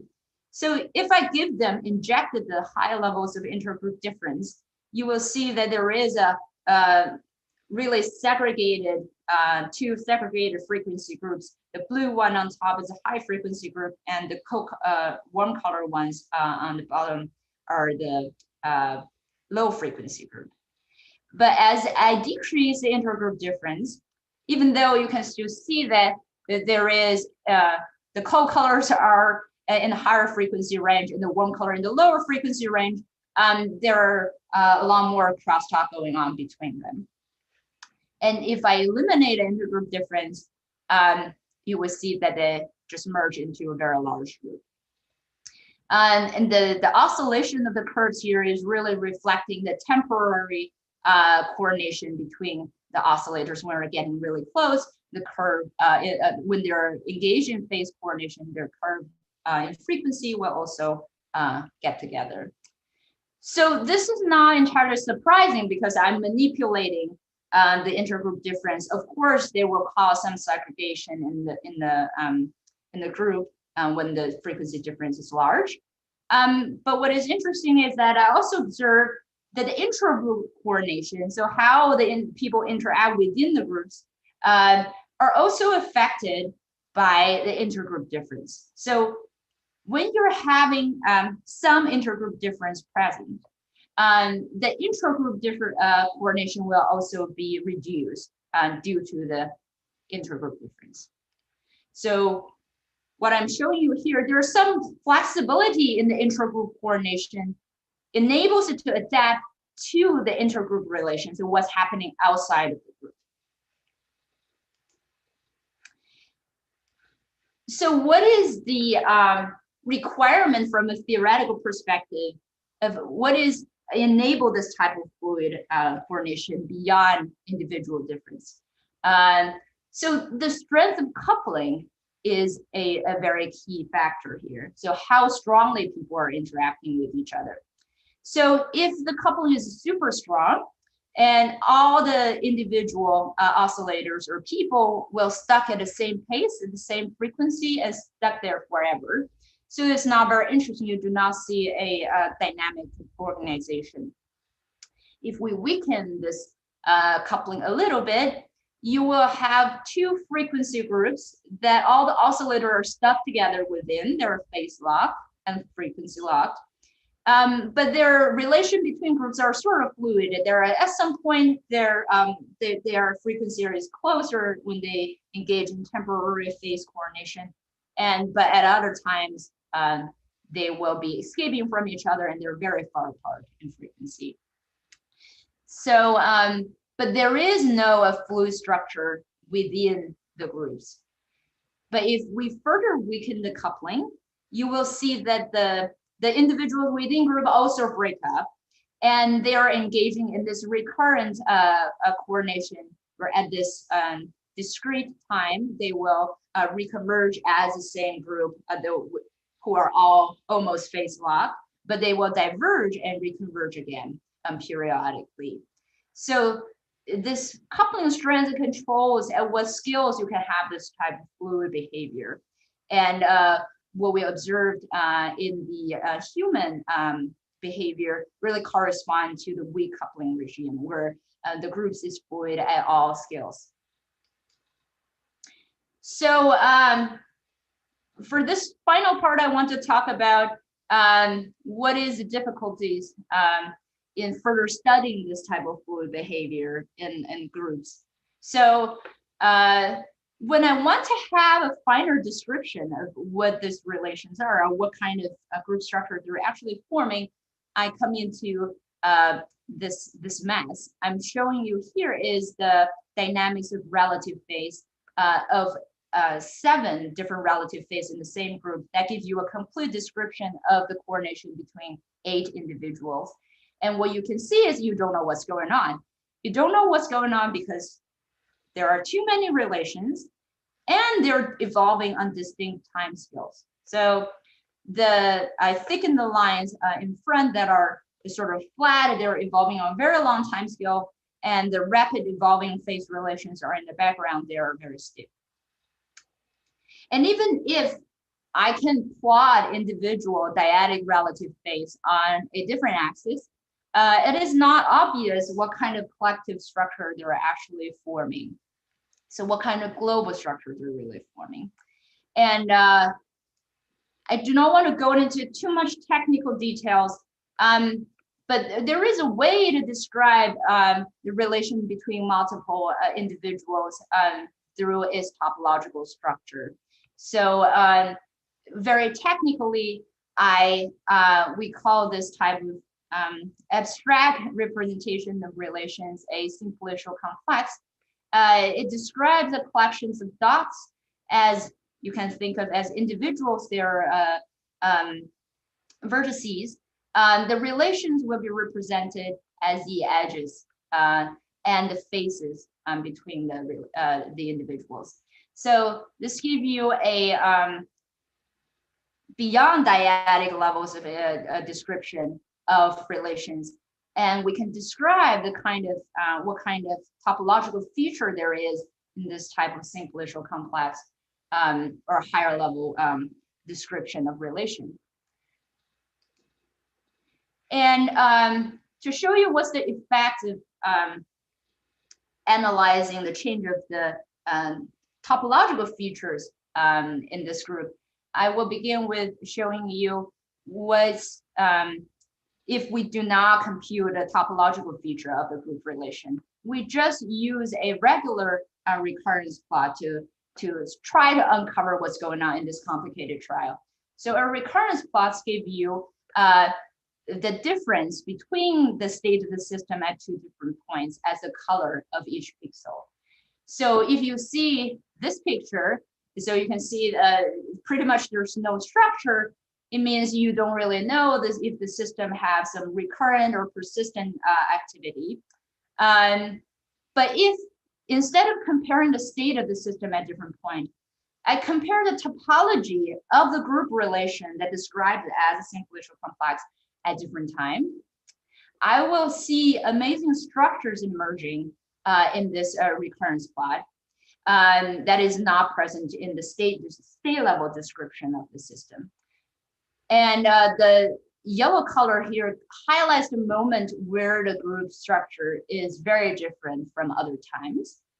And so particularly this recurrence plot highlights at 30 seconds something interesting is going on. So when I first saw that, I thought, well, is that an artifact? Is this something really going on in the group dynamics? So I want to go back to the time series and to see if I can figure out what is going on at 30 seconds in this complicated trial. So, so the top one, a plot I'm showing you the frequency dynamics of this 8-person group.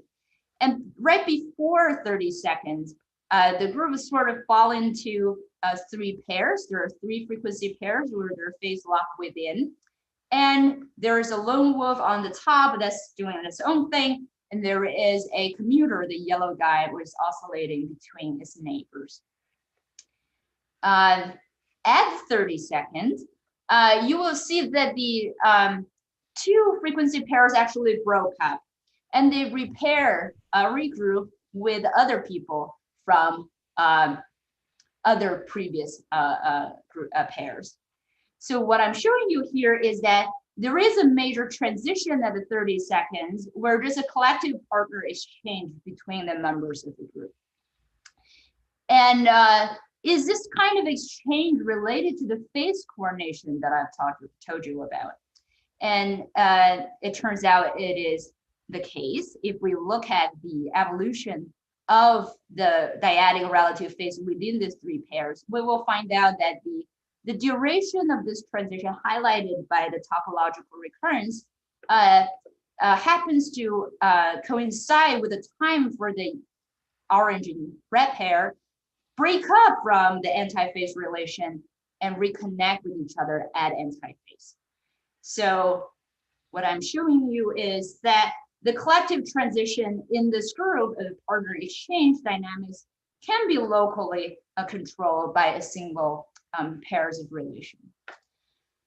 So it is really the dynamics of topology of this higher level description of group relations rather than the state could capture this type of transition in the fluid social coordination. So with that, I will summarize that I've showed you how the dynamic fluid type of social coordination can emerge when you have multiple time scales in your phase relationships. And we call that spatial temporal metastability. And the scale at which you have fluid social coordination really depends on the strength of the coupling. If the strength of the coupling is weak enough, then you will have a fluid social coordination across multiple scales. And eventually, this kind of fluid behavior is very difficult to describe quantitatively. So a new way to do that is to try to quantify the topological features in their collective behavior and try to model them across scales and across time. So with that, I want to say thank you, and I can take any questions. So thank you so much, Ming-Sen, for that talk. I've probably read all your papers far too many times and cited you far too many times as a result. But it's great to hear you speak live. So first of all, thank you so much for joining us despite time differences. And also for being so punctual and on time. You're the first one today who is. Thank you very much for that. I suppose my first question is about this idea that you need weak coupling to have fluidity. And I asked from a conceptual level what that really means, because when you have groups or teams, you want to have fluidity, right? Especially if you think about music or dance, where you may change partners, you may hand over the lead to somebody else, it's say in jazz, for example. So I suppose that statement sort of, first of all, undermines the idea that coupling it has to be a good thing, and that weak coupling therefore has to be a bad thing. That sort of turns that on its head. And then my question sort of goes to expertise, which I mentioned in Travis's talk again, because the thought would be that experts, I would have originally thought that experts would couple strongly and quickly to their fellow agents.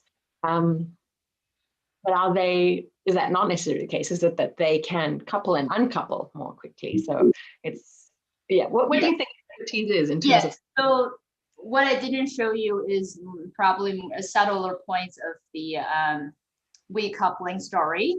So there are other results that I didn't show you is, there are many slides.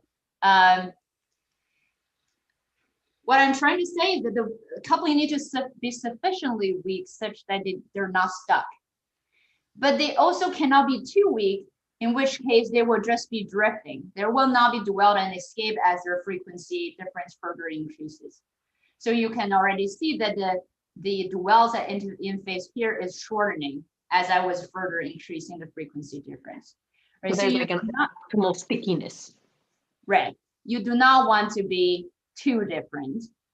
But what is really happening with unshown results that the most interesting happening near this transition.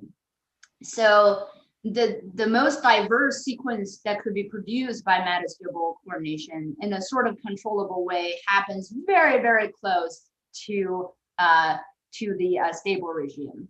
So you can have long time scales and short time, so you can have diverse time scales that are changing slightly as you're manipulating the frequency difference. So at that point, you can easily switch between different complex patterns of coordination at that point, but now when the coupling is too weak or too weak or too, yeah. So there are sort of a duality. It's the frequency difference is the weak coupling is weak relative to their individual difference. So That was if perfect. yes.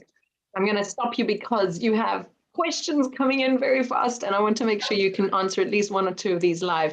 And then I'd ask if you could hop onto the YouTube channel so that you can answer the rest. So we have a question from Travis saying, thank you, Mengsen. Can the stability of the topological features be interpreted directly, or do you need the recurrence plots to show that the stability versus transition points?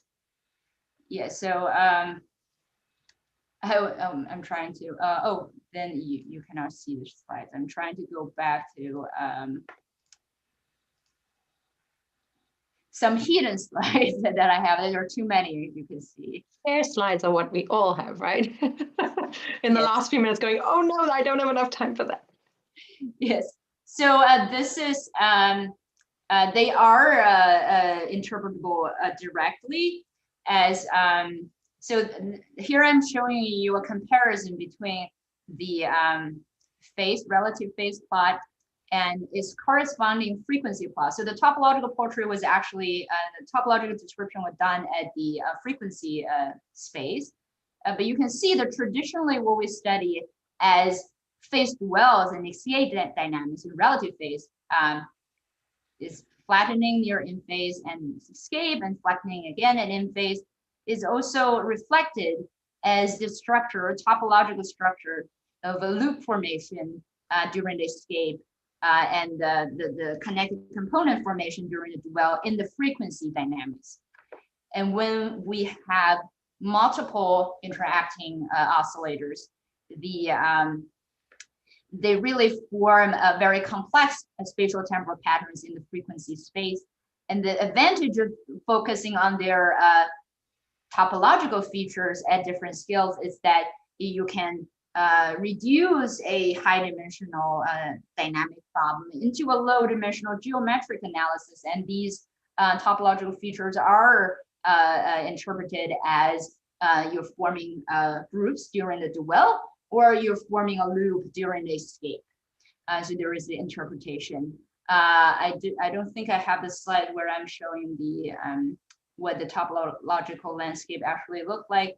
But yes, they're interpretable in many different ways and analyzable, but I haven't done extensive exploration of what is possible, and that could be left to future work, hopefully.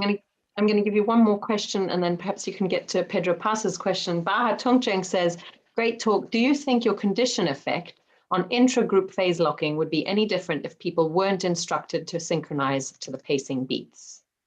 Yeah, it's very likely. So what I was,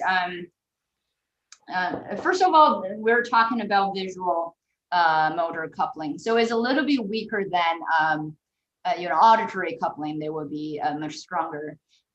So if I instruct them to couple, it will correspond theoretically to this sort of moderate coupling, I suspect, or very strong coupling. I think for visual motor coordination, even if they intentionally trying to synchronize, there may still be some drift in there.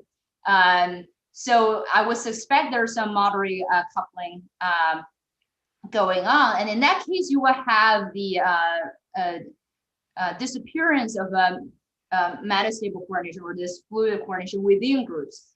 I have, that is in the manuscript but not shown here, is that this fluidity within the group is the key why there is a reduced intragroup coordination. So the intergroup coordination was actually changing the time scales of the recurrence within group.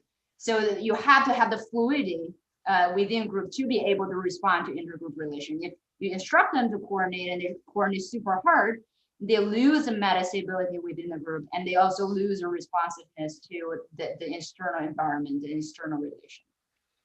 Thank you so much. I'm going to have to cut you off there.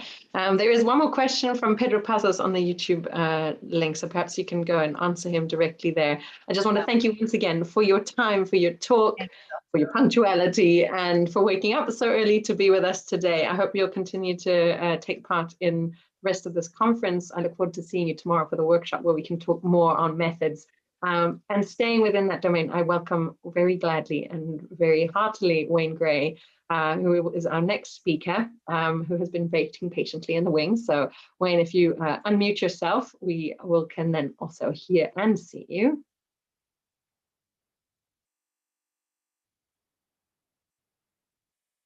You still need to unmute yourself.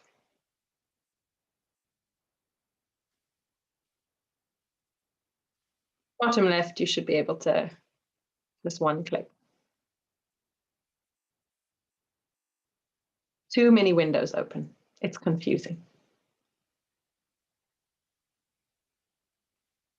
Sadly, we can still not hear you.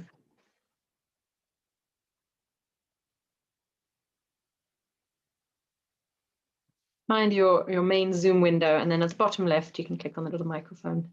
Unfortunately, I can't. I can only ask to unmute you. Zoom is very polite that way. You can mute people, but you can't unmute people. There you go. There we Am I go. unmuted? You are unmuted. Thank you. Excellent. Okay. Yes. So welcome, and without further ado, and so we don't waste up any more of your precious time, I'll just ask you to share your screen with us, and it's over to you. I am hearing echoes in my head here. Am I on now? Dear. You are on. I can hear you. You are live.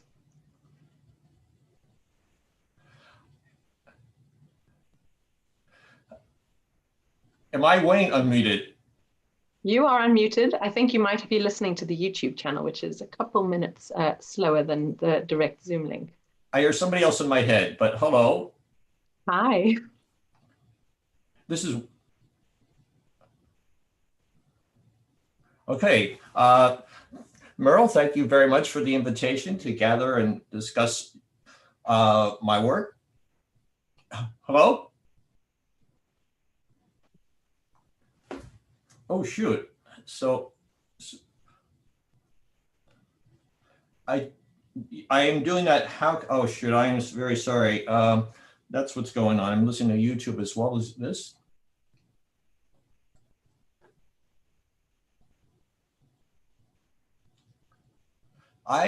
Boy.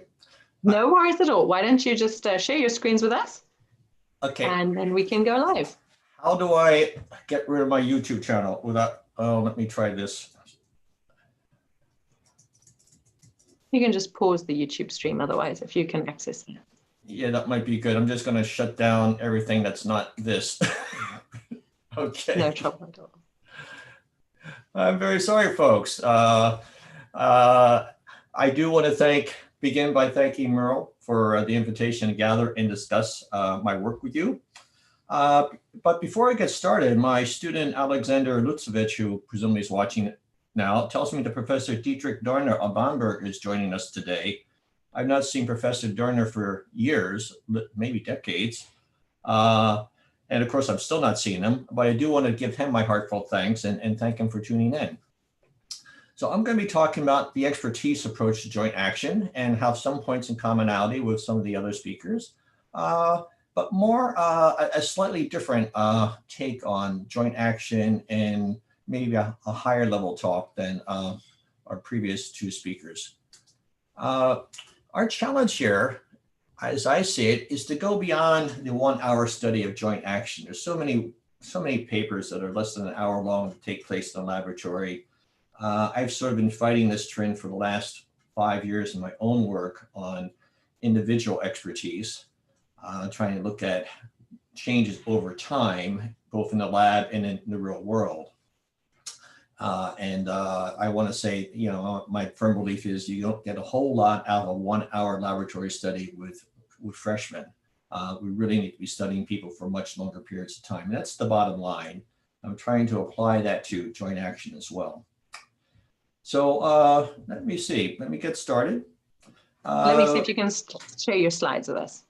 Oh, you're not seeing my slides? Not yet. Oh, shoot. I am sorry. No worries. It's nice to see you. Normally people jump straight into the slides and you can only just see a little thumbnail of the person. So that's a nice way to get to know you a little bit better. My slides are on the screen, actually. And so just press share screen again, or Alt S, I think. If you press share screen again. Okay.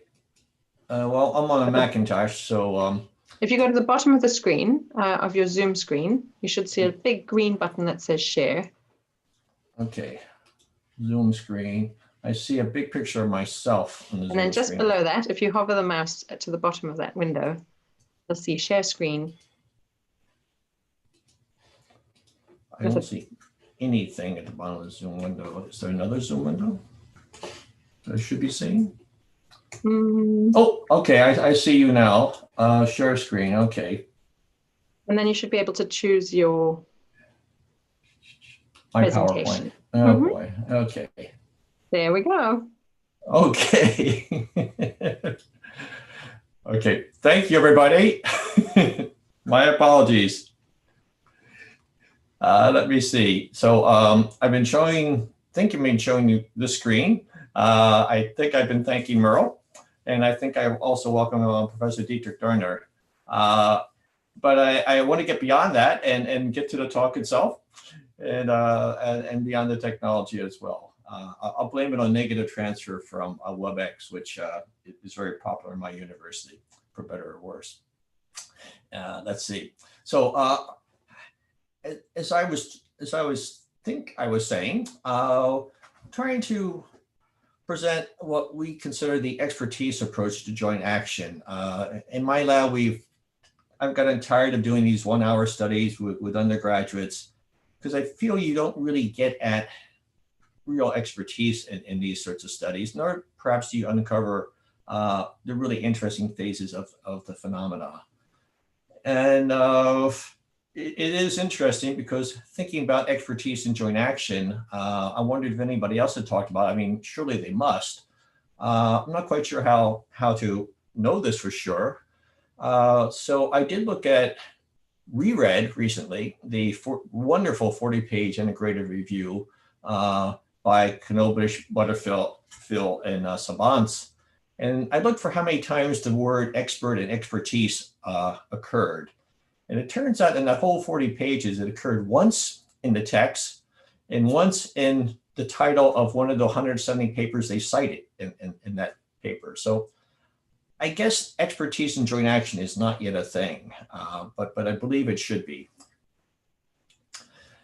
Joint action, first of all, if you're not all that familiar with joint action, let me just say that it neatly divides itself into emergent versus planned coordinations. In emergent coordination, entails multiple individuals acting in similar ways thanks to common perceptual motor, perception action coupling. So the classic example would be two people sitting in a chair near each other, rocking in rocking chairs and beginning to rock at the same pace, not aware they're actually doing this and it's not a deliberate action. I'm not interested in those, at least not for today. My focus is on planned coordination, which is supported by shared task representations and joint perceptions. And a great example of that would be two people making a bed, learning to coordinate their actions and shaking out and tucking in sheets. This is an interesting example because it's also relevant to robotics. Robots have terrible problems dealing with flexible material. People do, but we adapt pretty fast.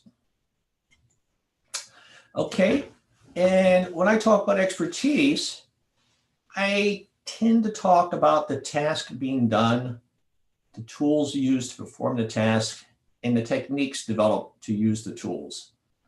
Now, experts are not better than novices simply because they have better tools. Rather, they're better because they have mastered the techniques of tool use, which are beyond the techniques mastered by novices. So, novice with the same tools as an expert is still a novice. The expertise approach to joint action requires expertise in the knowledge of the tasks, tools, and techniques you need to do your work, knowledge of your partner skills, and expectations for how you and your partner will coordinate your separate intercommon activities. So there's a lot going on here, right? A lot more than just sitting in a room playing Tetris by yourself or something of that sort. So in the rest of the talk, background section, I'll define some of the terms I've been using and provide brief overviews for some of the ideas that inform our approach. These will be taken from individual cognition studies.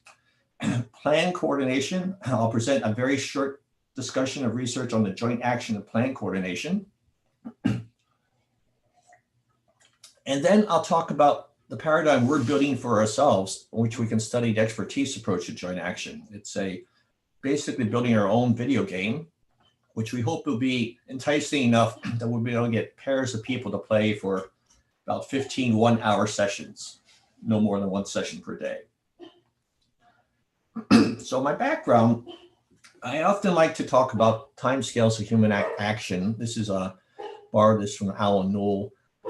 And because a lot of the audiences I talk with, they're not just people doing experimental psychology, not just people doing problem solving. They're all over this spectrum. And Knoll came up with this time scale basically to be able to talk to people better and say, yes, I understand your work is very important, but it's at this scale and I'm at this scale. That's why I'm doing what I'm doing. Well, my work is sort of at the cognitive band, phenomena which take maybe 1/3 to 30 seconds to show themselves. There's a lot of good stuff my colleagues do in cognitive science, which are at the boundary rationality band, and a lot of good stuff that other disciplines are doing at the social organizational band, and of course the biological band. A lot of great stuff nowadays down there. But you can't study everything. So our focus has been at the cognitive band. You also, as I mentioned in my preamble, can't develop expertise on a task in a 1-hour psychology study. Repeated sampling the same people and/or cross-sectional studies, that is expertise sampling, are required. In one example of a longitudinal study, we had 9 people in our lab for 31-hour-long sessions playing the game Space Fortress. Video games work really well with undergraduates. I can't think of anything else we could have them do for 31 hours that they would actually do. We sample expertise. That's another approach.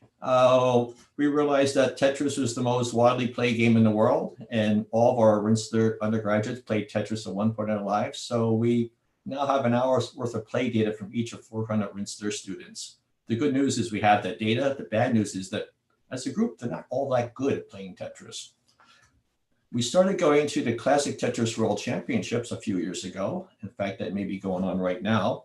So don't turn on this Twitch screen until I get off at least, or until this whole workshop is done. But what people do with the same task and tools, but different techniques is truly amazing. It's just not Twitch training that makes a good Tetris player. It's the technique.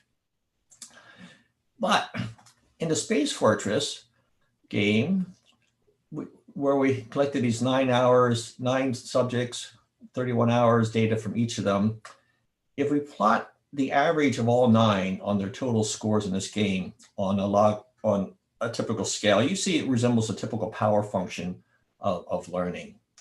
The interesting problem with this, and one of our big complaints about studying groups, is that we don't have any players who do that. That's the averaged player. But the stuff on the right are the true players, the individual players. There's no average player in there. You don't see any one of those jaggy lines which matches that averaged player. So whatever the individuals are doing to cause us to have that group average, it's not representative of any one individual. And that's something which the field of cognitive science, cognitive psychology still seems to be very slow to realize. Let me show you some of the changes in play across 248 games. And I'll talk as this speeds up and explain what you're seeing here. The one on the left is one of our subjects during his first hour of play, hour 1, game 1. The red cross which shows up is the point of gaze from the eye tracker. And the gray buttons which pop up and down is an overlay of the keyboard that he was using to guide the piece around and around. But everything else is part of the game proper. On the right side, you see the same player after spending 31 hours on the game. And I think you can be struck by, even if you don't know much about the game, how different the players are. The right way to do this is the way the guy at 31 hours is doing it. Flying very, very slow, very, very close in, destroying those bluish diamonds, which are the mines as they appear, but staying just enough ahead of the space fortress so it can't really get a bead on you. The one on the left is just, completely hopeless, sort of wandering around, not really able to control his own ship, let alone kill mines or worry about killing his fortress too much. So let me stop this. Okay, maybe, yes. So Tetris, anyone?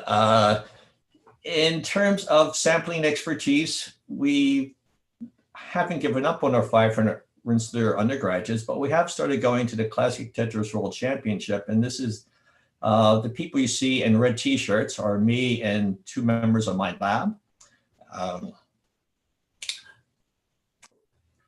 Ropadinga and Alexander Lutzovich. And the guy you see on the left there in the blue bandana, he's the Japanese Tetris champion and came and did very well in the tournament. And you see our banner around there. That's our workstation where we bring people in and try to get the players the day before the classic event itself to play our games of Tetris, where we record all the keystrokes and can examine them in some details. It's truly amazing what these people can do. In terms of Tetris, as I mentioned, we have about 500 hours, 1 hour from each of 500 Rensselaer students, and about 75 hours now sampled from the Classic Tetris World Championship people. We're also doing other things, like we can parse the videos of championship play from 4 or 5 years ago now and get almost the same data we get out of collecting data in real time. The false assertion here is that Tetris is a Twitch game, that strong players do the same as weak players, but faster. The true assertion, however, is that the task of Tetris and tools used by players are the same. However, it's the techniques for using these tools that distinguishes the CTWC experts from each other, as well as from the Rensselaer players we get. So, somebody said, why, Wayne, why do you study games? Well, it's sort of like the answer Willie Horton gave, the famous Depression-era bank robber, at least in the US. He was asked why he robs banks, and he shrugged and said, well, that's where the money is. Well, likewise, when people ask us why we use Tetris, our answer is, that's where the data is. Okay. Let me see. Okay, so it's not simple. I mean, the most important part to draw from this section is that acquiring expertise is not simply practicing the same set of techniques or methods until you get good at them. Rather, the plateaus, dips, and leaps approach suggests that most important aspects is the search for exploring the space of techniques. And this is the approach we plan to apply to study skill acquisition joint action. I see my dogs are awake now. Sorry, I hope you're not hearing that in the microphone the way I am. Okay. So that brings me to joint action per se, because it's a lot of really neat papers in joint action. And I want to talk about a few of them which are quite interesting and intriguing and maybe would benefit from the expertise approach. The big question for my lab is whether we can find a joint action task that will allow us to do the level of detail analysis we've done with Space Fortress, Tetris, and the other game paradigms that we've used. Clearly, there are many good studies out there which use plan coordination, but many of those, at least for joint action, are single session studies. So that tells you a lot, but doesn't quite tell you as much as you want. However, one of the most insightful studies I've seen is the Brenner's Classic 2008 paper.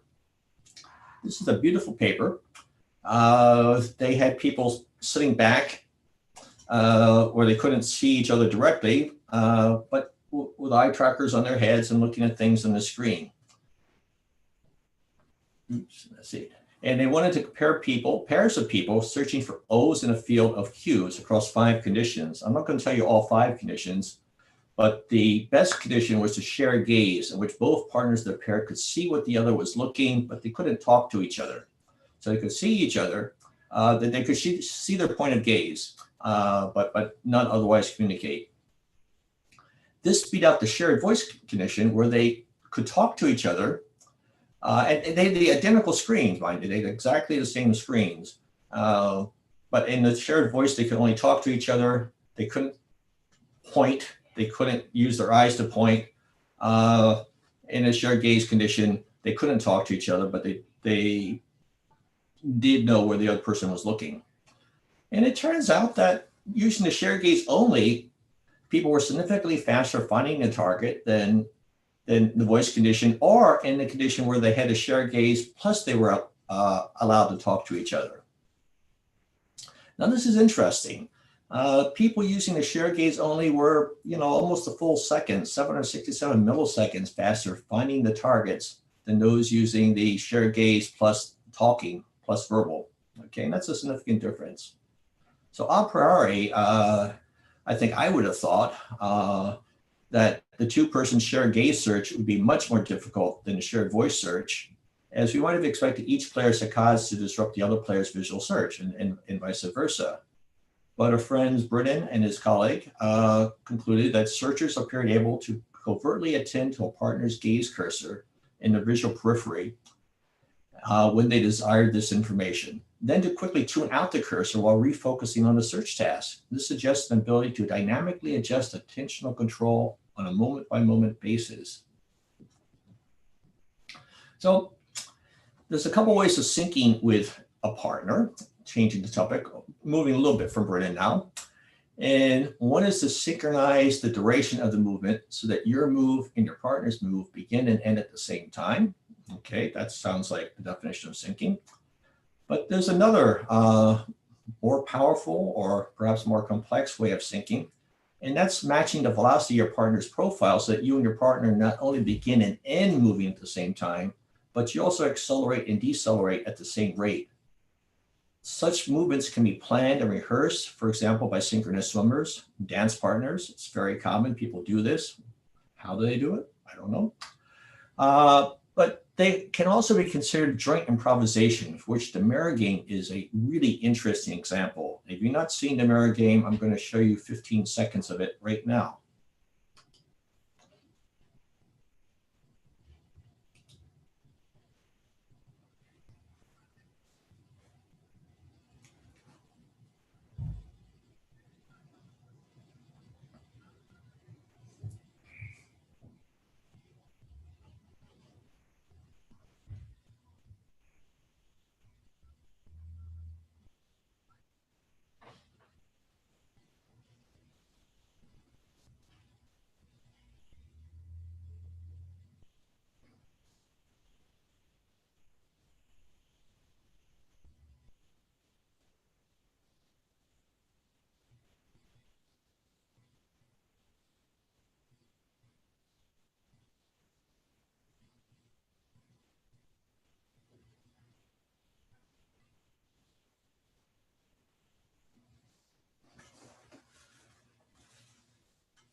Okay, let me stop them right there.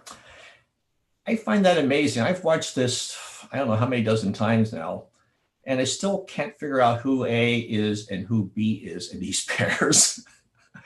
I am sure the players know, and probably our moderator, he must know, but I sure don't. However, it's definitely not a case of emergent coordination. This is definitely planned coordination. It may be an edge case of planned coordination that is right, maybe at the edge of emergent and planned. I'm not quite sure where I would classify it. But what they're doing is pretty interesting case of, yeah, there you go. Have to get the video out. Anyway, and this brings us to another paper I read and liked, one by our organizer and hostess, Merle Fairhurst. And she argues for the study of sensory motor synchronization task. And I love this quote from her. In studying human dyads, there is a tension between the need for both interactive online adaptation, are you slowing down, and feed-forward predictive mechanisms, will you go first, for interacting individuals to coordinate successfully. And this is one of the few acknowledgments in the joint action literature that these things are sort of both going on at the same time, and phrasing in this way, I think gives a very interesting, slightly different perspective on it. Remember, plan coordination is supported by shared task representations and joint perceptions. Okay. Now, in terms of expertise in joint action, how does cooperative interaction change with long-term practice? That's really the question I'm interested in researching. And that's why I showed you all the slides so far. A 1 hour study is not long enough to explore the full potential of joint action in stable pairs of performers. I'm pretty sure those people in the mirror game we just saw, they're all actors and they've been trained in these techniques a long time. That was not the first time they did these. In common with studies of individual expertise, I believe studies of expertise in joint action also require repeated sampling from the same duos. That is, the same people working with each other again and again. We're solving this since I guess we're familiar with games and we've been adapting games, other people's games, so we can collect data from them for the last 5 or 6 years. We decided to see if we could build our own game. A first attempt to build a joint action game to study longitudinal changes in interactive behavior, that is, changes in expertise in joint action. We've learned something, and the first lesson we learned is game building is a lot of work. Fortunately, we had a lot of help. One of my colleagues, Dr. Mike Lynch, is a faculty in Rensselaer's Game Studies program, as well as a member of the Cognitive Science Department. And he and several of the best undergraduate majors from that program helped us get started building our joint action game. Now, lesson 2 is that even with all that help, game building is still a lot of work. And lesson 3 is, iterate on lesson 1. It's a lot of work. We're still not done. But one thing we have done lately is we have a working prototype. And that big red square which comes up is one of the 2 players' point of gaze. In the final game, we're going to have 2 of our acoustic pods wired up to each other, and an eye tracker in each acoustic pod. We're collecting and showing eye data from both these things on the one computer screen. So there'd be only one computer that both players are interacting with to play the game. But we need 2 computers for the eye trackers. And what you see now is, apparently, I didn't realize this until a few days ago, is my student Sasha and his wife demonstrating the prototype of our joint action game, joint action game 1, we call it. And that's pretty much all we have. We're busily building levels right now. Yeah, let's see. There we go. Go away. Go away. Go away, movie. Okay. They don't like to go. Okay. So our goal for the joint action game, obviously we're trying to explore similarities and differences between human teams. And in a game like this, it'd be really easy to have a human-robot team. It could be a real human-robot team. It could be 2 humans with one pretending to be a robot. It could be anything in between. But really the key here is to get started. And our goal is, as I said, and as I show on this slide, is to have 15 to 20 hours from each dyad and to run maybe about 15 different dyads through this 15-hour regimen of 1 hour games. So that means we need a lot of levels. We need to keep them entertained. Each team member would be in a separate acoustic pod. And of course, when you're in a separate pod, how would you know whether your partner is a human or a robot? You see who goes into the other pod perhaps, but you don't know that that guy's just sitting there reading comic books while the robot's doing all the work. Research questions. Well, what shortcuts emerge over time? Something like this.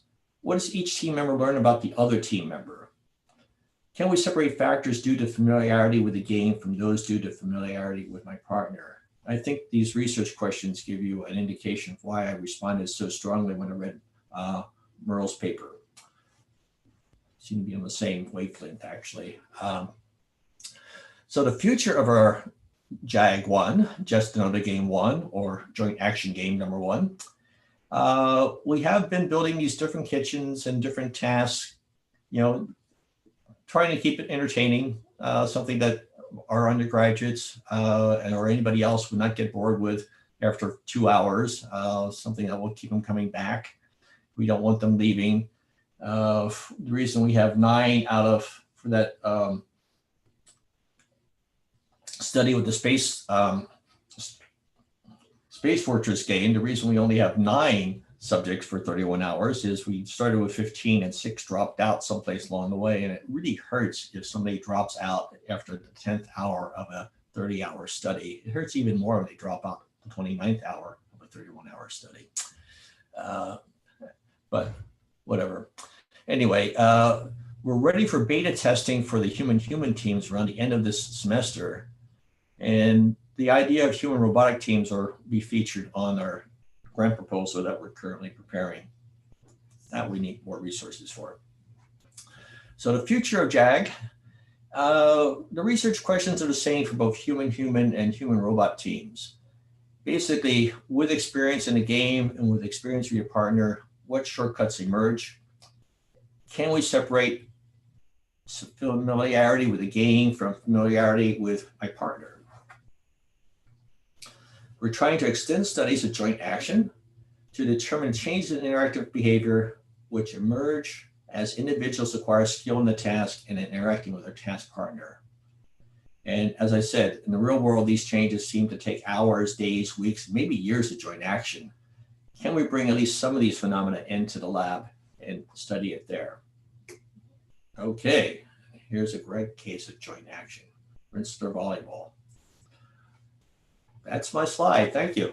Well, thank you, Wayne. And yeah, I have so much to say. And first of all, thank you very much for quoting that little sentence of mine. I didn't think it was that good at the time, but thank you all the same. I'd like to pick up on one point, which I think is sort of a really wonderful way of summing up why I did this conference, which was, as I mentioned in Tomas's talk earlier, is why do we do these things? Why do we do things in groups? Whether it's cooking in a kitchen or playing volleyball, because it's hard, right? So why do you do it? And my intuition is that it's fun, but it's fun to learn. But maybe that's just because I'm a geek and that's what I think about learning. But I do think that it's fun to learn, and it's fun to think that you decided to use a game environment, because one always thinks about group interactions, and the word that often comes up is the word play. We play music, we play sports, because when we do things together, often it's in the form of play. So I really think that there's something very nice about you deciding to go the game route instead of the things that I typically do, which is finger tapping or walking. So I really like that. And obviously in the world of COVID, if there's ways to do this online, that's even better. So we can maybe have a think about that, because that's something that's going around in my head at the moment. How can we collect data when we can't get people into the lab? And one thought I've had is that you have these incredible opportunities for exploring expertise over multiplayer game consoles. So you have people who join these squadrons or groups as you know, anonymously at first, or people they don't know, and then over time they rejoin those squadrons, they become friends, and you can then really start to look at some real world ecological data. But in the meantime, your game seems really great. I suppose one of my questions I have for you is one of your questions was, how do you distinguish between familiarity with the tool and familiarity with the partner, which I think is really nice, because we've talked about expertise a little bit as we've run up to your talk today. But I think there's something really nice about that distinction that you made. So maybe you wanted to talk a little bit more about that. That's a good question, and quite frankly, we're hoping we get some data on things like that, and perhaps we can tease those two apart. I mean, you certainly can think of, in our paradigm, after people say played together for 10 hours, well, we're going to have more than one pair do this at a time, right? This is the goal, so we can switch partners on them.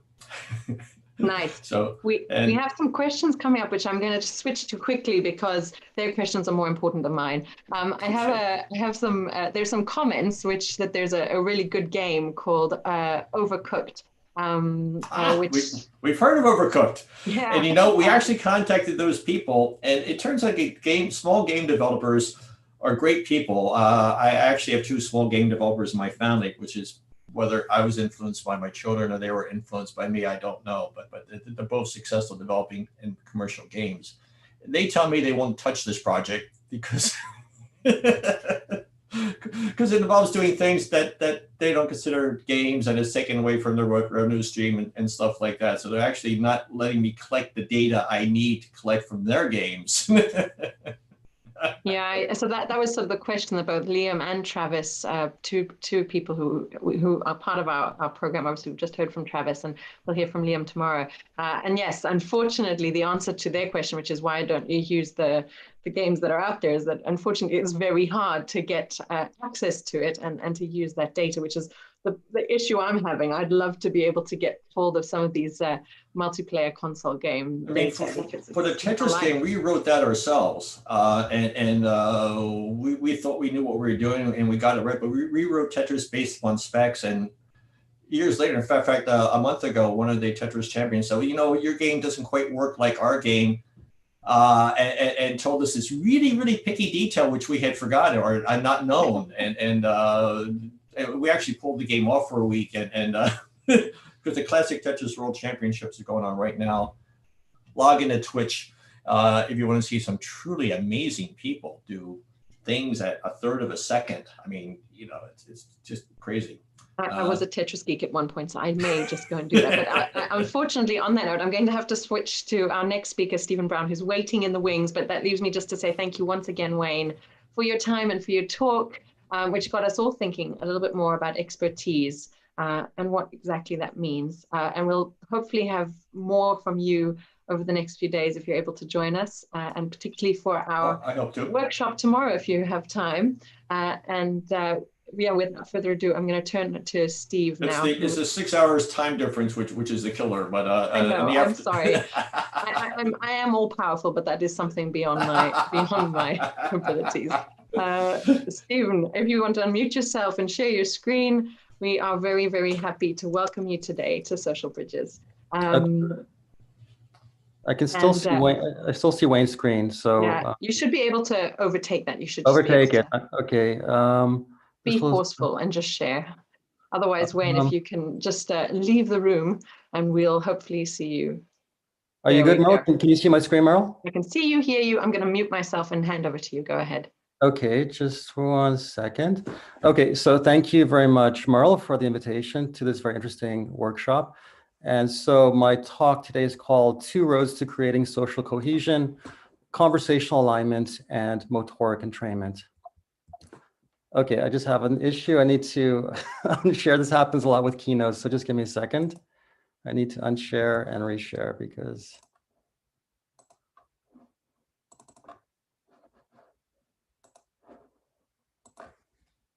okay, so I'm going to ground this talk in the evolutionary paradox of human cooperation. So according to traditional Darwinian theory, all organisms are selfish. They're trying to maximize their reproduction, spread their genes. And so cooperation is very difficult to explain in terms of standard Darwinian accounts. And yet we know there are many species that live in groups and that show a lot of cooperation. And so various theories have been put forward to explain this phenomenon of cooperation, one of which is kin selection, the idea that individuals are indeed selfish, but they will help and cooperate with people with whom they share genetic relatedness. And so this is definitely an important process for human cooperation, but it can't account for the fact that we have cooperation with non-kin on a very large scale in human societies. So another idea is called reciprocity, the idea that I'm going to help you, and then you're going to help me in the future, and there will be all these cycles of us helping each other through these cycles of reciprocity. And of course, this is a very important force of human cooperation, but it's fairly limited to dyads, and it's very difficult to scale up reciprocity to 10 people or 100 people. So it's very good for dyadic cooperation, but it doesn't scale up very well to the scale of cooperation that we see in human societies. So the third idea that I'm going to mention here, which is perhaps the most controversial, is called group selection. And this does apply to cooperation at the level of large social groups.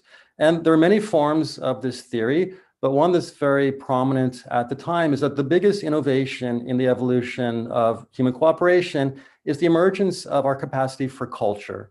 And once we evolve the capacity for culture, it's pretty straightforward to develop norms and rules that are going to incentivize cooperation, as well as having punishment mechanisms that are going to discourage cooperation. So I think all of these mechanisms are definitely operative and are contributing to human cooperation, including the cultural ones that I mentioned. But I want to go beyond that and talk about potential social bonding mechanisms that are very important in motivating cooperation, beyond simply codes of conduct and social norms, that we have these social bonding mechanisms that motivate people to not just bond together, but to cooperate with one another. And so I'm going to talk about what I see as being the two major ones. I'm going to call this a dual cohesion model and talk about these two major bonding mechanisms as being conversational alignment and motoric entrainment. And to start the talk, I'm going to make this a very dichotomous comparison and make these seem very different. But throughout the talk, you're going to see how these two mechanisms are going to interact. But for now, I'm going to show a very dichotomous view of conversation versus dance, and the two bonding mechanisms that I'm showing here of alignment versus entrainment. So I'm going to kind of frame this as kind of a mind-body dichotomy, but again, I'm going to bring these two together throughout the talk. So the first one about conversational alignment is much more cognitive and involves the exchange of ideas using human-specific processes for language, discourse, and stance taking. From a performative standpoint, this proceeds through a process of alternation, the famous turn taking that occurs during conversation. And from a rhythmic standpoint, these rhythms are very irregular, they're non-metric. This stands in contrast to the other mechanism of entrainment, for which dance will be the prototype in this talk. This is much more the domain of physical actions, including what we've talked about at the conference so far, cooperative joint actions. What's important from a performative standpoint is that the partners are engaging with each other in a simultaneous fashion rather than the exchange mechanism that we see in conversation. And not always the case, but at its best, this involves metric rhythms permitting synchrony among the various performance interaction partners in these activities. And so again, I'm going to start in a very dichotomous way, make this kind of a mind-body duality, but I'm going to show how these two things interact. So I'll start here with this cognitive alignment versus more corporeal body entrainment, and then kind of work my way to unite these things. So I'll start with the first of the two mechanisms, conversational alignment. And so the operative mechanism here is what's referred to as stance taking. This is taken from the literature on conversation analysis. And there are different kinds of stance that we take during conversation. Two of the most important ones are shown here. So epistemic stance versus affective stance.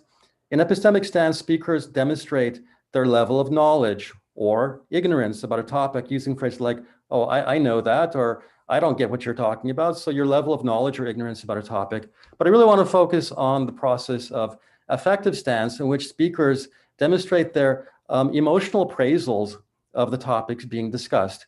And so this is demonstrated very nicely in the work of John Dubois as being a triangle. So this is the stance triangle. And so two of the points of the triangle are two speakers, speaker one and speaker two. And the third point is that thing that they're talking about. So it could be an idea, it could be an object, it could be whatever, but this creates a triad between you have two speakers and then this third thing, which is the focus of their conversation. And during the course of the conversation, each of the speakers presents his or her affective stance towards the object. This is what happens during the conversation. People present their emotional appraisals of the topic, the object under discussion. If their stances are close and convergent, we say that the people are aligned. If their stances are very different, they have a disagreement, an argument, whatever, the term that's used in the field actually is not the common English term misaligned, but they actually use the term people are disaligned. So alignment occurs when people's affective stances towards some third thing are very close. And we know that alignment is a very important building block of building bridges, as Merle would say, building social cohesion in human societies. And so we know that we feel much closer to people if they share our aesthetic tastes or our personal interests, or most notably, if they share our social values. And this is not just about dyads, but the way that we can build bonds or feel connected with larger scale social entities like groups, institutions, movements, and the like. And this is a mechanism for building consensus at a very large scale, not just dyads or small groups, but society as a whole, as reflected in phenomena like things like religious discourse and political discourse. And so I'll just give an example that's currently in the news, the never-ending American election. And so the US is a country where people who are aligned with conservative viewpoints and people who are aligned with liberal viewpoints are pretty much split 50-50. I mean, it's an even split. And so you take any given political topic, half the people are opposed, half the people are in favor. And a 50-50 split is a very unstable arrangement for any kind of social group or society. If you look at Canada, where I live, by contrast, the split is actually much closer to being 70-30. As it turns out, the 70 is the liberal side. I think that's not important, but there's much more consensus. There's like 70-30. There's much more alignment among people and much more of a sense of social cohesion. As a result, Canada is considered to be a much more stable society than the US.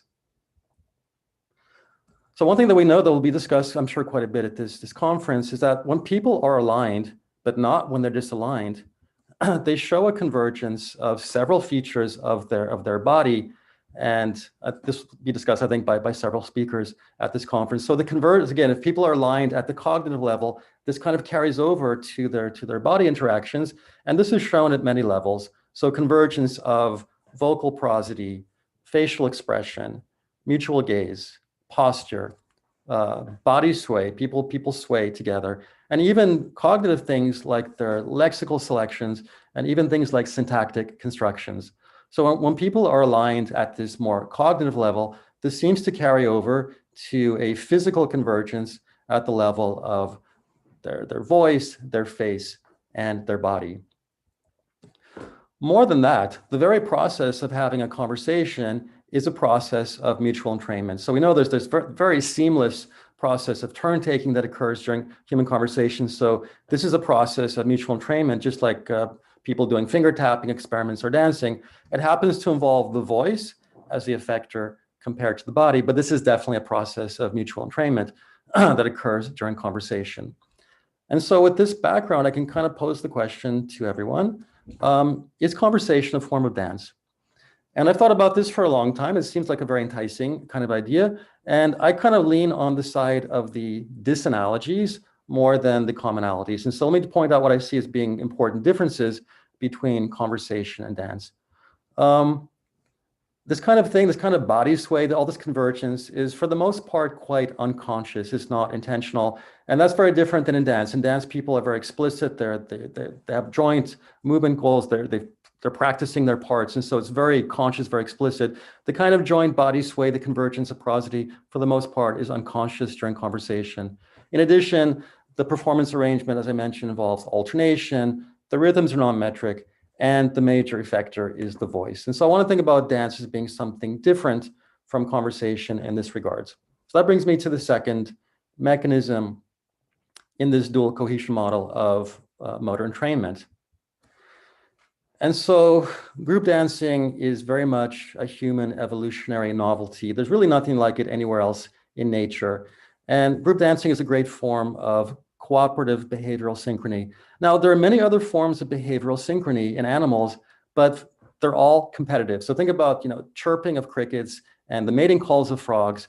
They're very synchronized, but they're done in a very competitive fashion. These are males competing for the interests of females. And so the synchrony is kind of like a pseudo kind of synchrony that's just allowing each animal to kind of jam the acoustic signal of other males. It's not cooperative at all. But group dancing is something that's very cooperative. And I was very happy to see Meng Sen's video where she showed the salsa rueda. Actually, I spent many, many years learning how to dance Cuban salsa. It's one of the most beautiful art forms that exists anywhere in any culture. And so I was very happy to see the video of that. I'm going to show you a different video. I'm going to show you a flash mob that occurred during an episode of the Oprah Winfrey Show. And it's quite astounding because you're going to see that this is a flash mob that involves 20,000 people. So 20,000 people moving in synchrony during this flash mob. So I'm going to play the video. You're going to see this very amazing act of synchronization in humans, 20,000 people synchronized in their dance movements. Say hello to the Black Eyed Peas. Let's live it up. I got my money. Hey, let's spend it up. Let's spend it up. Go on and smash it. Like oh my God. Jump on the sofa. Come on. Let's get it on. Fill up my club train. Muscle car. Look at her dancing. Let's take it on. Let's make the town. We'll shut it down. Let's burn the roof. And then we'll do it again. Let's do it. Let's do it. Let's do it. Let's do it. Let's do it. Let's do it. Let's live it up. Let's do it. Do it. Do it. Do it. Do it. Do it. Do it. Let's do it. Let's do it. Let's do it. Here we go. Here we go. We gotta rock. Easy go. Easy go. Now we let down. Feel the shot. Body rock. Rock it, don't stop. Round and round. Up and down. Around and down. Do it. Let it get it. Do it. Saturday, Sunday. Get with us. You know what we say. Party every day. Party every day. Feel it. Come on, come on. Tonight's gonna be a good night. Tonight's gonna be a good night. Tonight's gonna be a good night.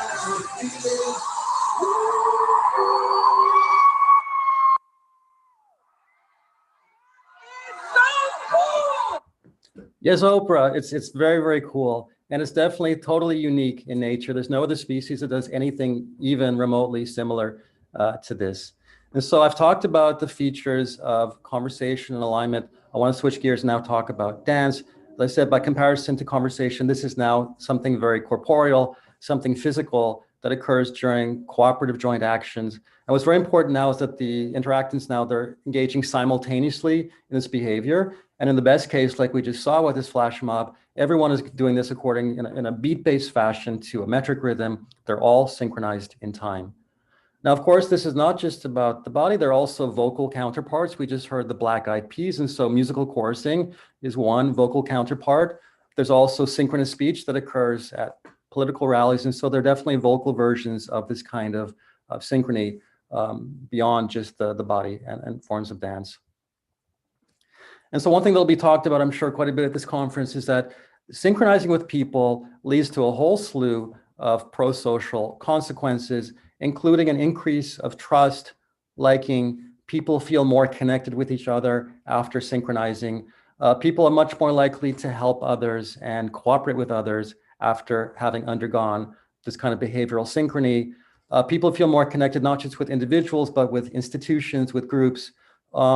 And having done this my whole life, we all know this is very pleasurable. It's a very pleasurable activity.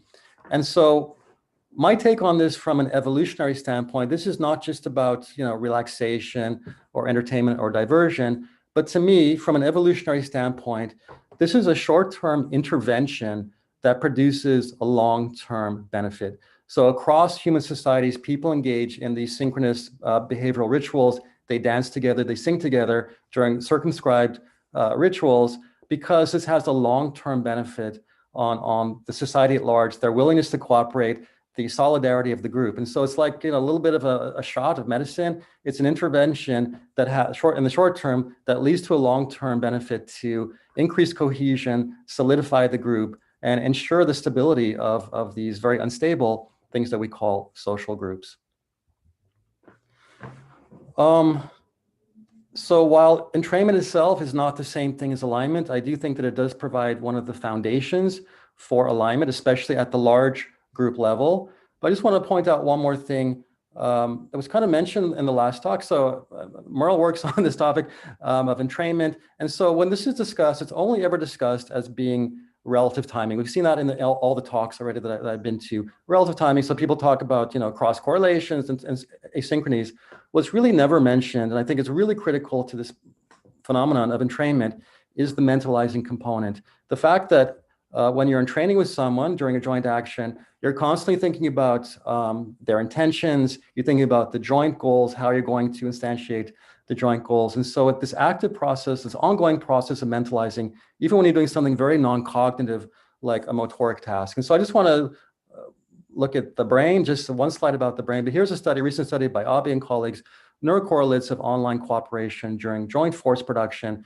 It's a hyperscanning fMRI study. 2 people are placed in 2 separate scanners, and they have to undergo, they're doing a forced production task. They grip these force transducers, and they either do the task alone, or they do it where they have to align their force with their interaction partner. And so the question is, what parts of the brain are more active when people do this with a partner compared to when they do this alone? And here are the results of the partnered versus solo contrast. What we see is huge activations, increases in parts of the brain like the temporoparietal junction and precuneus that are parts of the mentalizing network. And again, nothing about this task was about thinking about people's beliefs or ideas. It wasn't a mentalizing task. It was simply a joint force production task. But the critical thing that occurs during partnered interaction compared to solo is big increases in parts of the brain that are involved in mentalizing, especially mutual mentalizing between partners. And so I'm almost out of time here. And so to conclude, I grounded this talk in the evolutionary paradox of human cooperation. It really is a big paradox for people who study human evolution. I talked about theories that try to explain this in terms of kinship, in terms of reciprocity, culture, and different codes that incentivize cooperation, punishment to disincentivize it. But I also want to talk about how these social bonding mechanisms that I discussed are really critical bases for cooperation. So these social cohesion mechanisms of conversational alignment and motoric entrainment. I kind of presented this very dichotomous view initially of, one like the mind system versus the body system. But I weave the story here in which these 2 things are very interactive in the end, that when you align, you have all these kind of body sequelae of convergence. And when you entrain, there seems to be poorly understood, but processes of ongoing mentalizing when you do motoric entrainment with people. That's my talk. And I just have my web link here, NeuroArts. We can have a conversation. We can be aligned or disaligned. I don't really care, but let's have a conversation about these topics. So thank you so much, Steve. And is it Stephen or Steve? I asked that because I think sometimes you signed off with one and sometimes with the other. Is it? No, I think I always sign it as Steve. People call me Steve anyway, so I'm not offended. I'm going to call you Stephen then, because I prefer to give you the right. First of all, thank you so much for your talk, and mainly because it is very hard to get people to come and talk about dancing, amazingly enough. And there's such a sad divide between people who work more on models of musical interaction and those working more in the dance field, which I find is really a big problem because of exactly your nice little dual cohesion model, because it's a really great example where you have to definitely do a lot of the alignment and a lot of the entrainment. It's definitely not a pure case of one or the other. And I think the flash mob is great, but I mean, obviously, if one thinks of all the dance that we're not able to go and watch live at the moment, which is another tragedy of the COVID pandemic, you will see incredible examples, both within dyads, but in larger corps de ballet, where you see these incredible feats of precision, which although flash mobs are always quite astounding, I miss the slightly smaller scale group interactions that I think Ming-Sen was talking about today. Can I just comment on one thing? Can I just make one comment? What I like about studying dance is you get music for the same price. You don't lose music. When you look at music alone, you definitely lose a lot of the physicality, you lose the dance. If you're studying dance as part of your research program, you are getting music for the same price, because music is an integral part of dance. And so you're looking at music as one cue you entrain to, your partners or other cues that you entrain to. So you get this very multi-sensory, polymodal kind of thing. So I don't think you have to choose between music and dance, because if you're looking at dance, you're getting all the music for the same price and all the cueing that comes from musical rhythm, melodic contour. So I think it's the best bang for your buck. You're getting a much more holistic package than looking just at music on its own, is my feeling. Absolutely, which is why we will be having to have a lot more talks, because I'm moving into that domain after missing ballet for so many years. I now need a way to to talk about dance more. So I just start small with finger tapping, but I'm getting there slowly. I do have a question for you from Liam Cross, who says, thank you for the great talk. You mentioned cooperative coordination and synchrony as being a human novelty. What about things like flocking or herding, which seem at least partially non-competitive? Would you say that makes them different? That's great. Thank you for that question, because I think if we, that's why I listed rhythm in my comparison. So I had non-metric rhythms versus metric rhythms. And so if we look at mutual entrainment at the non-metric level, it's abundant in nature. So just like the question said, herding, flocking, flying. So at the non-metric level, we see mutual entrainment of, you know, migrational movements, large scale. But this metrically timed beat-based thing, we don't see, as far as I know, is not common outside of human. That's why I listed the metric regard. So dance really takes us into the special domain of we're synchronizing metrically. But no, definitely the non-metric form of mutual entrainment for migrations and birds flocking. Oh yeah, widespread. So yeah, so the dance is a little bit different in the sense that it's doing that, but doing it in a much more metrically timed, beat-based fashion. So yeah, no, I definitely support that perspective. No, we will definitely be talking, because I'm currently writing a paper with Hila Kurt, and we are going to be talking exactly on the distinction between those two rhythmical types and why humans seem a bit special with their metrical abilities, comparing that to basic herding phenomena. So by the way, I mean, people talk about the evolution of rhythm. It's always about music. The evolution of rhythm for me is all about dance. And so I have a whole sort of like, you know, group dancing theory for the origins of rhythm. And so I take it outside of completely the domain of music, put it where it belongs in this mutual entrainment between dancers. And so I think we need a sort of a paradigm shift. Everything is about musical rhythm, but I think the origins of our sense of metric entrainment comes from dance and not. I think music inherited something that evolved in the context of group dancing. That's definitely my take on it. So. Well, I mean, if you think about, you know, where it begins, babies bouncing, if we think of Tomasello's Kirchner's work in his group, you know, kitties moving in time, right, is where it all begins, and it basically never ends. And even those all the way up to those flash mobs that you showed us. So I would have to agree. I suppose the issue is that it's so much harder, and that's basically the wall I've hit, is it's so much harder to create really good controlled dance studies. So we definitely need this paradigm shift, but it comes with a lot of challenges. But that's why we're here. Go ahead, sorry. That's why we're here. That's why you're organizing these fascinating conferences, because we have to move beyond finger tapping for sure, and look at whole body movements and think about dance and not just music. And so the field has to kind of move in the direction of things that are more ecologically valid than just finger tapping. Is my feeling. Well, on that note, I'm going to mention our creative coordination workshop on Friday. And we saw a version of the mirror game in Wayne's talk just before yours. We are going to do a live mirror game over Zoom, and you are all invited to watch how disastrous it is with the technological lag. But I just want to thank you, Stephen, for your time, for your talk, and for telling us how important dance is. And without further ado, I'm going to introduce our next speaker, Carolyn Parkinson, who has been waiting very patiently and quietly. So you may now unmute yourself and stop being quiet. Stephen, thank you so much. You can leave the room at your leisure. Yeah, and follow us on YouTube, where I'm sure you'll find people are very keen. Yep, there's some questions for you there. Thank you. Yeah, great. We can see your slides, Carolyn, and I'm not going to say who you are because it's all there on the slide. You can take it away. Okay, great. Good morning or good afternoon, depending on the time zone you happen to be in, I suppose. I wanted to start by briefly thanking Merle for organizing this great meeting to allow for, you know, some connection in the current circumstances, which is a really valuable and welcome initiative. And the program looks like a really stimulating and diverse set of talks. I'm really excited to watch all that I can.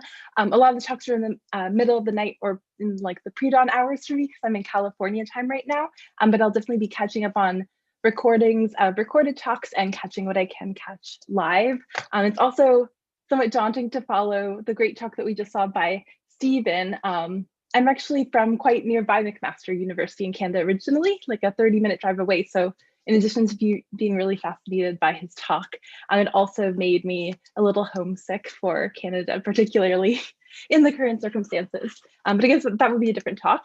So today, I'm going to be telling you about a few different studies, and really broadly, the common thread that ties together the various work that I'll be sharing with you today is that it's all centered on the interaction between our cognition as individuals and the webs of relationships in which each one of us is embedded. And I think that understanding this is really critically important to understanding some really fundamental aspects of just everyday human thought and behavior. So for example, as you can imagine, take any given day under normal circumstances, pre-COVID perhaps, if you just take one of the simplest social encounters you can imagine, when you're walking down the street, you bump into somebody else who's walking in the other direction, how you respond to this person. So how much attention you pay to her, if you stop to say hello, what you might speak about with her, were you to stop and say hello, and even things like how much you might trust this person. These things all depend in part on aspects of her as an individual, right? So things about maybe her appearance, your knowledge of her likes and dislikes, maybe her apparent personality traits. But how you perceive and interact with this person is also going to depend on your relationship with her, right? So one aspect of this is how close you two are. So is this a close friend, a loose acquaintance, a friendly stranger, and so on. There's also the question of your social status or role. So is this your boss? Is this an old friend? Is this a student in a class that you teach? So of course, it's not just characteristics of individuals in isolation that shape how we perceive and respond to them. There's also the question of your relationship with her, your direct relationship. But then it gets more complicated than even that, because we each have our own sets of social connections, and then these people are connected to each other and to others. And so we're all embedded in these rich fabrics of social ties. And someone's position in our real world social network, this fabric, can matter for our behavior. So for example, some people might be better connected than others, and you might have to modulate your behavior accordingly, because now there might be, for example, more pronounced reputation costs for divulging sensitive information or for wronging them. And some people have even argued, as you likely know, that the cognitive demands associated with managing and tracking and encoding relationships in our big, complexly bonded social networks might have played an exceptionally significant role in human brain evolution. So this seemingly is something that's really important to us. It's something that we seem to be concerned with a lot of the time, and yet it's something we don't know a huge amount about, right? So how individuals understand, shape, and are shaped by the structure of the real world social networks that we inhabit. And so with this in mind, the work that we do in my group falls into two broad categories.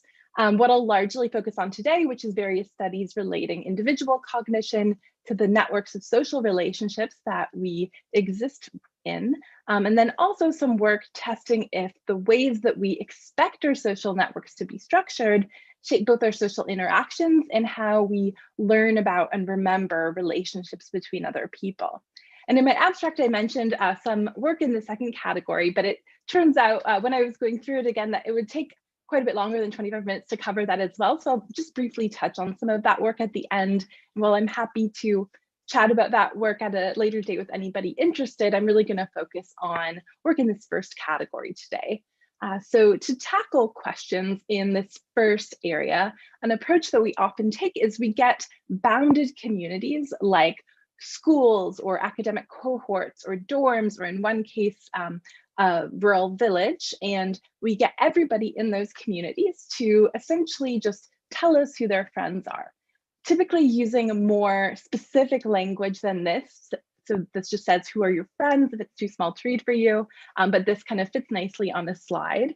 And if we do this for everyone in the community, if we get them to list their social ties for us, whatever social ties we might be interested in for a given study, we can map out the social network of the community. So in this little toy example, the circles are different people, the lines are friendships between them, And doing this allows us to get a rich set of information about these people without having to ask them much beyond just who are your friends, and without necessarily cluing them into what our subsequent studies are going to be about.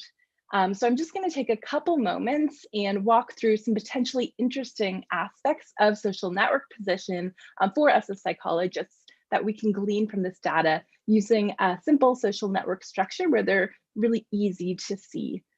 So one thing that you might care about is who has a really prestigious social network position. So who's really well connected to well-connected others. So the big red circles here are sort of big fish and big ponds socially, people who are high in what's called eigenvector centrality. And this might be an especially important attribute for humans to tune into, because for us, our power to influence people and things like conflict resolution, resource allocation, and so on, this depends not just on who's strongest or most dominant, or even who's most prestigious in terms of their position or knows the most. If someone has others who support her, who in turn have others who support them, they can gain a sort of social power and status. And we can also look at who tends to bridge or broker between otherwise disconnected people, like these big red nodes here, rather than being isolated or embedded in a densely interconnected social circle. So you can imagine somebody in high school who may be moved in a lot of different social crowds rather than being in a more insular, tightly knit clique or social group. And of course, there's also the matter of just how close you are to any given person in the network. And so in its simplest form, figuring this out just involves playing the 6 degrees of separation game. So who's a friend of a friend, and so on. And so of course, we all vary on how well connected we are, how much we bridge between different parts of our social networks. And of course, we're closer to some people than we are to others. And so together, these features capture some of the structure of our social spheres. So we can characterize everybody in a network in terms of these kinds of attributes. And then we can have some or all of these people come into the lab for behavioral or neuroimaging studies, where we can ask questions about how we think about our social networks and where others sit in our social networks. So how much do we know about where others sit in our social networks? Do we retrieve this knowledge spontaneously when encountering these people? And does this serve to shape how we subsequently think and act towards them? And also we can ask questions like, is how we process the world around us related to how our social networks are organized? And so to begin to answer this first category of questions, in one recent study, we mapped out the social network of a business school cohort, so an MBA program, using the approach that I just laid out, and had a subset of them, so the people shown in peach here, come in for an fMRI study where we wanted to test what we know about where others sit in our social networks, and if we encode this spontaneously when we see each other. So first, each subject saw videos like this in the MRI scanner rather, of several of their classmates in the program. And the people who they saw varied in terms of those 3 aspects of social network position that I told you about earlier. So distance from the participant, how well connected they were to well-connected others in the school, and if they tend to bridge or broker between disparate people. And after scanning, we quizzed participants on how they perceived this information. So briefly looking at this post-scan quiz data, the y-axes are essentially perceptions and the x-axes are reality, and each line is a participant. And you can see that people seem to know a lot about where others sit in their social networks, right? These things seem to be positively related to one another, perceptions and reality. But is this knowledge spontaneously retrieved when we see these people? To begin to answer this second question, we can look at the neural patterns that are evoked when a participant is just lying in the scanner and sees someone who they know. So this is an example of what they might see. And I won't go into the details of analyses in the interest of time. Happy to discuss more of that afterwards. Anyone who's interested, feel free to email me. Essentially, we use representational similarity analysis to examine what brain regions seem to be encoding what kind of information. And essentially, it seems that our brains do encode where someone sits in our social networks when we see them. So the colors here show what seems to be reliably encoded in the multivariate patterns housed in different brain areas. And without getting into too much, really speculative reverse inference, you can see that some of these results point to testable hypotheses about the processes that might be differentially triggered or influenced by different facets of social network position. So for example, in orange, you can see information about who's well-connected to well-connected others is carried in these circled brain regions that are associated with, among other things, so not uniquely, but are associated with mentalizing, so thinking about other people's thoughts, suggesting that how well-connected someone is to well-connected others might shape how you attend to them and to what they might be thinking about. And I'll just quickly tell you about some work where we've been testing this notion. And one really simple measure of attention to others' mental states comes from gaze cueing paradigms. And in case anyone isn't familiar with these, I'll just briefly show you what they entail. So the participant's job is very simple. They just have to watch the center of the screen and indicate whether a target, shown by the T here, appears on the right or the left side of the screen. So it's a very easy task for them. It's not terribly exciting. The only catch is that right before a target is flashed, a face appears that's either gazing to the left or the right side of the screen. And even though the direction of the face's gaze has nothing to do with where the target subsequently appears, and participants know this, they're faster to respond correctly about the target's location when the cueing phase had been looking where the target later appeared, so in the valid trials shown at the top here, compared to when the face had just been looking in the opposite direction, so in the invalid trials depicted on the bottom here. And the gaze cueing effect, so you being fast to respond correctly on valid compared to invalid trials, arises because we automatically track and shift our attention toward where other people seem to be attending, or what other people seem to be thinking about.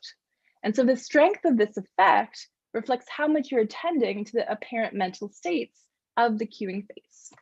And so if we do attend more to the apparent mental states of really well-connected others in our social networks, then these people's faces should exert stronger gaze cueing effects.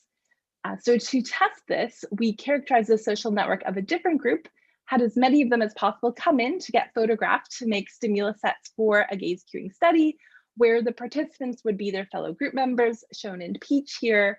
And I'll just quickly show you some of the key results. So in the y-axis, you're going to see the strength of the gaze cueing effect. The x-axis will correspond to how well connected someone is to well-connected others. And as you can see, the faces of better connected people are exerting stronger gaze cueing effects. And this may be because these people are particularly behaviorally relevant, making their mental states and their behaviors especially important to tune into, to predict and monitor what they're up to or what they might be thinking about.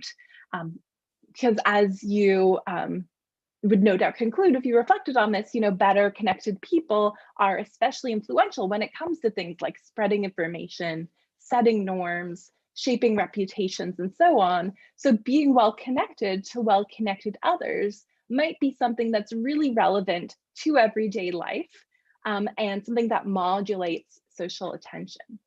So here we're starting to see how social network knowledge, once it's retrieved, might shape downstream processing and behavior. We can also ask if how we process the world around us is reflected in where we sit in our social networks. So many of us have the sense that we're friends with others who are like us, or that birds of a feather flock together. And sociologists have confirmed this tendency called homophily, or love of the same, across a diverse array of contexts. But much of the research that has been done has looked at pretty coarse variables, things like demographics, for example. And this is despite the common perception that many of us have that our friends aren't just people who fulfill certain demographic criteria, like same race, check, same gender, check, and so on, but rather are people who we sort of click with, has been touched on in some of the preceding talks today. So people who respond to things like we do and who see the world in a similar way to how we see the world. And so here we want to test this notion and one window into how we respond to the world, so into our thoughts, our emotions, how we allocate our attention as these processes unfold over time, is provided by neural response time series. So some really elegant work by Yuri Hassan and others has shown that if you take a group of people, show them an engaging dynamic stimulus like a movie, for example, and extract time series from corresponding brain regions as they watch the movie, they become sort of locked together in time. So it's just a cartoon depiction of time series that are very locked together in time. And the similarity here, depending on the brain region in question, of course, reflects similarities in things like interpretations, what people are focusing on, their emotional reactions, what they remember later, and so on. And so it follows that if we are exceptionally similar to our friends in how we attend to and interpret and respond to the world, we'd expect our neural responses to rich, dynamic, real-world stimuli to be exceptionally similar among friends. And so we again characterized a social network of another school cohort and had a subset come in for an fMRI study where participants just watched a carefully selected set of videos while we measured how activity across the brain rose and fell over time. And so on top, you see data from throughout the brain from 2 people, and on the bottom is that activity summarized for that circled brain area in this periotemporal cortex. And it's been sped up a bit to give you a sense of it without having to linger too long on the slide. We don't have that great of a temporal resolution with fMRI, unfortunately. But you can see that these people look pretty in sync with one another. They also happen to be friends, old friends in this case. And we wanted to test if in general, people who are friends or who are closer to one another in social ties would have more similar neural responses to what we showed them, and if so, where, which might give us some insight into some of the underlying psychological similarities that might be driving some of these effects. And so I'll just show you some general descriptive stats to give you an overall picture of the pattern of results that we saw. And I should note that this is controlling for similarities in essentially all the demographic variables that we're able to get our hands on. So here, warmer colors will mean more similar than average for a given brain region. Cooler colors will mean less similar. And we see that people 3 degrees of separation from each other, so friends of friends of friends, are responding relatively dissimilarly to one another. But as we get closer together in the network, we see warmer colors, with friends responding to what they're seeing exceptionally similarly, particularly in regions that determine things like how we allocate our attention, like the superior parietal lobule circled here. And so this is consistent with the idea that we do tend to be surrounded by people who process the world similarly to how we do. And now going forward, we're doing further work, including, for example, longitudinal studies and also more constrained neuroimaging and behavioral studies to better understand what kinds of similarities in what kinds of processing might precede friendship, and what kinds of similarities, what kinds of processing might result from friendship, and people who are around one another kind of aligning with each other over time. Because of their influence on one another, perhaps, and also perhaps because of their exposure to a common environment. And so hopefully this array of studies gives you a sense of some of the ways that we can relate these levels of analysis. So information processing within individuals and the social networks that we inhabit. And as I mentioned at the start of my talk, in some newer work, we're also trying to test if these kinds of regularities in how our social networks tend to be organized shape how we mentally represent social relationships and how we interact with and perceive other people. And we've been examining this in a few different ways. For example, in one study, we're focusing on one particular regularity in how our social networks tend to be organized, namely homophily. So what I just told you, the tendency for people to be surrounded by similar others. And we want to see if homophily serves as sort of a social prior that shapes how we expect others to behave and how we expect others to be connected to each other. And if it does, then people should expect birds of a feather to flock together, as the saying goes. So the similarity of people's behavior should shape our beliefs about who is likely to be friends with whom. And the flip side of the coin would be that people should also expect that those who flock together will be of the same feather. So people should expect that others will behave similarly to how their friends have apparently behaved, especially when we don't have very much else to go on, like when we're meeting strangers for the first time, for example.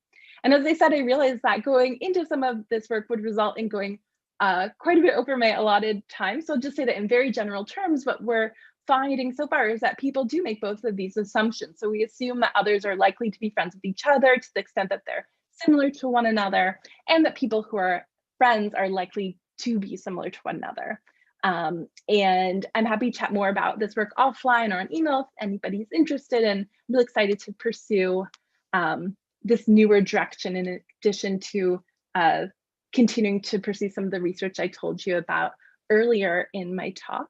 But just to kind of briefly zoom out and wrap up, hopefully what I've conveyed to you today is that there are some interesting relationships between how we process the world around us and where we sit in our social networks, and that our expectations about the structure of our social networks color our perceptions of other people, both what they're going to be like and how they're going to be connected to one another.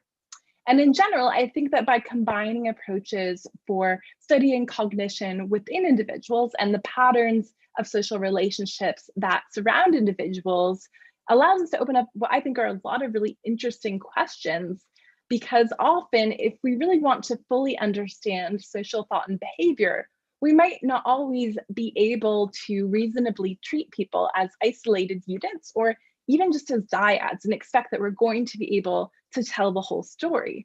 Often what's really going on under the hood, so to speak, so how we're influencing and perceiving and reacting to one another seems to take into account the webs of social relationships in which we're all embedded. And I would just quickly like to thank the many people who are involved in this research, including members of my lab at UCLA and our collaborators at other institutions and our funding sources. And of course, thank you for your time and attention. And I'm happy to take any questions that you may have.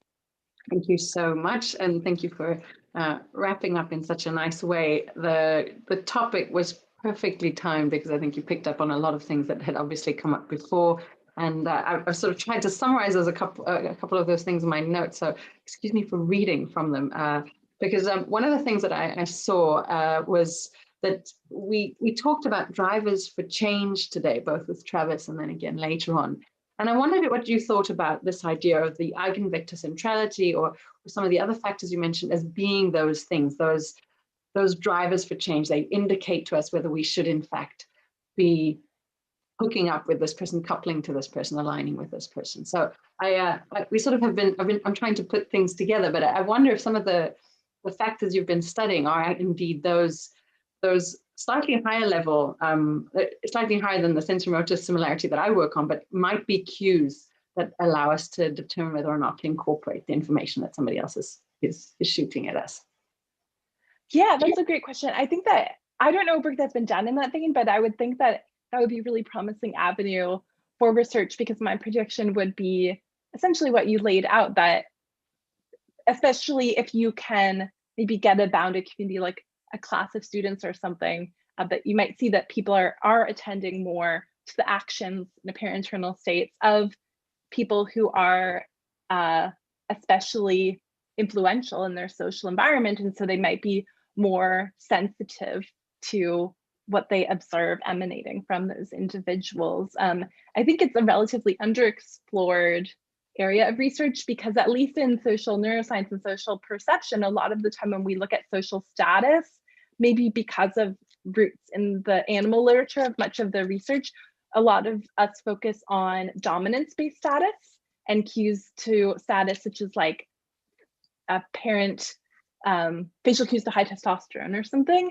But maybe some of the more behaviorally relevant features of social status in everyday life might be things more related to who could influence others or shape your reputation or be a source of information, because maybe a hub in the social network, rather than, you know, who would potentially be a physical threat if you were to devolve into violence, especially given that violence is relatively rare in a lot of the populations that we study. So exactly. So I mean, I think it looks at a interesting. more human version of it, right? I think it's a suggestion for a paradigm shift that looks more at human-based drivers for change, as it were. Yeah, I totally agree.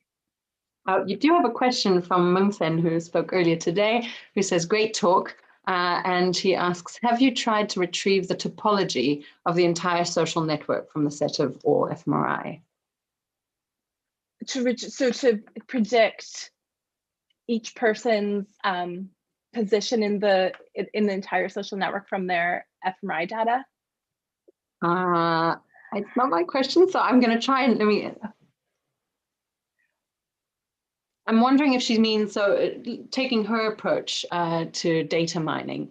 Obviously, the models you showed us are in 2D, and I think she wants to sort of look at a more 3D version of those models, looking at the topology. I did. So I'm gonna have to catch up on a lot of the talks from today, because since I'm in California time, most of the talks were like when you were sleeping, around like midnight or late at night, early in the morning, or pre-dawn, I guess, for me. But I guess we have tried to predict using, or we have predicted people's relative distance to one another in the social network from the similarity of the fMRI responses. Doing something more global, I think, would perhaps require more of a comprehensive sampling of the network with the fMRI. So here our networks are about 300 people thereabouts, and we're only able to scan about 40 or so because of resource constraints, and also not everyone wants to be scanned. So it can be challenging to do something like what I think might be being proposed in such a big network, but maybe in a smaller network. Like I know, for example, in Kevin Oxner's group at Columbia, they've done stuff with clubs where they're quite a bit smaller, like 20 or so people, and they scan everyone in the network. And so maybe that sort of data set would more readily afford that kind of analysis. It sounds very interesting. I think that sounded about right in terms of her question, but if Mungthen, if you do have a follow-up, I'll ask you to pop it into the chat. But because we are coming to the close of our program, I just want to thank you again, Carolyn, for your time and for joining us from so far away. We hope that you will indeed catch up on some of the talks from today and join us, perhaps if you have time, tomorrow. And this is a last ad for our workshop tomorrow on quantifying coordination, which hopefully is at a time which might be all right for you. We hope to see you there, and we hope to see all of you join us again tomorrow for our second day of Social Bridges. It's been a pleasure, it's been wonderful, and it's been even better than I expected. So wonderful to close with your talk. Thank you very much, Carolyn, and to all of you at home, I hope you have a wonderful evening or day, and we'll see you tomorrow. Thank you so much. Bye.